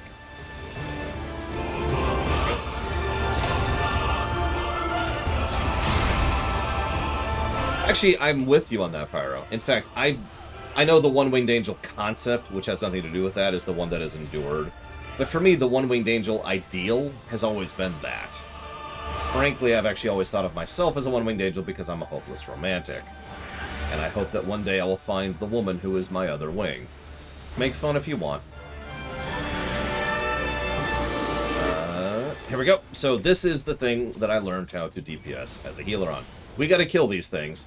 And as we're going, you'll notice that that thing in the middle is getting bigger. So the longer we take, the worse this will be.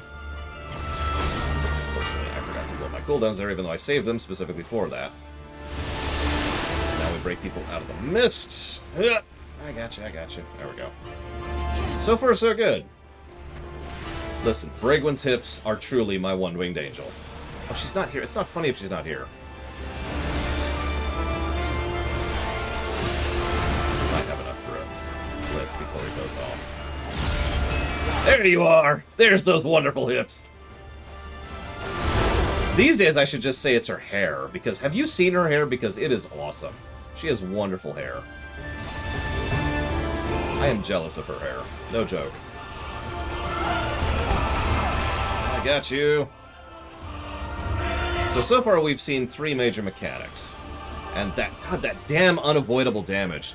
By the way, funny thing, that was actually what was killing me the first time I did this as a healer. I couldn't keep up with that unavoidable hit. It was just so much damage. And nobody was dodging anything, so people were dying from it. So then there's this mechanic.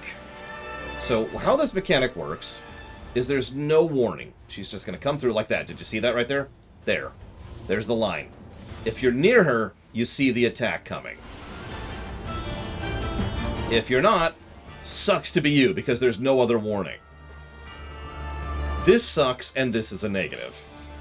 This, like I mentioned earlier, this is actually substantially better implemented later on in a boss in Shadowbringers. Nothing indicates... This is simultaneously a little bit too punishing, and more to the point, it also nothing indicates it. How many of you remember the first time you did this dungeon and were like, and you had no idea what to do? I've talked about this before. This is the dungeon journal problem. Speaking of which, I'm going to throw this now. There's really nothing to indicate what you're supposed to do there, other than randomly roaming around. And by the way, that boss, you can only see it when you're on the outer edges. You saw how I was going on the outer edges to be able to see it? If you just roam around randomly, you don't see anything, and then just all of a sudden... When I first did this, I actually thought it was literally random, that there was just no tell, and you were just supposed to get lucky. That's why that boss is a negative. It's got some cool ideas, but terrible implementation. Good job, everyone, though. That dungeon is mean, and that was a very clean run. So I'm going to codify the negative I've already written down for that boss. Boop.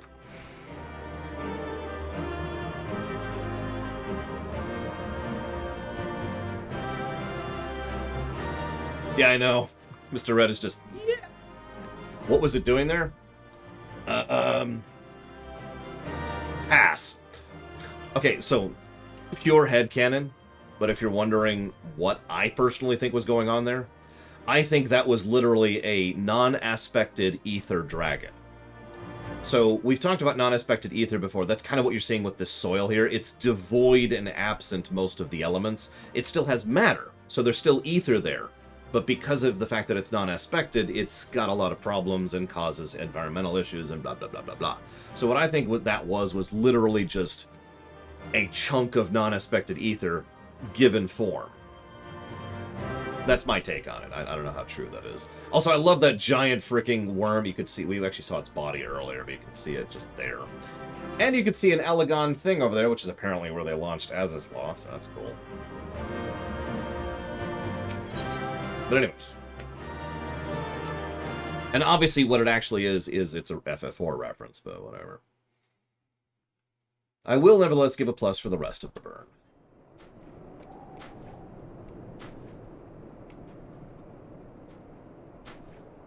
Ah, there you are. Hi, Ian. Between contending with bloodthirsty beasts and sand in my every conceivable place, I had begun to despair of finding you again. Do you recognize the crashed ship over yonder? I do. Mistress Alizé and I briefly inspected it. It is the vessel that bore Master Alphino away. Ooh, yeah, I like that, Baron. But there was no sign of him, nor of Maxima and his people.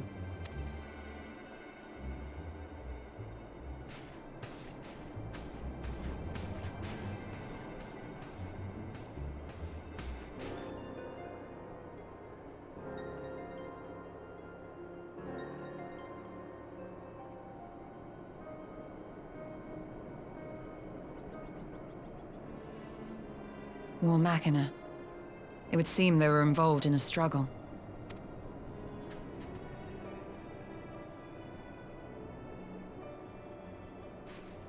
Really went There may be clues.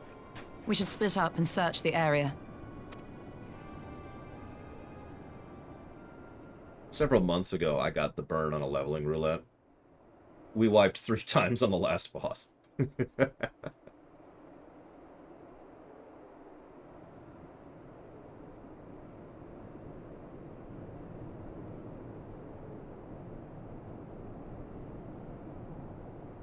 These were no ordinary soldiers.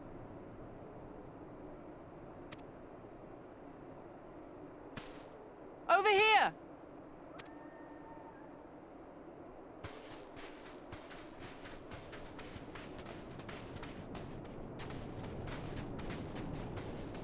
The insignia on this man's uniform identifies him as one of the Emperor's personal guard. Hand-picked soldiers, answering only to the royal family. That would explain why all the casualties are Garlean. They were fighting their own. You're saying the Emperor was behind all this? That Alphino is his prisoner?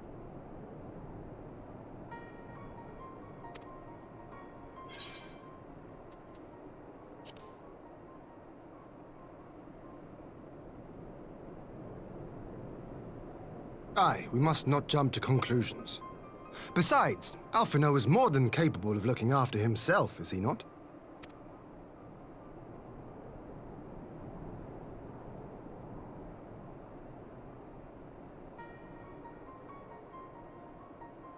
I suggest we return to Doma to consider our options. Whatever happened here, Master Alphino is long gone, and any subsequent search may safely be left in the hands of the shinobi.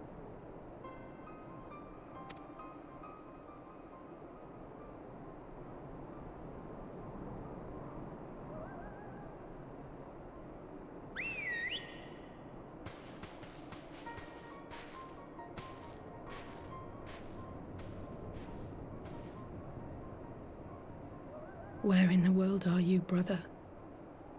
If you die on me, I will never let you hear the end of it.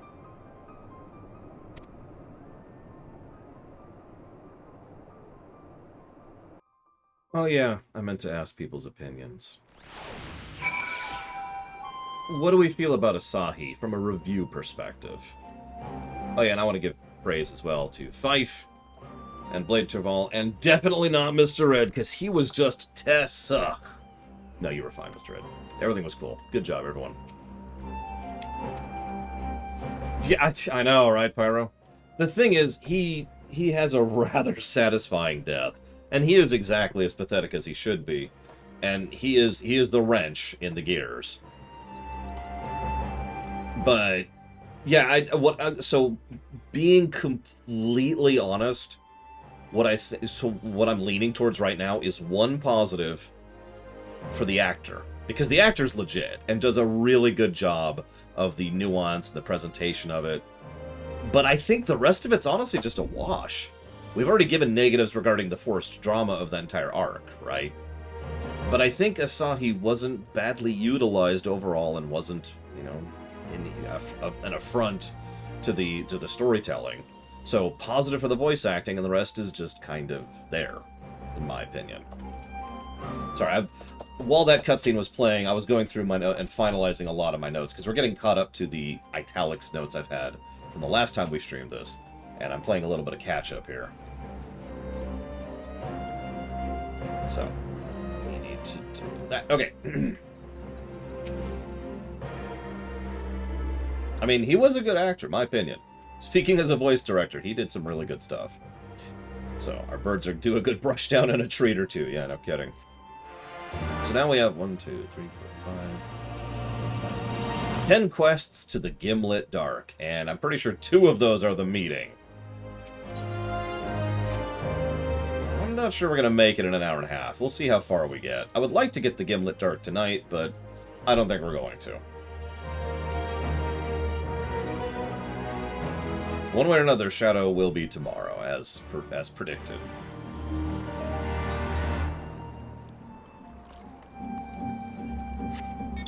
Let's see. Questions. We'll probably reach the first meeting. I'm not sure about the second one. Questions. What's a bot? Oh, no, that's a Tim question. I'll save that for now.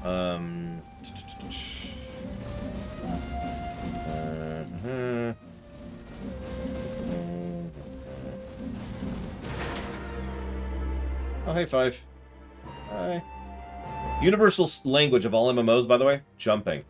I am not making that up. People communicate via jumping in MMOs. It's weirdly consistent. I bet a lot of you know what I'm talking about. It's like flashing your lights while driving. People know what that means. There's like a code to it.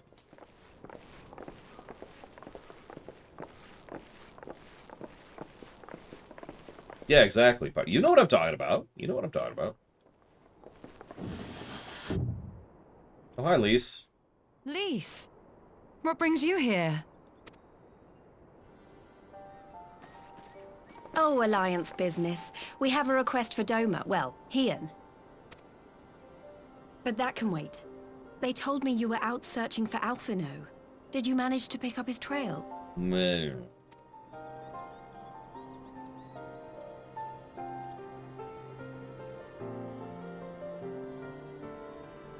Deleting some WoW-related questions. I actually answered these anyways. Well, if he wasn't at the crash site, he might still have escaped. We have to keep searching. And we will. Alphino embarked on this journey as an emissary of Dorma, and I hold myself responsible for his safe return. Yeah, I think it's in like 2 quests. I will have our shinobi in the provinces search for him as a matter of urgency. Sorry. I think in like 2 quests we'll have Little Sun. It's pretty soon. Chin up, Alize. You'll get to admonish your brother for his recklessness yet. She is really freaked out about this whole thing, by the way. And I absolutely don't blame her. Her brother... Someone has to do it. ...went missing on an Imperial warship in the burn. Wouldn't you be a little freaked out? I'm sure he's going to be fine. There is one thing I'm not sure about, though. You said it was the Emperor's personal guard that attacked Alphino's airship. But the Popularis would never have been able to arrange the prisoner exchange without Varys' blessing. So why would he sabotage his own mission? They may not have been acting on Varys' orders. The guard answer not only to him, but to his family. The Crown Prince included. When Yotsuyu summoned Tsukuyomi, Asahi was quick to proclaim that a Dorman citizen had violated the terms of our agreement, that the negotiations had failed. And it is this version of events that is now being repeated across Garlemald. To hear the tale, one would think the prisoner exchange never took place. Plainly, someone is manipulating matters from the shadows. Most likely Xenos, or whoever it is that wears his face. Whichever Ascian you mean. We all know the nature of our adversary. The servants of chaos are true to their name. Their meddling has cost Dorma a chance at peace. Whoever it was that loosed his personal guard, the Emperor cannot be ignorant of these developments. We must proceed on the assumption that our treaty is indeed in tatters.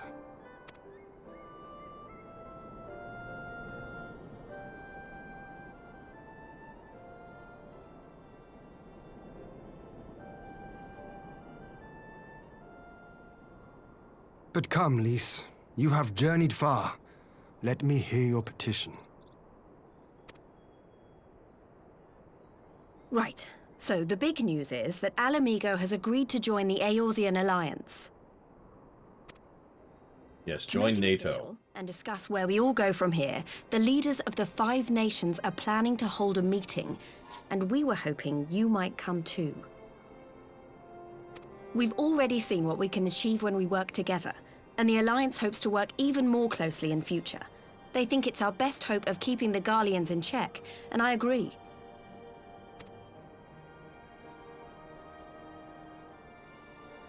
As do I. By coordinating our efforts in the east and west, we may be able to discourage them from committing their forces to a single front. I accept your invitation. I must, however, ask for time to attend to some pressing matters here. In light of recent events, the risk of Imperial reprisals is greater than ever, and I would not leave Dorma unguarded. Ere I depart, I must shore up her defenses. Understood. I'll let the Alliance know. We'll wait to hear from you before setting a date. The meeting's to be held at the Royal Palace in Alamigo, incidentally. Do you remember the way? Well enough. Please assure my hosts that I will not keep them waiting any longer than I have to. Consider it done. And thank you for agreeing to come. If we all put our heads together, we're sure to find the best way forward. For everyone. Ken Viper asked a good question. What game do you think best balances the interest of the core audience, the casual players, and the vision of the developers? This one. I hate to say that because I have many issues with this game, but I do think this game probably does the best balancing act of all the MMOs out there, and I've played a lot of them. Follow-up option? Star Trek Online. I know that's a weird one, but I absolutely stand by that one too. STO does a lot right for a lot of people, and keeps itself going because it balances its, let's call it what it is, predatory practices with regards to the financial side of things, with consistently putting out high-quality content.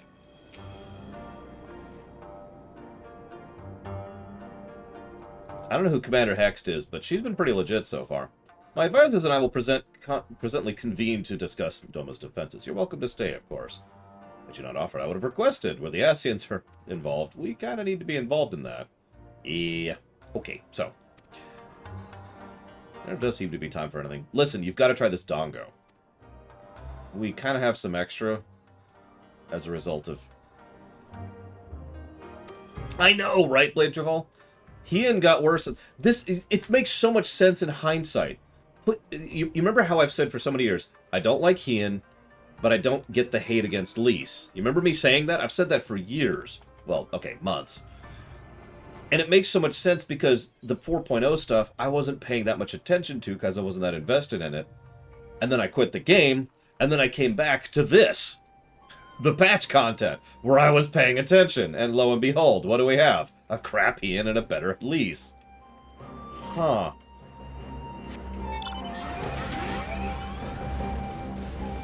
Go figure. Anyways. But yes, that was Ken Viper's question. Sorry. I hold on to questions until they're here. Speaking of which, Baron asks a question. What is the one seasoning you think is underappreciated in cooking and cuisine? White pepper. Absolutely. Most people don't know how to use white pepper in my experience. And I admit that even including myself, since I've only recently started using it. But it is a wonderful magnifier and a good flavorful spice. Yeah, you need to use very little, and you need to use it as a magnifier for other spice. But it's really good if you use it properly. Goes excellent with a good herby kind of thing, like a really deep basil or something like that. Yeah, no, Hien is a good rebel. Pink salt, I agree with that. Pink salt. I actually don't have regular salt in my house anymore. I just have pink salt because my sister completely sold me on it. But it is hard to use properly, I agree. So, thank you for coming. Knowing you, you've probably guessed what I want to talk about. Alize, she's acting as if everything's alright, but it's clear she's barely coping. Yep. The Alize I know is overbearing, willful, and reckless, and that's fine. It's how she deals with feeling weak. She has to keep moving or she's afraid she'll fall apart. I suggest you try it, Rax. It is difficult to use. Don't just, like, put it over something. It needs to be either melted properly or blended properly or used with something else. But pink salt is legit. Anyways.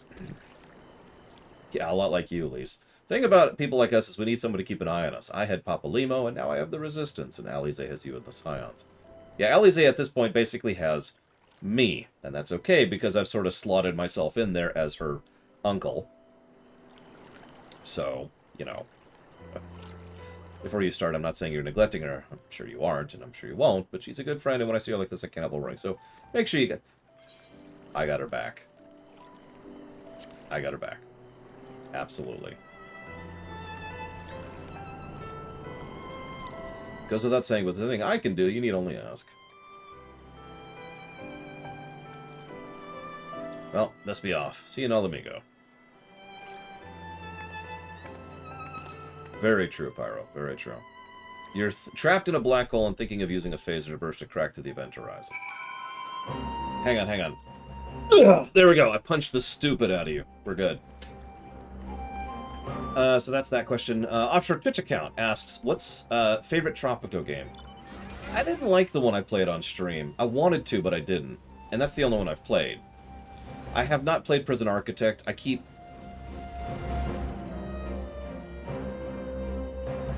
I still have PTSD about being in jail. So something like Prison Architect is something that I've had trouble even acknowledging, even though it's a good game and I want to play it, because it sounds like it's right down my my angle. So I've considered it a mental measuring rod if I finally ever actually am able to play that game. I own it. I've tried to play it. I've yet to succeed. Granted, I haven't played it in a while. I haven't tried in a while. Favorite Ratchet & Clank game? I've only played 2. The original and the remake. That's it. I hope so, Lord. Or Loke, excuse me. Wow. I'm hoping, I've been told that the game also lets you make a, let's call it what it is, a good prison, one that's helping to rehabilitate. As my personal opinion, I think a prison should be. I think that's how that should go. So, you know, if that's true, then that would actually really be kind of awesome, and I would totally go that way with it.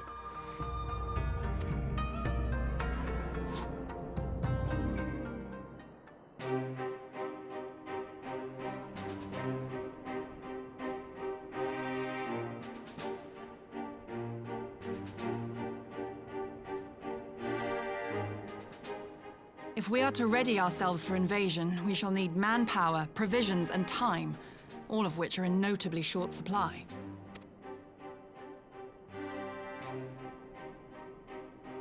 Candid as ever, Yugiri, and correct, I concede. Fortunately, I have an idea.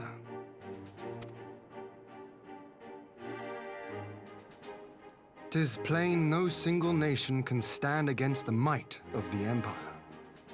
Nope. There is no one on this planet who could stand up to the Empire. And it was only with the aid of others that Dorma succeeded in winning her freedom. So, I mean to take a leaf out of our Eorzean friends' book and form an alliance of our own. How many of you have been playing EU4, and you're this big giant army, and you go after this little nation, and they drag 5 other nations into the war against you, and you're like, oh crap. Doesn't always work. In addition to those with whom we already share an understanding, I would reach out to Hingashi and Suinosato, and further afield to the myriad peoples of Nangsha and Dalmasca. I am under no illusion. Not all will answer the call. Yet disparate though we may be, we are united in our desire for freedom. Yeah, I agree. The only nation that could beat Garlemald is Garlemald, by itself. If our neighbors could be made to see what is at stake, Ascian machinations and all, cooperation need not be so far-fetched a notion. That's the best part, offshore Twitch account. I was innocent. It may even seem practical. Under the guidance of our former leader, Master Louis Soir, we once strove to unite the fractious city-states of Eorzea. I dare say that experience shall be of use in your endeavor. We should be glad of your wisdom. For the record, I would have been in favor of this plan even if it hadn't been my grandfather's, but I have to ask, how will we secure the time to carry it out? Not that anyone has forgotten, but the Garleans have airships. Lots and lots of airships. Should they catch wind of our plan, they could send an armada to overwhelm us before our alliance had even begun to take shape. And cause like a grimlit dark, one might even say. Speaking of Not which, if we deny them access to the skies. so this is a fun idea. During our time in the Burn, the Warrior of Light and I chanced upon some Allagan ruins. Fair, Pyro. Oh? As such ruins go, they were not particularly unusual. But something about the surrounding land struck me as odd. Faint though it was, its ethereal residue was uncannily similar to that of Azizlar. Identical, in fact. Oh, I forgot they mentioned it right here. For locations so far removed to share a single etheric signature is all but impossible. I conclude, therefore, that the Allagans created the floating continent with land taken from the Burn. While that is a most intriguing theory, I fail to see what relevance it has to Dorma's defense. We just have to weaponize the floating continent, it's fine. Azizlar was enclosed in a powerful energy barrier, impenetrable even to an Agrius-class battleship. It occurred to me that those ruins may have enjoyed similar protection. I have no proof, but the Warrior of Light did report seeing a structure resembling other known Allagan field generators. Slash nod. All right. But even if we could put up such an energy barrier, it surely wouldn't extend beyond the limits of the Burn. So what's to stop the Garleans flying around it?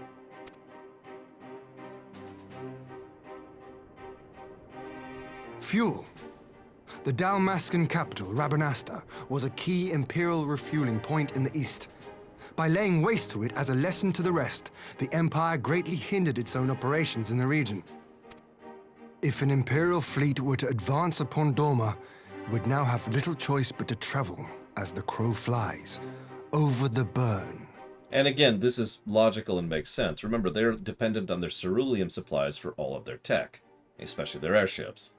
So just like in real life, or a fighter jet or a bomber or whatever has an operational range, it's the same thing for the airships. I see. A word of caution. Even assuming the generator still functions, Raising a barrier of such a scale will require a prodigious amount of energy. Let's just summon a primal. That'll do it. And few places are so bereft of suitable crystals as the burn.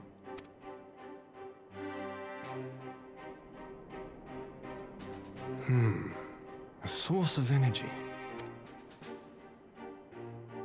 Tell me, did the Allagans make a habit of launching things into the sky?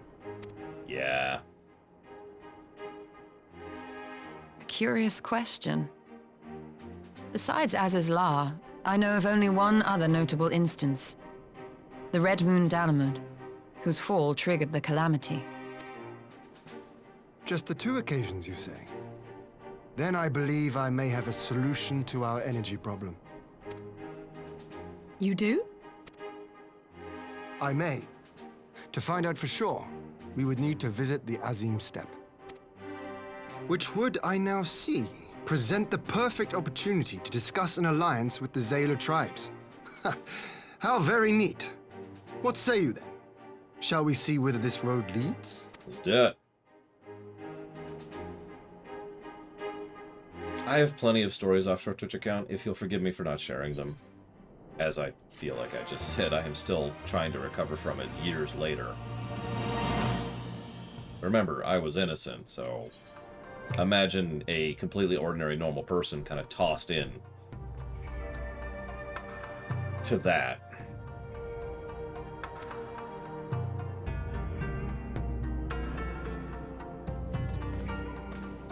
I still have the cuts on my knee from when I fell when I got out. I don't want to tell you that story. Let's talk about positive things. So, come on, Eliza, get Tataru to do it. Sure, she'd love the burn. Joking aside, I was planning to enlist her help. Well, okay. I have never been through anything worse, Evo.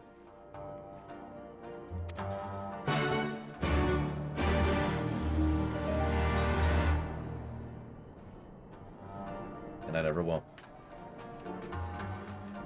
So, where are we going? Over here.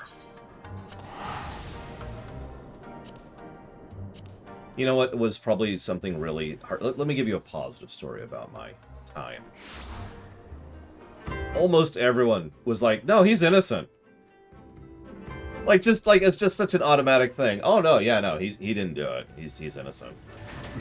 Just automatic. Even people who didn't even know me. It was almost funny. I did lose a couple of people who I know. And good riddance. But everyone else was like, yeah, no.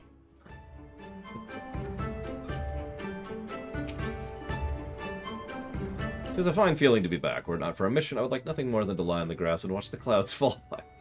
There's no clouds! Wow! Ah, so this is the Azim Steppe. Tales do not do it justice.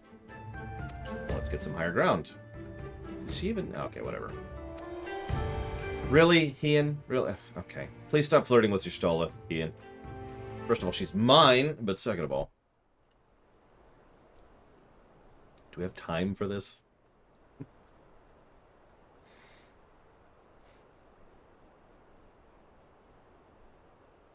And thank you, Eva.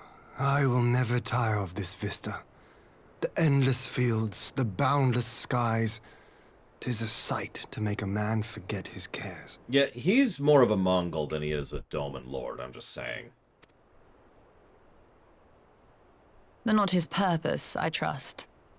Might this be a fitting moment to tell us what we are doing here? Thank you, Stola.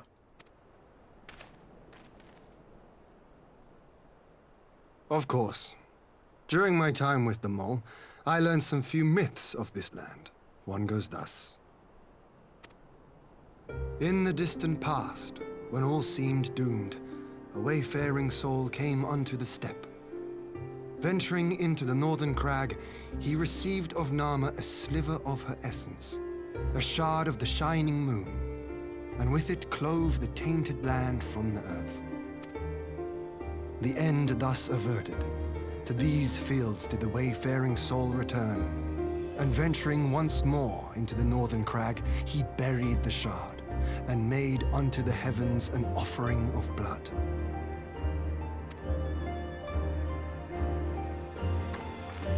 A tainted land cloven from the earth and an offering of blood to the heavens.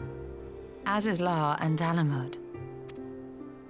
That was my thinking, yes. As I mentioned before, a lot of myths and histories and legends are actually retellings or fanciful tellings of things that actually happened that have a much more mundane answer. And I kind of like that, how they keep track of that and do that pretty consistently.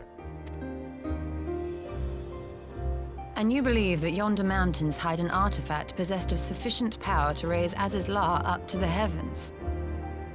I suppose that might suffice. Worth a closer look, would you say? I would.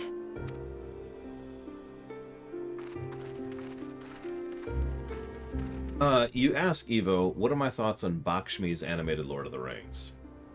I haven't seen it in... Wait, hang on, let me make sure that's the right one.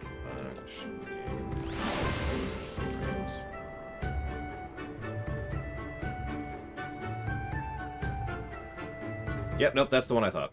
I haven't seen it in an extraordinarily long time. But I completely hated it, and in fact, it made me dislike Lord of the Rings as a concept for so long that I kind of walked away from the books and ignored the franchise entirely until I coincidentally, and I've told this story before, happened to see portions of Fellowship of the Ring on DVD when I was at my aunt's 50th birthday party. And then I was like, wait, this is really good. And it just kind of kept catching my attention, like, what is this? Lord of the Rings. This isn't Lord of the Rings. No, it is. But it's good! More or less exactly what I said. I prefer a voiced PC if I can get it, Cat Viper. Guild Wars 2 over FF14, to use a direct example. I still don't like the books, although I did give them a reread after seeing the film. But I will actually go ahead and admit that the books are well constructed, and there's a lot of cool stuff in there. It's just, they're not my thing. That's a coffee situation as opposed to just being crap. Hey, what's up? We kind of want your permission since you're kind of in charge of this place, since we kind of put you on the throne. Could you help us out here a little bit, please?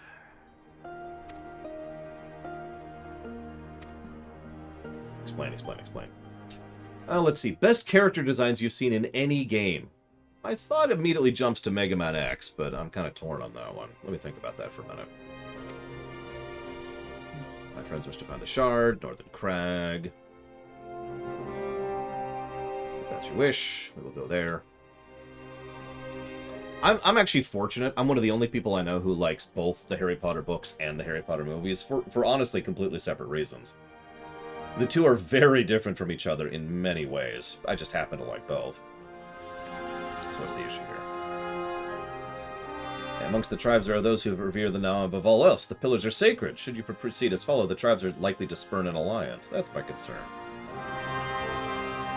Suikoden. I don't think I agree, but I could see that, yeah. If I was going with sprite work, I would pick Chrono Trigger without hesitation. Thank you for your understanding. Though the mole may reign over the steppe, today the decision will shape many days to come. We don't want to force others to war against their will. Nor we. 100-fold stronger are we who choose to fight of their own accord. Ain't that the truth?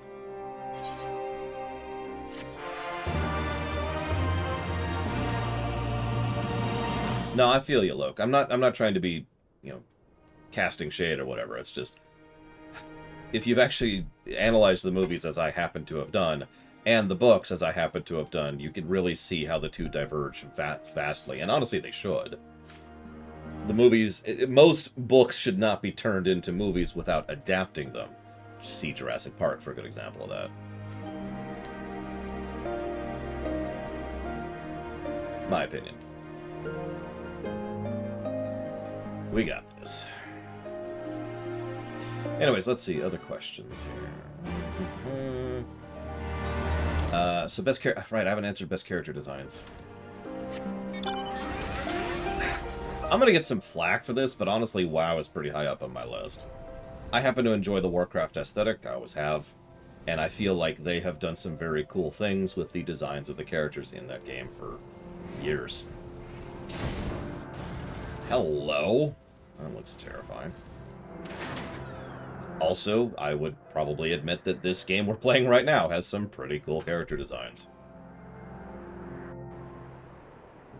Even Xenos, for all the mockery we give him, gets across the intimidating, imposing, Darth Vader-esque thing pretty effectively. Such an abundance of ether. Are we in luck? We are. This is an Allagan artifact, most likely built to regulate the flow of ether. I strongly suspect the ancients used it to stem the flow from here to the burn. That would explain how they were able to untether what became Azys La from its surroundings. But were we to throw open the floodgates, the resultant deluge would surely be sufficient to raise our wall. And in restoring the flow, we may also restore life to the wasteland.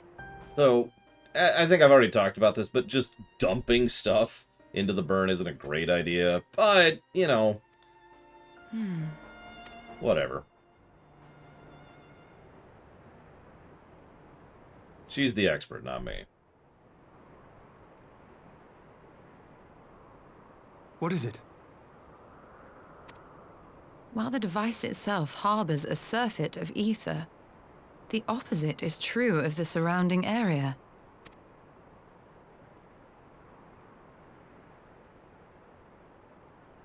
An effect of regulation, perhaps. A similar phenomenon seemed to be occurring in Doma.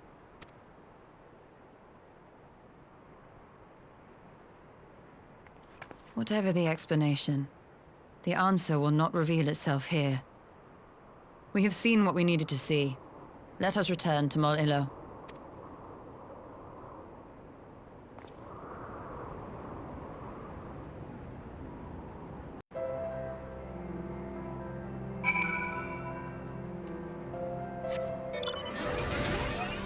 I mean, they did some really cool rotoscoping, Evo, so I will actually completely give you that. I also haven't seen it since, you know, I was pretty young. I was a teenager at the time. Thoughts on the Reaper class. It's my second favorite melee class. And I mean, granted, I like all the melee classes, but it's up there. We will actually be doing Reaper for several things. Because it's awesome! But no, sorry. Let's go to hell. It will just be a Reaper for a bit. Why not? Just for fun. Just for fun. So, we found it! Woo! Great as the Mother's power. Yep, that's totally who built that, not the Allagons. Anyways, we need to get the consent from the Datharl. Oh, that's gonna suck. Oh, okay. Let's go beat some consent into the Datharl. I like Ninja, I just would never main it, because there's always going to be a mental delay between mouse-clicking mudras. But having gone through it and analyzed it, yeah, no, Ninja is actually pretty enjoyable. Dragoon is awesome. And, Monk is just flow central. But my two favorites, is, if I'm not giving it away already, are Reaper and Samurai. I don't think I could actually pick between the two, really. But it's worth noting I haven't really played with either at 90, so we'll see. Anyways, questions. Let's see. Hero's Journey. Evo asks, what do you think about the concept of the hero's journey and its wide application in modern storytelling?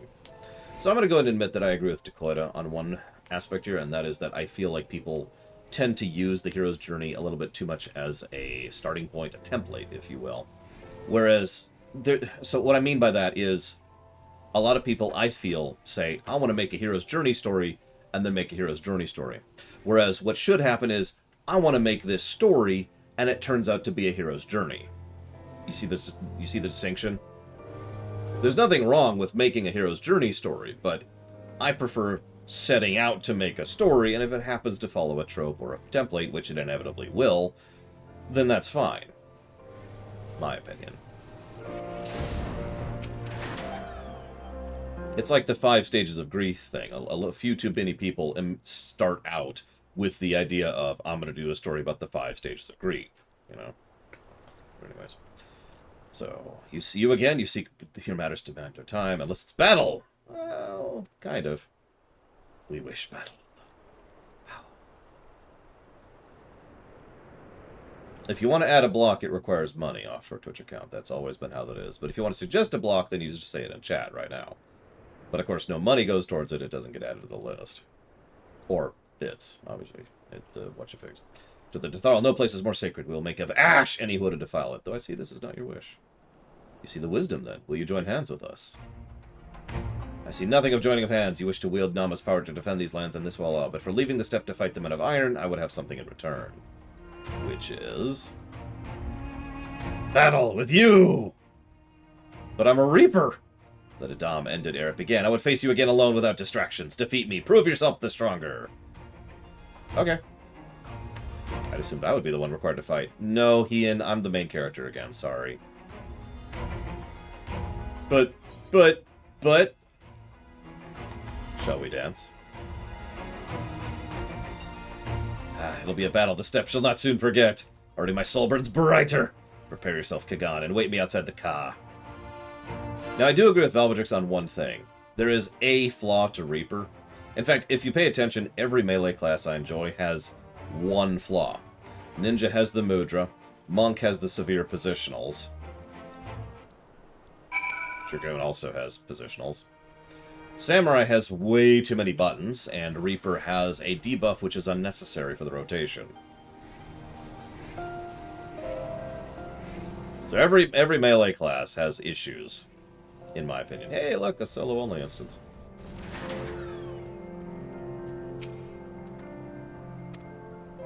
So the reason I say Monk's positionals are bad, and this is opinion, you can disagree with me on this, is the fact that you're handling effectively two combos more or less simultaneously. So let's see, where is it? So that one's, hang on, that's the rear. Hang on. I'm actually not sure. I don't actually know them by heart. And that's the flank. There we go. So part of one combo is a rear, and part of another combo is a flank. And in the midst of keeping track of everything, including the blitzes, doing that is just... It's one of the reasons why I have True North right there on my number 5 button, by the way, so I can just completely ignore that. Nevertheless, that's my one flaw with Monk. It's not a big flaw, I'll admit it, but it is a flaw. I mean, none of these are big flaws, except for Ninja! Mudras suck! Change my mind! Well, you can't, because it sucks. So, there!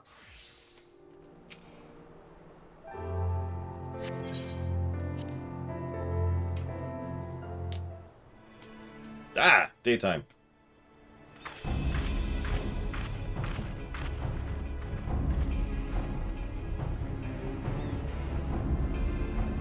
And yeah, Samurai's positionals make perfect sense. Both are part of the build-up. One is over here, and one is over here. Yes! This spot shall serve as well as any. I shall enjoy this Harn. Is this truly necessary? Have you no peaceable way of making decisions? Speak not of peace. You stand before proud warriors of the Dathal. In the heat of battle do our souls burn brightest. We lay low the strong that we may rise higher. That is our way. The way of might. There is no other. Oh, they do not want for conviction. Oh, she's totally a drow. Less backstabby. Indeed. It's what makes them such dangerous enemies. And such useful allies. You know. Enough talk! It is time to fight! Okay. So Reaper. I haven't really shown off Reaper. But...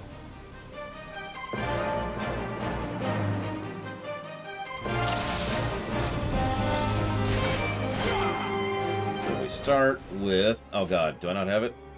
I gotta find my buttons. Hang on. There it is. There it is. Sorry, it's actually been a minute since I played Reaper. Forgive me. Get that going. Just kind of do our thing for a second.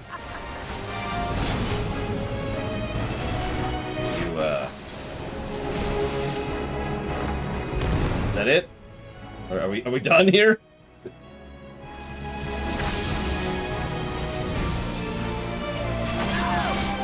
Stop. That's not a bit early. By the way, Reaper has something I love.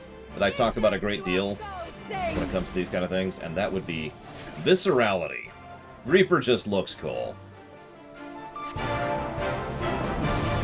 Such sweet pleasure, I will not suffer it to end soon, is what she just said. Again, that's just adrenaline. There we go. So we do this, and then we do this, and then we do this, and then we do this, and then we cap it off with... Oh, she's dead. Come on, stop running out of health in the middle of my combos. Jeez Louise. Quit it. I don't even know how to describe Reaper. I mean, I do, because I've literally done a video describing how to play Reaper, but it's just... It flows beautifully. It really does. As much as I enjoy Samurai and Dragoon and all the others, Reaper is probably the best designed. Yeah, Reaper's a buzzsaw, and it feels like a buzzsaw. Long. By the way, even at 70, untargetable AoEs, which not every class can claim to have. Cough, cough. Samurai. How it burns!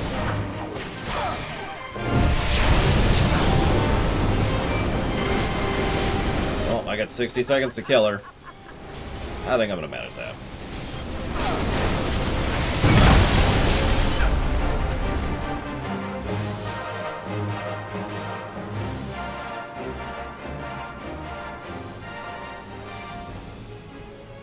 Yes! Yes! Not since the Nardum has my soul burned so! They're literally just adrenaline junkies, and something about that amuses me tremendously. I'm not even mad. Come! We have only just begun. Look, you're a little bit too short for me, okay? Enough! You were not granted leave to set the steppe ablaze. And yeah, Well, the sun has come out to play. Orc is a much better explanation of what these are. Be gone, Moonstruck Oranir! I am busy!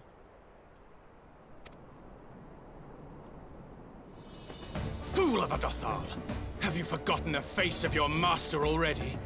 The sun will never set! From his seat on high, he reigns over all, now and forever.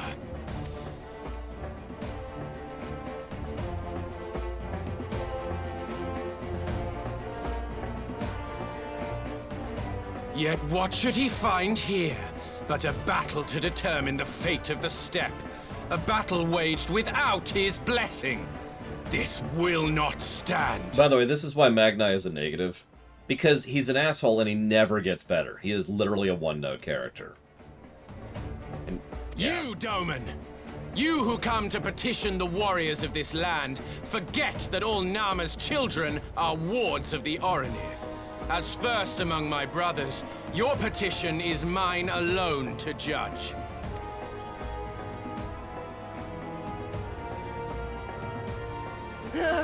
These words are as wind from a horse's backside. Plentiful, but your axe sings more sweetly. Let her speak for you. You caught that, right?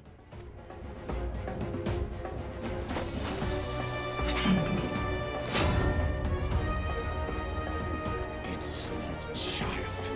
You will learn your place! No wonder he's so weak. He's using a level 50 weapon. Forgive me, Brother Magnai, but we have an arrangement with the Dothal. We will not abide any interruptions. So be it. The sun will pass judgment on all. Daidakul, join me.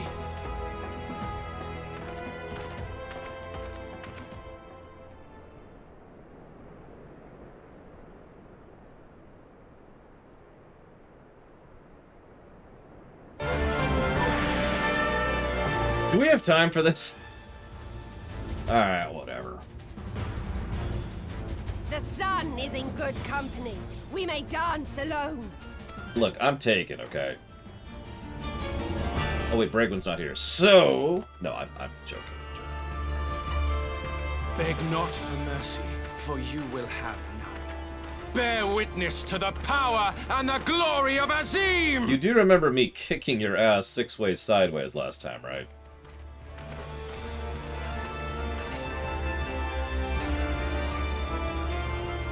Constantly at each other's throats like rabid dogs.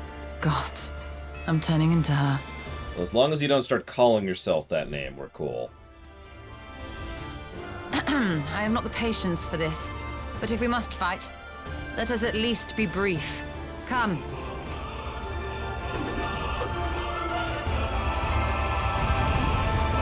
Speaking of which, you might wonder what's going on here. Well, taking a minute. Roleplay. Again. So, she has a Mana Restore, a Cure, a Dot, and a Nuke. Oh, your buttons are kind of weird.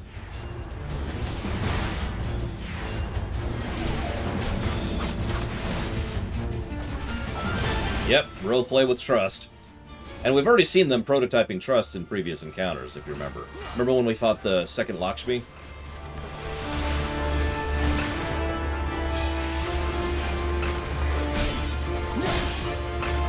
Bow down before me!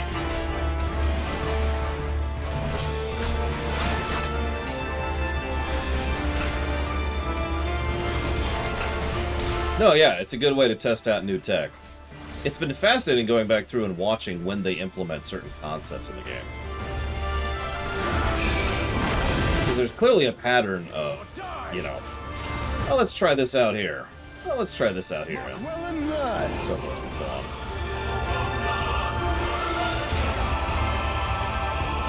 Concentrate! Whoa, I literally just healed you. Damn it, scripted healing. Or, hello, come on. I'm not used to healing like this.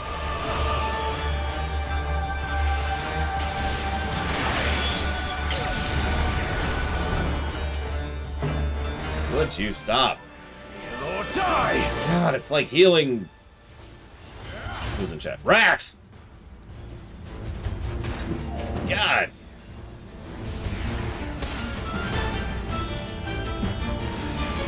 It kind of is. Stormblood, there's a reason... You nearly got us... There's a reason I keep comparing Stormblood to Warlords. And you know how we've been doing that for a while? You know, comparing which expansion is which? Mark well and blood! The more... Having gone through this with analysis mode and really thinking about it, I am now firmly convinced that Stormblood is the Warlord's equivalent. And that may sound like an insult, and it kind of is, but it mostly isn't. As anybody who's heard me talk about Warlords could tell. Bow down before me!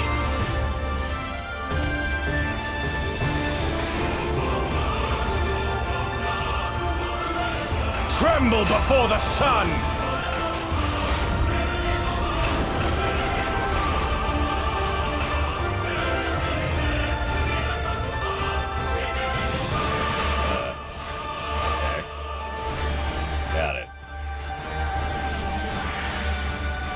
I think I should stand over here.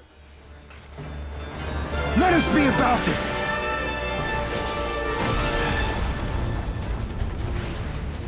Also, trying to make people actually useful. Hey!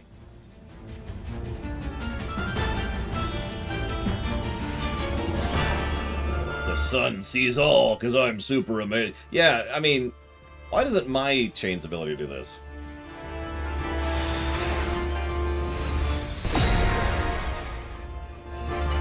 Active time maneuver. Yeah. Whoa. Camera. Ether, to me.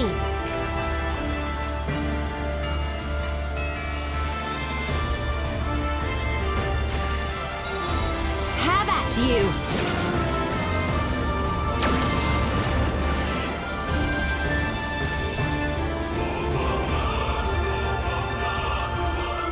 What strength? What grace is this?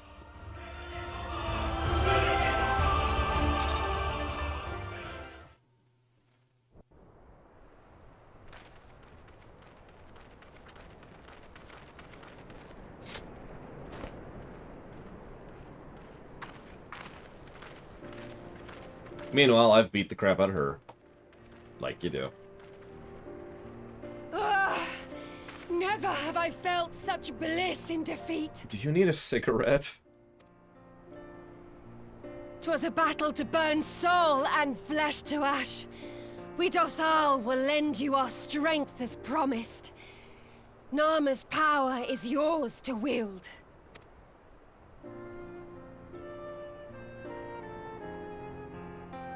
What does the sun say to that?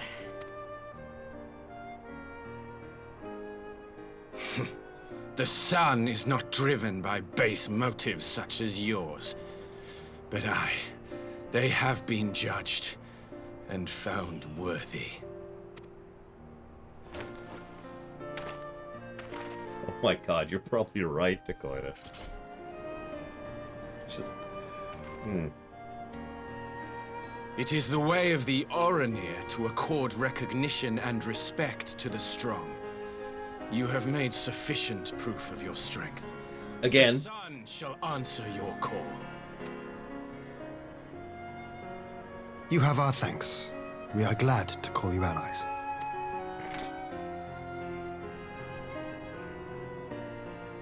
You? By what are you called?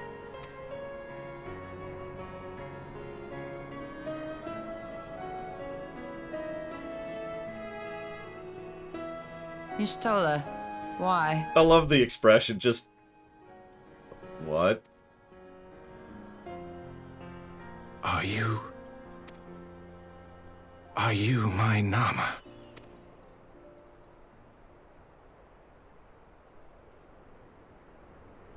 I beg your pardon?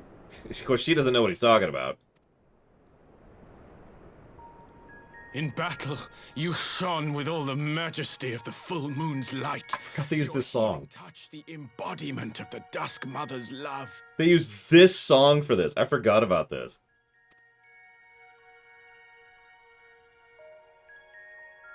Long had I wondered if my Nama might not be a woman of the steppe. Beholding you, I am all but certain.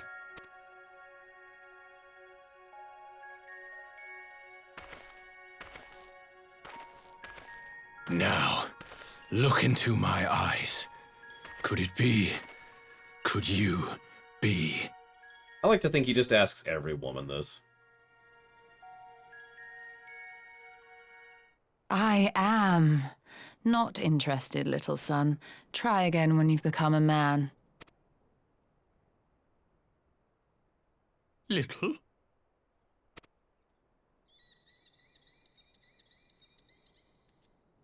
Still good. Still good. I've seen that 3 times, and each time it's good. Little son! Little son! Oh yeah, she just did that in public, too. The burn, savage. Does it pain you, little son? Crave you salve to soothe the ache? Fire to sear the wound in your heart?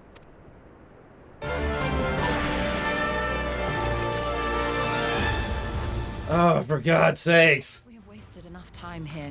Siren awaits for word of our success. Yeah, I was Y'shtola on this one. Can we just go? And there you go. That's why Y'shtola was brought back from the dead. Back in Heavensward. So she could do that line right there. That is a plus to story. It's a good damn scene.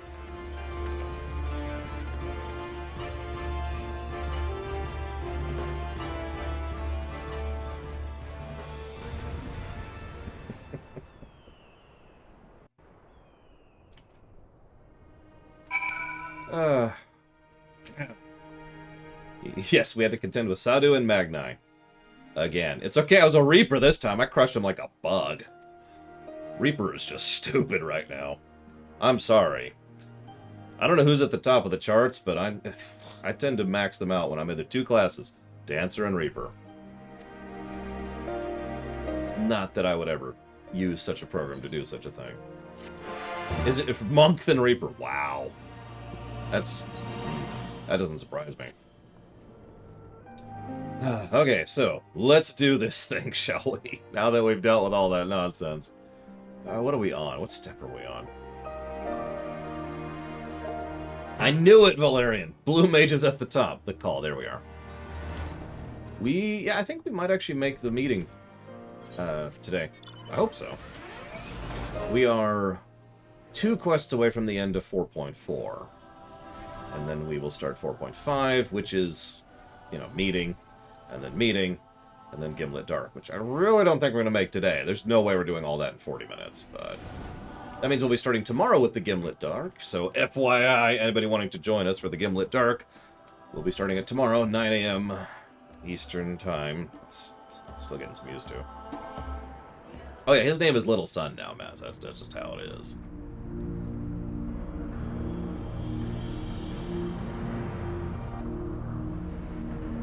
Gimlet, as in darkly lit. It's an old way, archaic way of saying it. Yeah, no, I get to start off tomorrow with the Gimlet Dark, and then I get to go pretty much straight into Shadow. So yeah, I'm going to be in a good mode tomorrow. And we get to find out what Stormblood's silver number is. I'm very curious about that.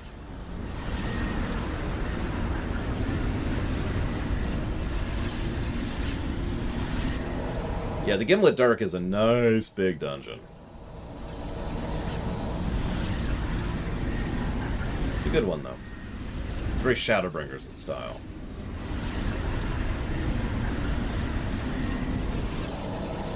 Do you need, like, help, Y'shtola?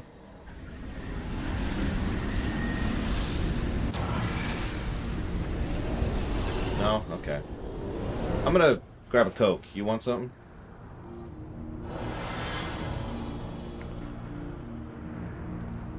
Well, I stand by what I said earlier, too. Stormblood is warlords. They tried a lot of things, they fixed a lot of things, and they added a lot of things, and because of Stormblood, we got Shadow, just like because of Warlords, we got Legion. And I mean that literally, not just figuratively. It did. Ether may flow freely to the burn once more. One Dota burger. Okay.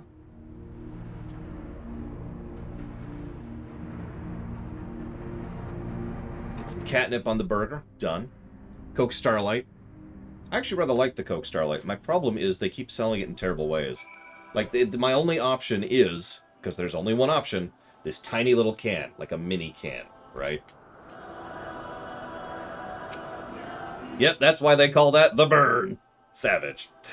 I don't pretend to understand what you did, but you did it! Yay, cool. Okay, now what? Next time you're at the grocery store, look for Coke Starlight. It's like a really cinnamon, nutmeggy kind of flavored Coke. It's actually quite good.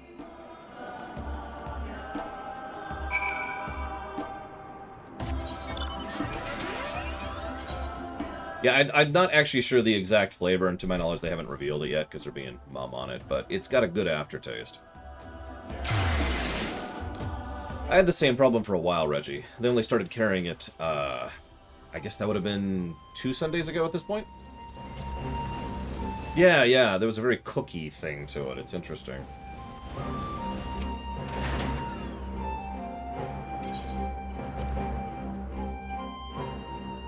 Yeah, no kidding, Dakota. I get it, she's hot, God.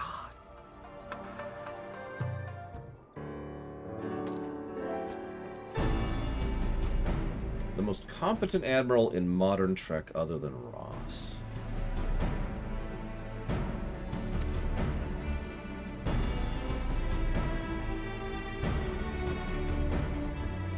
Fourth from the bottom? U.S. Corp? Really? Wow. I'm guessing when you start actually min-maxing, Reaper falls behind. What that means is Reaper is easier to use than other classes, which is actually a good thing in terms of design if you think about it. It means the skill ceiling is low, but it means the skill floor is pretty high, which is actually a good thing. In other words, if I were to give Reaper to Ross, who's never played this game before, he'd probably do a good job with it.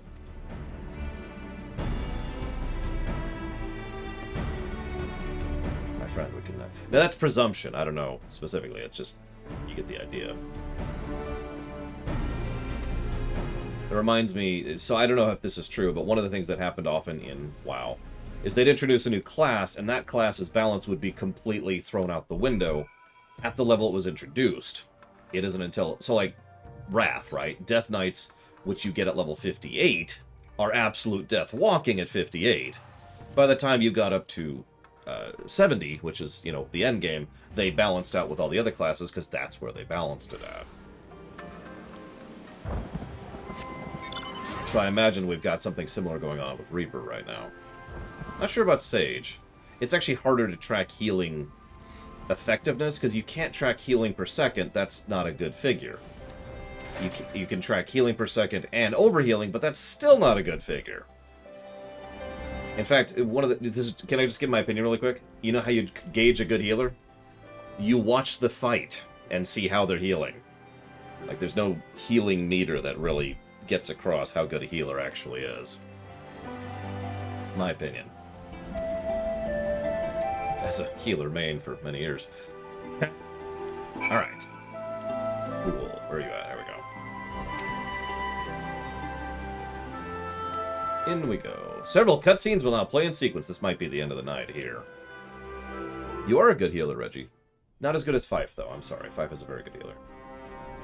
Also true, Rex. Like I said, gauging a good healer is much harder to do than gauging a good DPS. Commander Aldin, it gives me great pleasure to formally welcome the city-state of Alamigo to the Eorzean Alliance. The pleasure is ours, Your Grace. I know I speak for all Alamegans when I say that we are glad of this chance to stand with our comrades of the Alliance. And we, for our part, are glad indeed to be able to welcome friends both old and new. Lord Hien of Doma, at your service. Pray, accept my heartfelt thanks for your generous invitation. Nay, 'tis we who must thank Who's you this guy? for journeying so far. And 'twould be remiss of me not to acknowledge the part the Scions of the Seventh Dawn have played in bringing all of us together. In times of great unrest, you and yours have been our constant companions, without whom we would not be here. With apologies to Lord Hien and Mistress Alize, it occurs to me that we have not gathered in this way since that fateful day in Uldar. The day I lost my arm and my freedom. As I lay in my cell, never did I dream that I would one day be given the chance to represent my homeland at this council. I would not even be alive had you not plucked me from the jaws of death. You, Yugiri, and Alphino. Would that the lad could be with us. I hate to jump in here, but Lolorito does get some of the credit there because he never wanted to kill you because he has a freaking brain.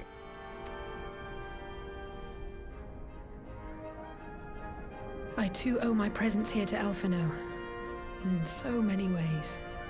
Until such time as he returns, I mean to carry on his good work as best I can. That's true, U.S. Corp. Yep, that's his credit, Pillars of Snow. He gets to stay alive. Let us leave the past in the past and turn our eyes to the future. My Lord Hien, pray, tell us how things stand in the East.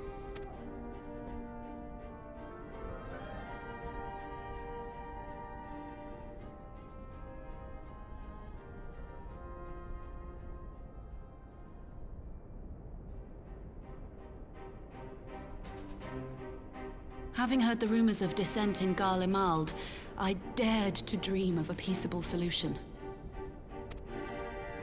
The Empire will not so easily change its ways. If the Garleans have a mind to take back Doma and Alamigo, we'll be hard-pressed to stop them, even with the might of 6 nations. I said it before and I'll say it again. As much as all of us combined could at least give Garlemald pause, let's be clear. If Garlemald unified properly and organized properly, they would win. They still have that many legions, that many resources, that much manpower, and that much material to be able to distribute properly to literally fight all of us at the same time and still win. The catch there is the unification part. They have to be a functional, organized military doing proper strikes, all separately, in order to deal with us that way. But while we lack the strength to fight the tide, a course may yet present itself, if we read the winds aright. The winds suggest but one course to me. One which leads from the sea unto the river and thence to the source of all our woes. The Ascians. Indeed. All here have felt their blighted touch. It was the bringers of chaos who nurtured the Archbishop's tyrannical ambitions. They who bestowed upon him the secrets of summoning, as they have so many others before and since. And while they remain, we shall know no peace. He's right. Even Garlemald isn't really the issue here. Not really. Our objective is clear. The question is how to achieve it. That our enemy parades about in Xenos' skin poses problems in itself, but ere we get to them, how are we to infiltrate the Empire and get close enough to strike?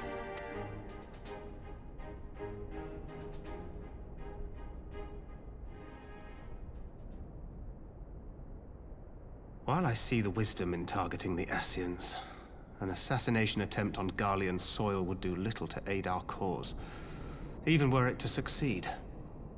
It's time we used our enemy's preferred tactic: subterfuge. You have an idea? Speak your mind, Master Thancred. None here know the enemy better than the Scions, and you mayhap best of all. That's called twisting the knife. Whatever it is you propose, we will give it fair hearing. On that you have my word. Very well, Admiral. My proposal is thus. We dispatch the shinobi to Imperial territory. There, they sow the rumor that the Crown Prince perished in the battle for Alamigo, and that the man parading around is in fact a corpse inhabited by a servant of darkness.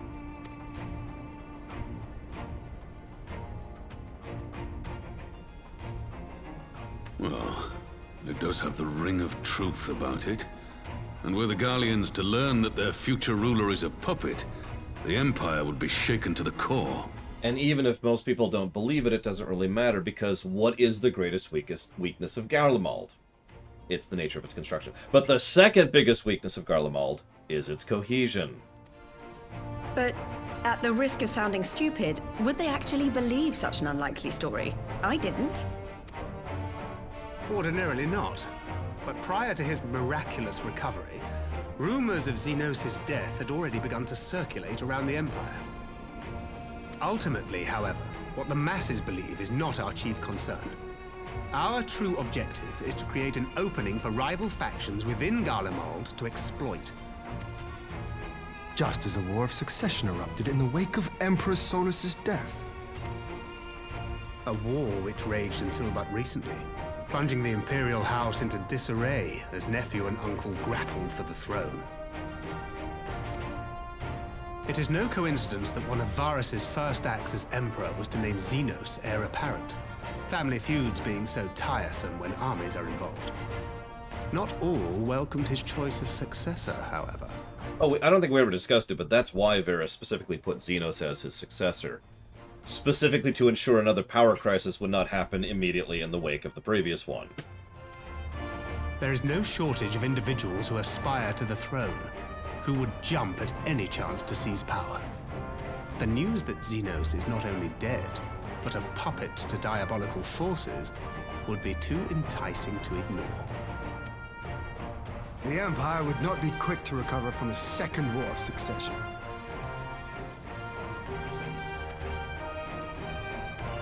I am no stranger to infiltrating Imperial territory.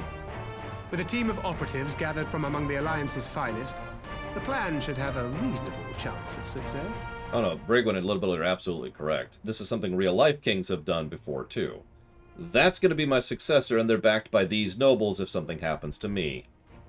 And some horrible person, right? Someone nobody wants on the throne. Doma already has shinobi in place throughout the provinces. We stand ready to act, and act we must. What say you all?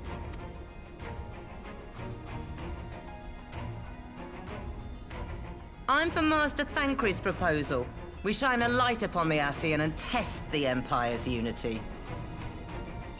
'Twas his plot that scuttled Doma's negotiations, was it not? Why then, if we can eliminate him, there may yet be a chance for peace. And that's how you break apart Garlemald. You get a piece of it out there that's actually on your side, either for expediency or because they actually believe in your cause. And then another piece, and then another piece. Let us wage this war of subterfuge, that we may one day lay down our arms.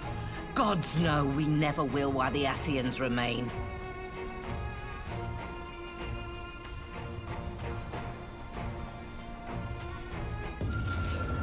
Oh yeah, I was wondering when that was going to happen.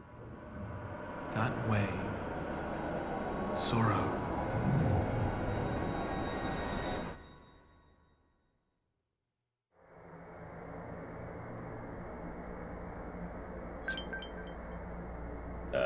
I don't know who that person is.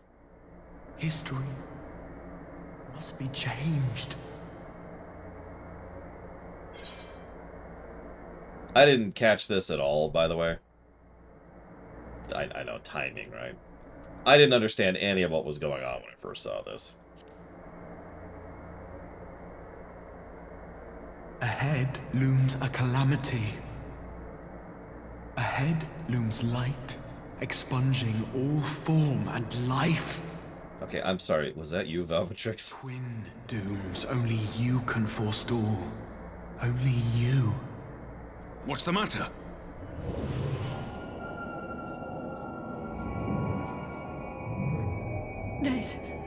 There's a voice.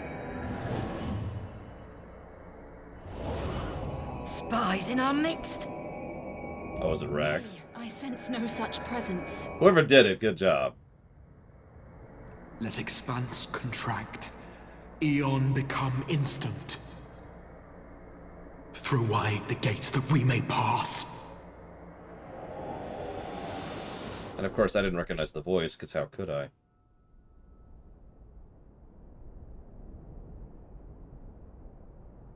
Everyone else is on their feet except for Nanamo. Like, oh god. Is it over? Bye, Thancred. Master Thancred!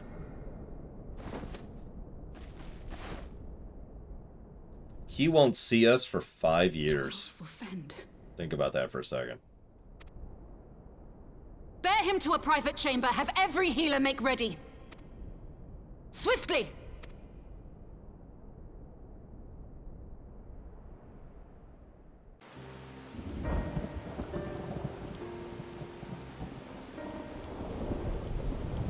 Master Thancred remains in slumber. Though his vital signs appear stable, he's unresponsive. What could have done this? And why just him and not the others? I'm afraid we could not identify the cause, my lady. Our examinations revealed no wounds, nor the presence of any poisonous substances. Gods, that only makes it worse. You're to let us know the moment there's any change, all right?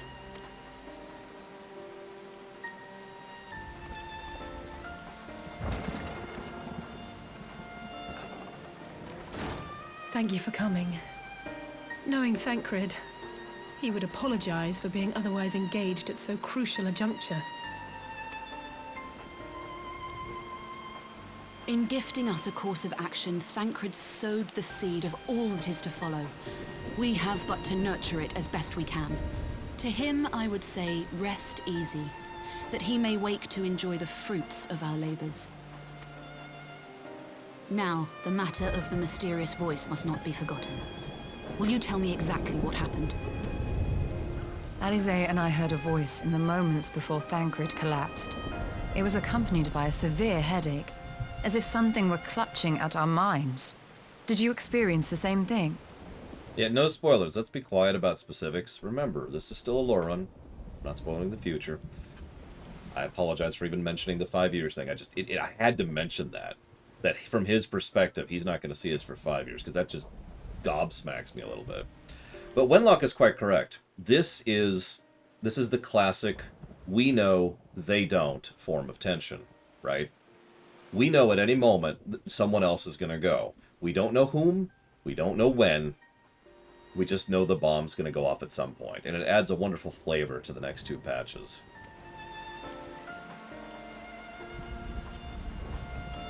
So, in between the voice and the pain, you felt as if you were somewhere else entirely.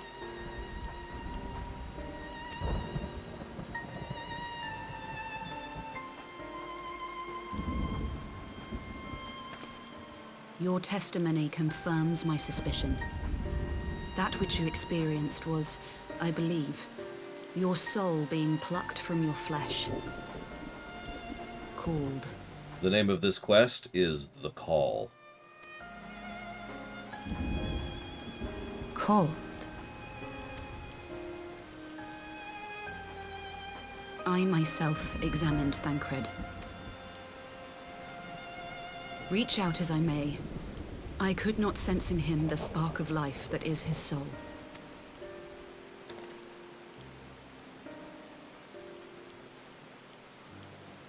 That Thancred alone was stricken so is likely due to his heightened sensitivity to the effects of ether, a consequence of his prior possession by the Ascian La Hebrea. Thanks, Thornton. The owner of the voice, whoever it may be, reached out to you, called your souls, and in so doing, caused you and yours such pain. But if that's true, where exactly are we being called to? A good expansion. Yet one thing is plain. Whoever waits for you on the other side is possessed of a power unlike any I have ever known.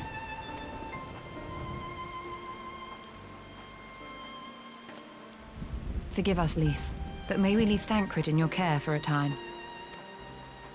As if you had to ask. I may not be a scion anymore, but I'm no less a friend. Don't worry. I'll see to it that Thancred's well looked after. Just focus on solving this mystery, all right? By the way, was I the only person thinking that someone in Garlemald was summoning us when we were going through this stuff? Thank you, Lys. As the Elder Seedseer says, 'tis no ordinary individual we are dealing with. Nor can we discount the possibility of Ascian involvement. Whoever or whatever is behind this, the sooner we find out, the better.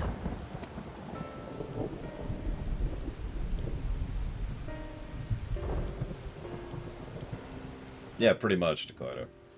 More or less exactly the resultant. Because Thancred's body over there is fine, but effectively devoid of life. Which means it's going to require life support to be functional. And, well, that's a limited time offer. Don't worry about Thancred. I'll send word as soon as there's a change. The Ascians are responsible. Oh, here's the crystal next. Who did this? Who did it? Own up. Who made the joke? It's a level 3. Oh, it was you, Rex. Okay. Hang on. Decline on the wait request. How do I... There we go. Decline. There we go. I spit upon you, sir. That was really good timing, though. Good job. Maybe we should talk about this in person. Okay, what's up? What's up? That was Urion J. He heard the voice in Thanolin, which means the voice was targeting Scion specifically.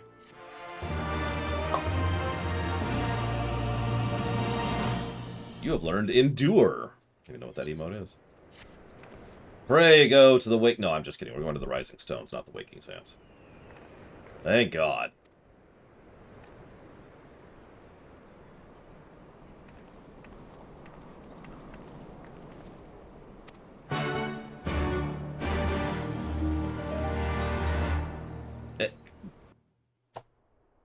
Meanwhile, at our destination... You're not even going to make me go there? Holy crap, game.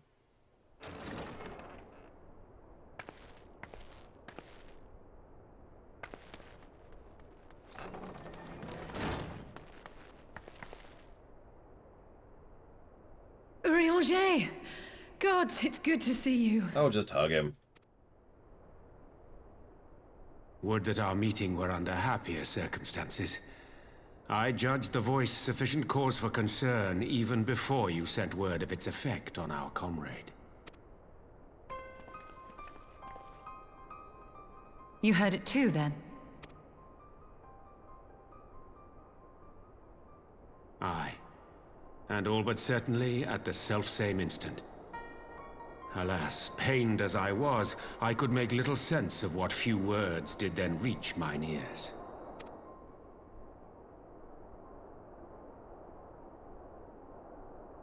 Who do you think is responsible? Could this be the Ascians doing? That I cannot say. Not when so little is known. Ere I indulge in speculation, I would examine Thancred with mine own eyes. To Alamigo, then, without further delay. One other thing. During my visit to the Far East, I observed a strange phenomenon. Thou referrest, I presume, to the localized reduction in etheric density. Well, that spares me the trouble of an explanation. Yes, I noted precisely that at two apparently unconnected locations. I take it the phenomenon is not limited to the Far East. Indeed not. Of late, our agents charged with surveilling the beast tribes have spoken of little else. In every corner of the realm, they tell of places in which the ether hath grown thin. Naturally, my suspicions first turned to primal activity, but the areas thus affected betray no evidence of summoning. I must confess to being quite perplexed. If the same phenomenon is being observed in multiple locations on opposite sides of the world, we may safely discount regional factors. Needless to say, this warrants further investigation. Indeed, I shall make it my task to. Yep. The voice. It calleth to me once more.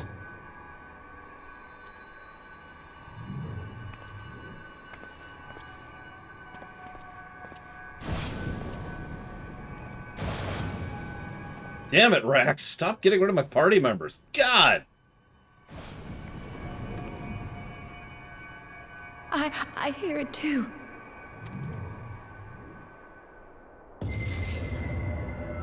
Only you.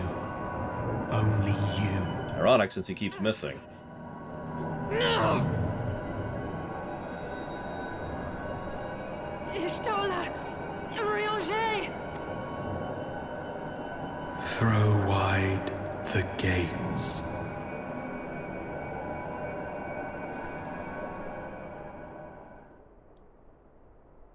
Random thought. How do you think the Gimlet Dark and the No, this can't be happening! scenario around it would have gone if we had actually been summoned initially? But, yeah, we just lost the two royal smart people. And the two people most... Ishtola! Urianger! Open your eyes!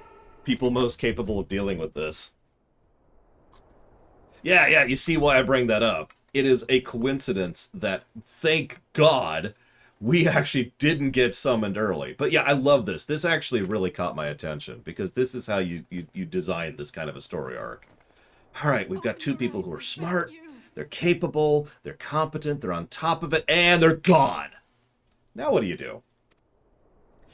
And of course, this is a big deal for Alize. Say something. Anything! Not again.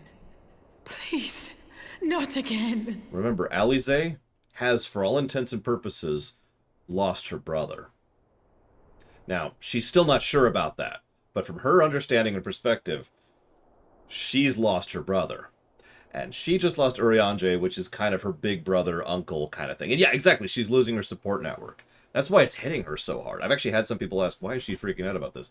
Because Alize is losing her support network, and she doesn't do that well without. As indeed most of us don't.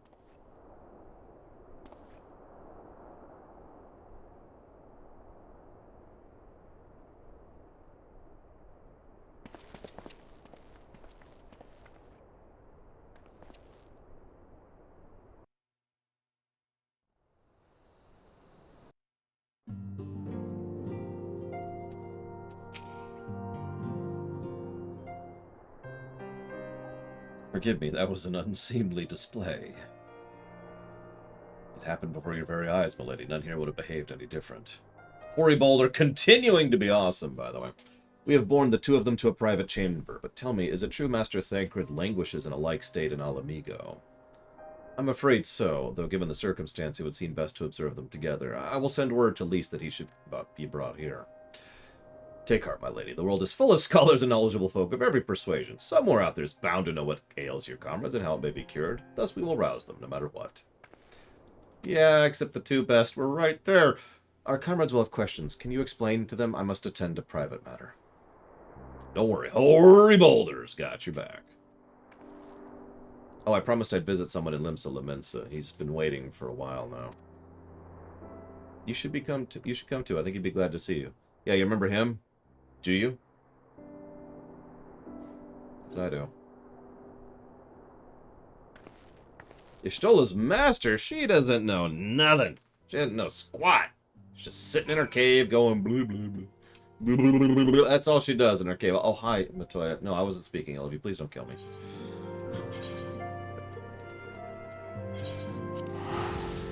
Yeah, Gabu. It's a good note to end this little sequence on. Whoops.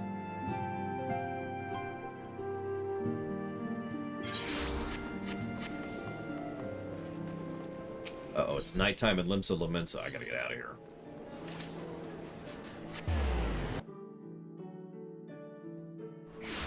You know, considering the expansion I'm going into, I should probably actually be doing this as a gunbreaker. Just occurred to me. As you probably guessed, it is Gabu. The private will bring us to him. Ever since the Maelstrom took him in, I've tried to visit as often as I can, and after what befell our friends, I was taken by the urge to visit again. It's difficult to explain. No, Dark Knight was back in Heavensward. We're done with that. Besides, this is as close to a canon job as I've got. Like, I don't really main jobs, but this is my favorite tank. And I am a tank. Here he is, my lady.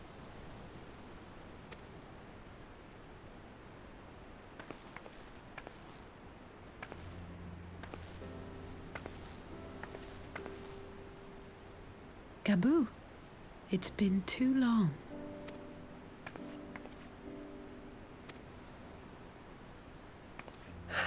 I'm afraid there's been no change. If he can see or hear us, he has given no sign. I see. You're still fighting. Lol, Bregwin. I'm proud of you.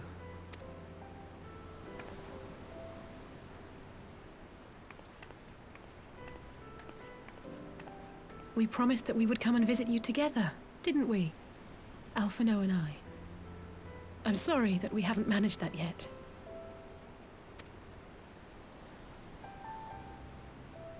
You know, with the three of us like this, does it not remind you of that night? Of the stars beyond count twinkling in the heavens? I was feeling pretty low back then. Powerless. But I knew that my brother was close by if I needed him, and that the others would be waiting for me back at the Rising Stones. It is easier to endure crap when you've got someone to rely on. Not like now.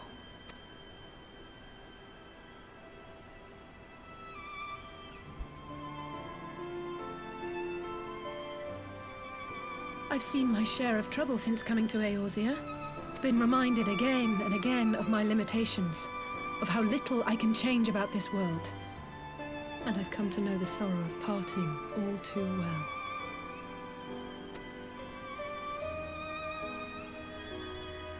But to have the people I hold dear struck down before my eyes, and be powerless to help them, that I cannot bear.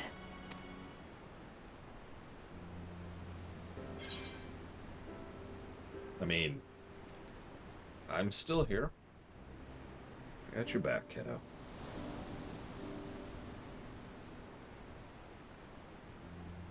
And for that, I am grateful. I don't know what I would do without you. Lose. Sorry, I shouldn't have said that out loud. Well, That's more than enough brooding for one day. Come on. We have friends to save.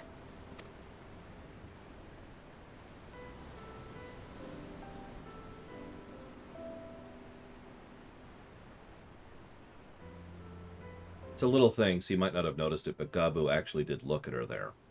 Which is significant because he usually doesn't look at anything.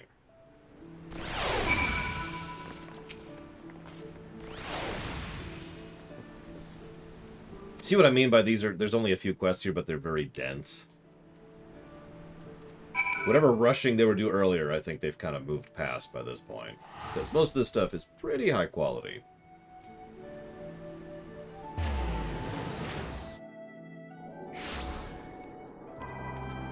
IMO, at least.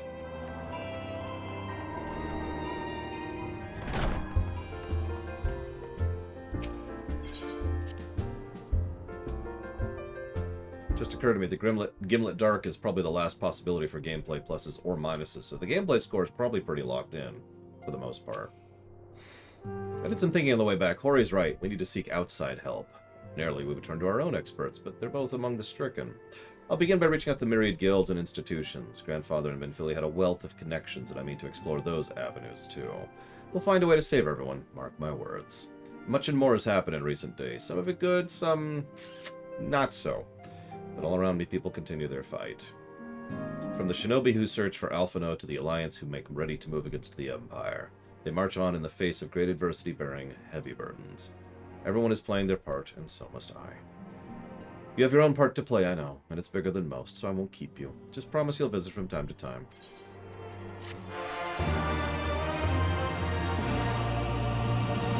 Yeah, it's literally 7 quests to Shadow. 4 quests to the Gimlet.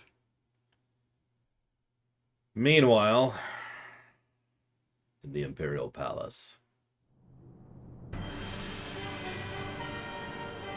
There's Giant Man. I would totally make my character as tall as Varys if I could, by the way. I'm just saying. The Populares no longer present an obstacle. Now is the time to bring the Empire's might to bear. A word from your Radiance is all it takes. But one word, and the Imperial army will fall upon Alamigo as a pack of bloodthirsty wolves and tear that feeble nation apart.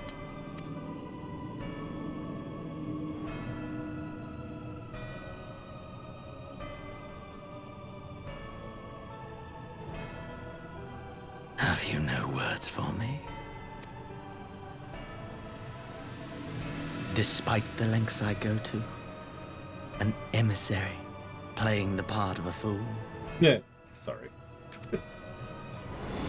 Xenos is quite a fool. I took this face, I swore to use all of my knowledge, all of my power, to further the cause of the Empire. My deeds stand testament to my commitment. And with this adamant flesh at my disposal, I could destroy the Icon Slayer as easily as one might swat a fly. Why do you hesitate? By the way, I'm not sure I agree with that statement, but it is worth noting that what we're staring at right now is incredibly dangerous. An Ascian and all the power that implies, in the body of Xenos and all the power that implies.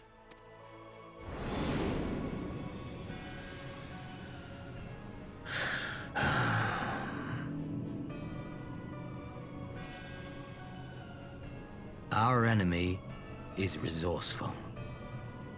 Though victory is certain now, it will not remain so indefinitely. Deliberate if you must, but be quick about it. We'll speak again when you have unburdened yourself of doubt. Until then, I take my leave, Father.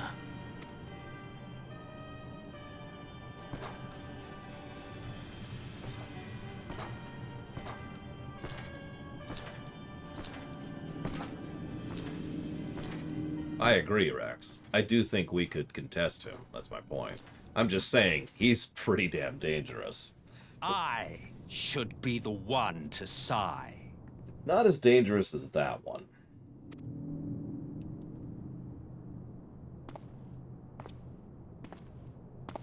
I played my part to perfection. I had earned my rest, and then, thanks to La Habrea's crowning act of idiocy, our favorite emissary sees fit to summon me back. My opinion, this is the single most deadly and powerful thing we've seen in the entire game, counting Shadow. Elidibus was ever a warrior. A most tiresome trait, would you not agree?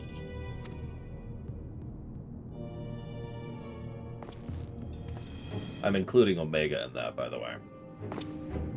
What? Have you no words for me either? No matter. I've long grown weary of this mummery. Now, my dearest grandson, let me remind you of your place in the simplest of terms.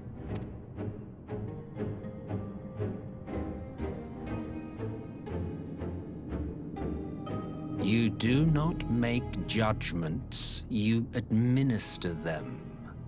Swiftly and to the letter. Naught else is your concern. Notice how he specifically mentions the grandson thing in case you don't recognize that he shouldn't be as young as he looks. Elidibus may be an insufferable bore, but he is no fool. His choices as emissary seldom err. Oh, and notice the guards are, like, freaking out. Like, I'm sorry, what?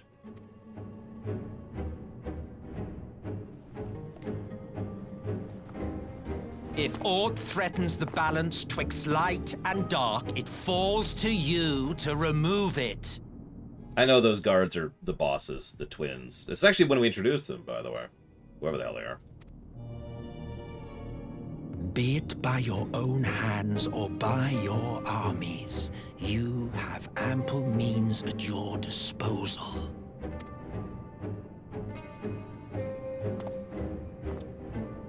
That is why this empire exists, why I built it. Oh dear, have I touched a nerve? You always were an easy one to read. I pity you, I do. As they say, ignorance is bliss. And I know how much happier you would be not knowing the things you know. Yeah. The founding father was an Ascian, and he created the Empire solely for the purpose of sowing the seeds of chaos. You remember me mentioning, earlier today, actually, that Garlemald is not an empire built to be an empire? Some people in chat asked, what's it built to be? And I said, don't worry, you'll hear it later today. This is everything wrong with Garlemald in one sentence. And that's why I'm letting it linger there for just a second. Because this explains everything. Garlemald was never intended to be an organization that conquers and acclimates and, you know, is a functional empire. It was always designed to be a desperation machine, to cause cataclysms and to destroy everything around it and including within it. It is quite literally a broken machine in the sense that it's designed to be. And it's messed up, and God, it explains so much. And that's why I said the Garlean Empire is doing exactly what it was designed to do.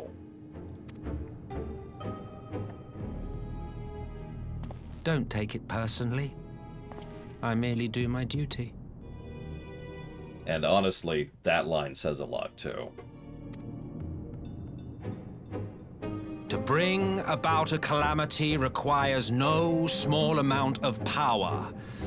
And there is no surer way to obtain such power than by collecting powerful pawns. To that end, I have labored long and hard, and I must say I am quite pleased with my handiwork, paltry though it seems in comparison to Alec.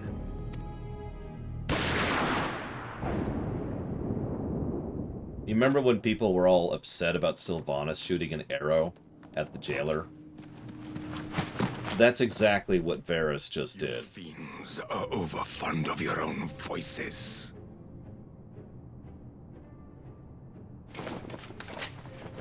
Mark me, Ascian. Man is the master of his own destiny.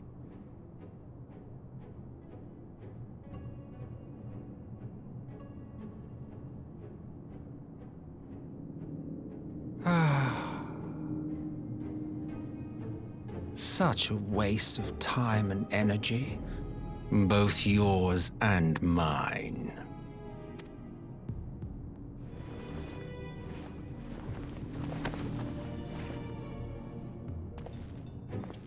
Lest you forget you are Emperor now. If you wish to spout drivel about man's destiny, save it for the masses. It will serve to give them a sense of purpose, and you, pliant pieces for the game.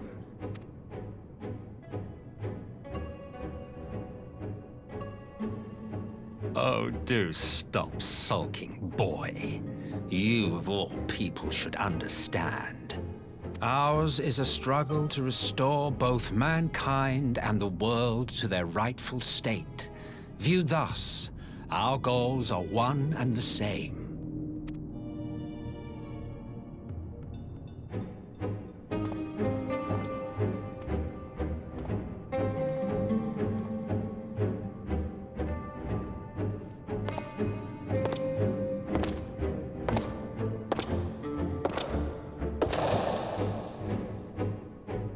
And I just want to point out, it's subtle, but it's still there, how he's just kind of slouching. He's just, you could just see him I don't know what word to use. Oh, hey, Alphinaud's fine. Like, most of his action, the body language is fantastic. Because he never sits upright. There's no add attention. He's just always like, like at everything. And we see that even here in his first cutscene. What in the world? Oh yeah. We don't know whatever burden he has, but they are very visible. I suppose I shouldn't say very visible. I'm just pointing it out because I don't think I noticed it until, you know, this time around. So anyways, a lot of people are dead. Arguably worse than dead. No wounds, no evidence of battle.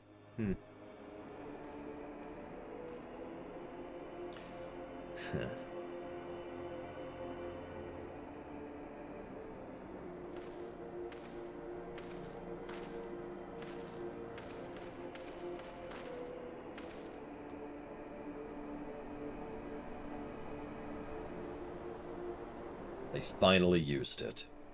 And of course he would know what that is. The Empire developed an alchemical weapon in Garabania. A gas. Black Rose. And to breathe it is to breathe your last. I actually deliberately showed off that quest, or a quest, talking about this prior to now. I thought the project abandoned, its vile fruit destroyed. But naught else could have wrought such an atrocity.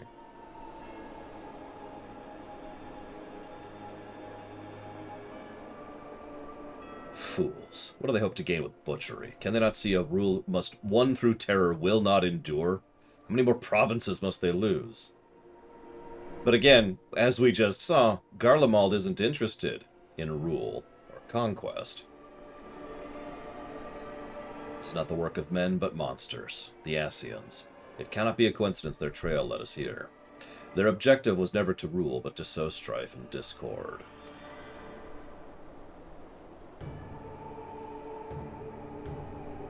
Such a crime does indeed bear the mark of the bringers of chaos.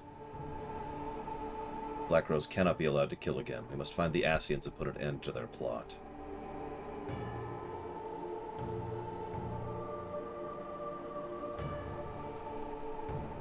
And, what's he called? Shadowhunter. That's his name. Shadowhunter agrees. As well he would. Ironically, most sane people with knowledge, with understanding, would probably be anti-Ascian. That's the funny thing, really. But we will discover more and much about the consequences of that tomorrow, 9 a.m. Eastern Time, as per usual. You're probably going to have close to about an hour before we get to the first dungeon, but anyone who wants to join us, there will of course be the Gimlet Dark tomorrow. I do hope, as always, that you have enjoyed. See ya.